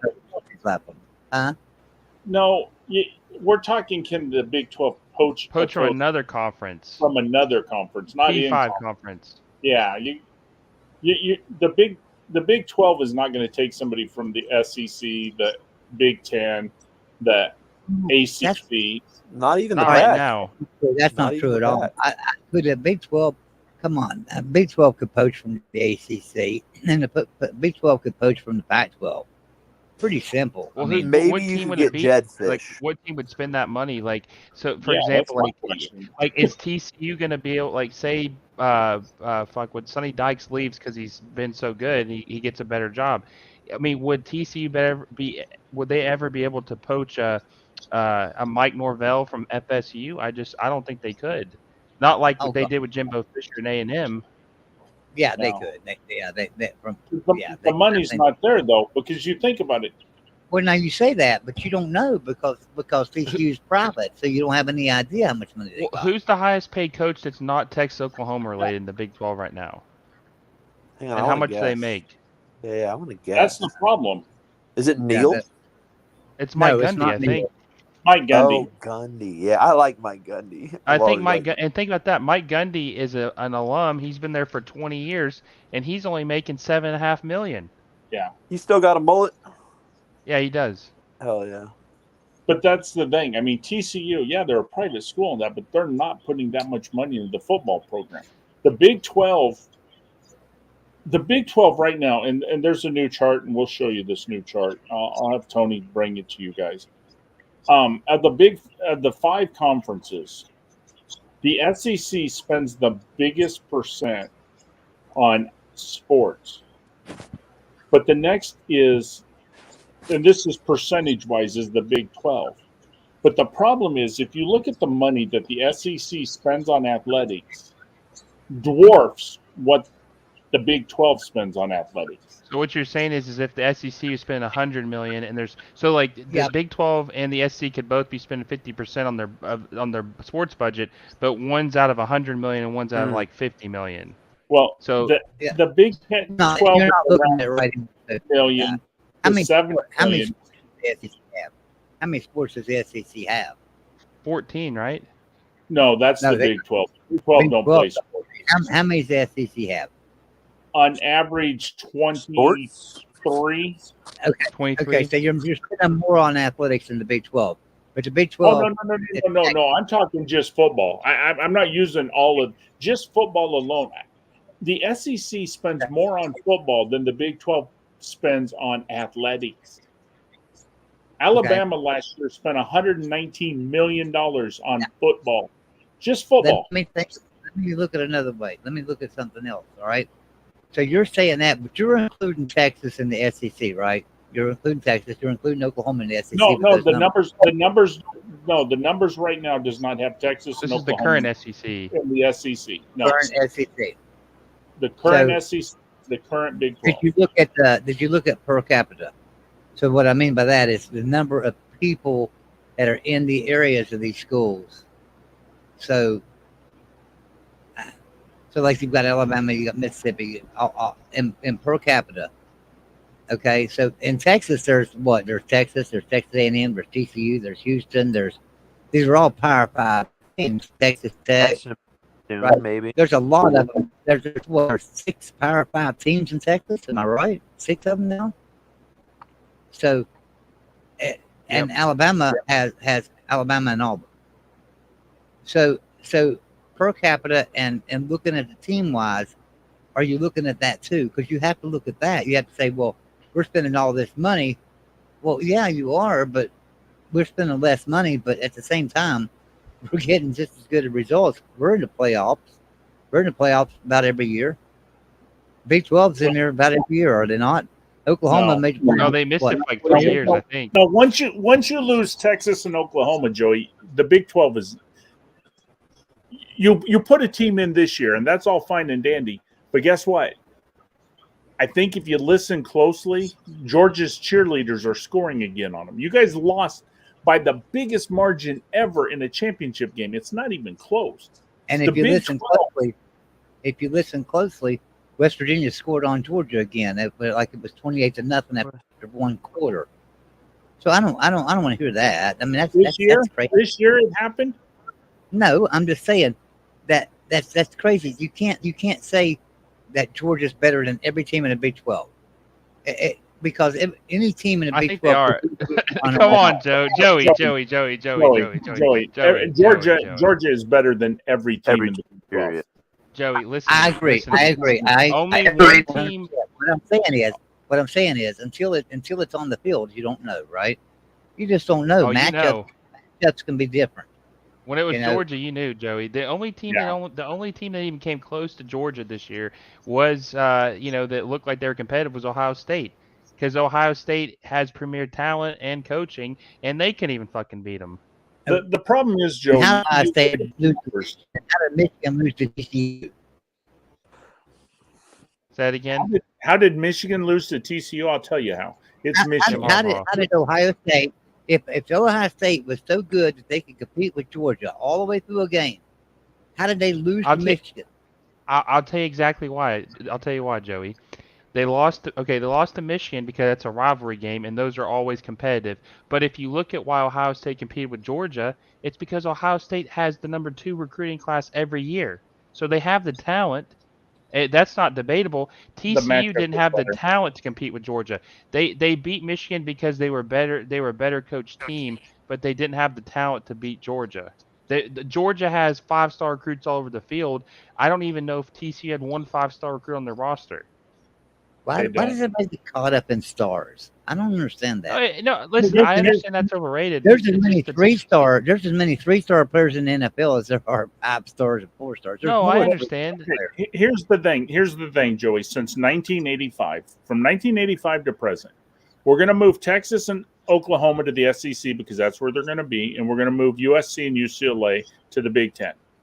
Since 1985, What percent of the national championships are in the SEC? Does anybody know? Probably like I think I saw 80%. 51%, and it's spread out amongst 8 schools. That's Okay. wild. Do you know what percent is in the Big Ten? Probably like what, 5%? 20%, and it's Oh, spread 20. out between 5 schools: Ohio State, South, or the USC, Michigan, Penn State, and Nebraska. Yeah. Do you know what Wait, percent we're the counting ACC USC. has? You can't count USC's, Well, they're going to He be in did- the Big Ten, so we're he moving said them. he was counting your new but they conference. still won it in the. Oh, okay, all right. It don't Yeah, matter. he They're just not play there. along. championships. Yeah, So, do you know what the ACC is? probably 10% because FSU and no, it's probably about 20% also, right? It's 24%, 24%. and it's spread out between Clemson, Florida State, Miami, and Georgia Tech. Whoa, Do you know what percent the Pac-12 has? Washington and Colorado. Which is 3%, which Let's is go! the exact same number as the Independents in Notre Dame. Ugh. There are none in the Big 12. Yeah. Everybody says that by letting more teams in, that you got to let the smaller schools because, they got to have a chance to win a championship. Well, if you go back from 1985 to this year, that's 38 years. The little schools are not winning. Okay. God, well, West Virginia and Kansas should have just joined the Pac-12. What were we Well, let's look at this. Let's look at this way. Let's do this. Redo those numbers again, Jeff. I challenge you to redo those numbers again, and look at the teams that played for a national championship. I don't care if they lost it. At least they got there, right? That means they're a top 2 team in the country. Hey, Joey, would you rather West Virginia be in the position they're in now, or West Virginia and Kansas would join the Pac-12, forget about SMU and San Diego State? He would hate the Pac-12. Are you kidding me? No, He hates I'm the not Big coming 12 to travel. the He would hate the Pac-12. No Oh. way. No, I'm saying, look, I'm just saying that there are teams out there that have played for national championships. They might have lost them, but they played, right? West Virginia is the winningest program ever in history to have never won a national championship. That's undeniable, undebatable. Period. More than They have Boise? played. They played for national championship. They played for national championship twice since 1985. You say, right? You went back to 1985. So we played for it twice. All right. So if you'll look at that and say, okay, so that makes West Virginia a top 2 team in the nation at least 2 of those years. TCU Not played a small for school it. he's talking about. TCU Y'all played went for to it. play. TCU was not the second best team in the nation last year. Did I they don't not think beat? my guy's talking did about not West beat Virginia. the number 4 team, Michigan? They did not even win their conference, Joey. Well, I agree, but They were not a top 2 team. Joey, No, listen to me. TCU wasn't. Oregon Joey, State I love the Big 12. I like the Big 12. I If I you're gonna like look all at- the football conferences, but I think the Big 12 is going to be very competitive and it's going to be fun to watch. But here's All right, the so- problem, Joey. Here's the problem, though, is if it wasn't for this playoff expansion, and say that you take Texas and Oklahoma out, right? Do you think that a school's going to be undefeated? Because that would have been the only way they're going to get in the playoffs if they were undefeated without Texas and Oklahoma. I think that these teams are going to beat up on each other so much that they're not going to have. There's going to be like a bunch of 3-loss, 4. I think that the Big 12 champion is going to end up having 2 or 3 losses. No, I think there'll be somebody that'll emerge in the Big 12. I don't know who it'll be. It might be Oklahoma State. It might be West Virginia. It might be TCU. It might be Baylor. But I think somebody will emerge in the Big 12 to be the dominant team in the Big 12. It'll take a few years, of course, but I think it'll happen. So, every Look, team. we're only slightly safer, so I'm pulling for that. dominant team, right? But what I was going to say is, you say, well, TCU didn't even win their conference. Well, Michigan won their conference and TCU beat them. So are you saying that the Big 12 is not better than the Big 10, or are they better than the Big 10? If you're going to say TCU didn't win their conference, but yet they beat the Big 10 champion, so is the Big 12 better than the Big 10? I don't think they are. beat But Ohio State? No, but here's the thing, Joey. First of all, you beat Michigan. That's not an accomplishment. Michigan is 21-29 all time in bowl games. And if you take the big bowl games, the conference, it's actually worse than that. Michigan cannot win outside of the Big Ten. So now the win don't matter. Right? The win. No, I'm just matter. saying, historically saying, Michigan does not play well in bowl games. Michigan has only won one championship since World War II. What's the deal with their fan base then? They think they're the But fucking. yet they're a blue blood. The They're a second blue blood, best. and y'all think they should have wiped the floor and mopped the floor with the TCU, right? That's what No, I everybody didn't say thinks. that. I thought definitely TCU was said going to win. I thought TCU was going to beat Michigan. Yeah, I I'm knew just saying- Michigan was going to lose. I told all the Michigan people, TCU is going to beat you. My And I did argument too. is Joey. Think about this too. Now West Virginia was horrible this year, right? Right. They weren't very good. They were not. Yeah, They were very Alabama down the was very stretch. good in 2005 and 2006, 2004, No, but- 2003. I remember No, all but what those I'm years. saying, no, I'm saying that I'm not saying that I'm not trying to pick on West Virginia. I'm just saying they weren't a good team. But what I'm saying is that even if you're not a good team, a lot of times when you play your rival, you get that extra oomph, like you get like a little bit more juice. Like I think that Ohio State is better than Michigan. It's not even close talent wise and coaching. I just think it's a rivalry game,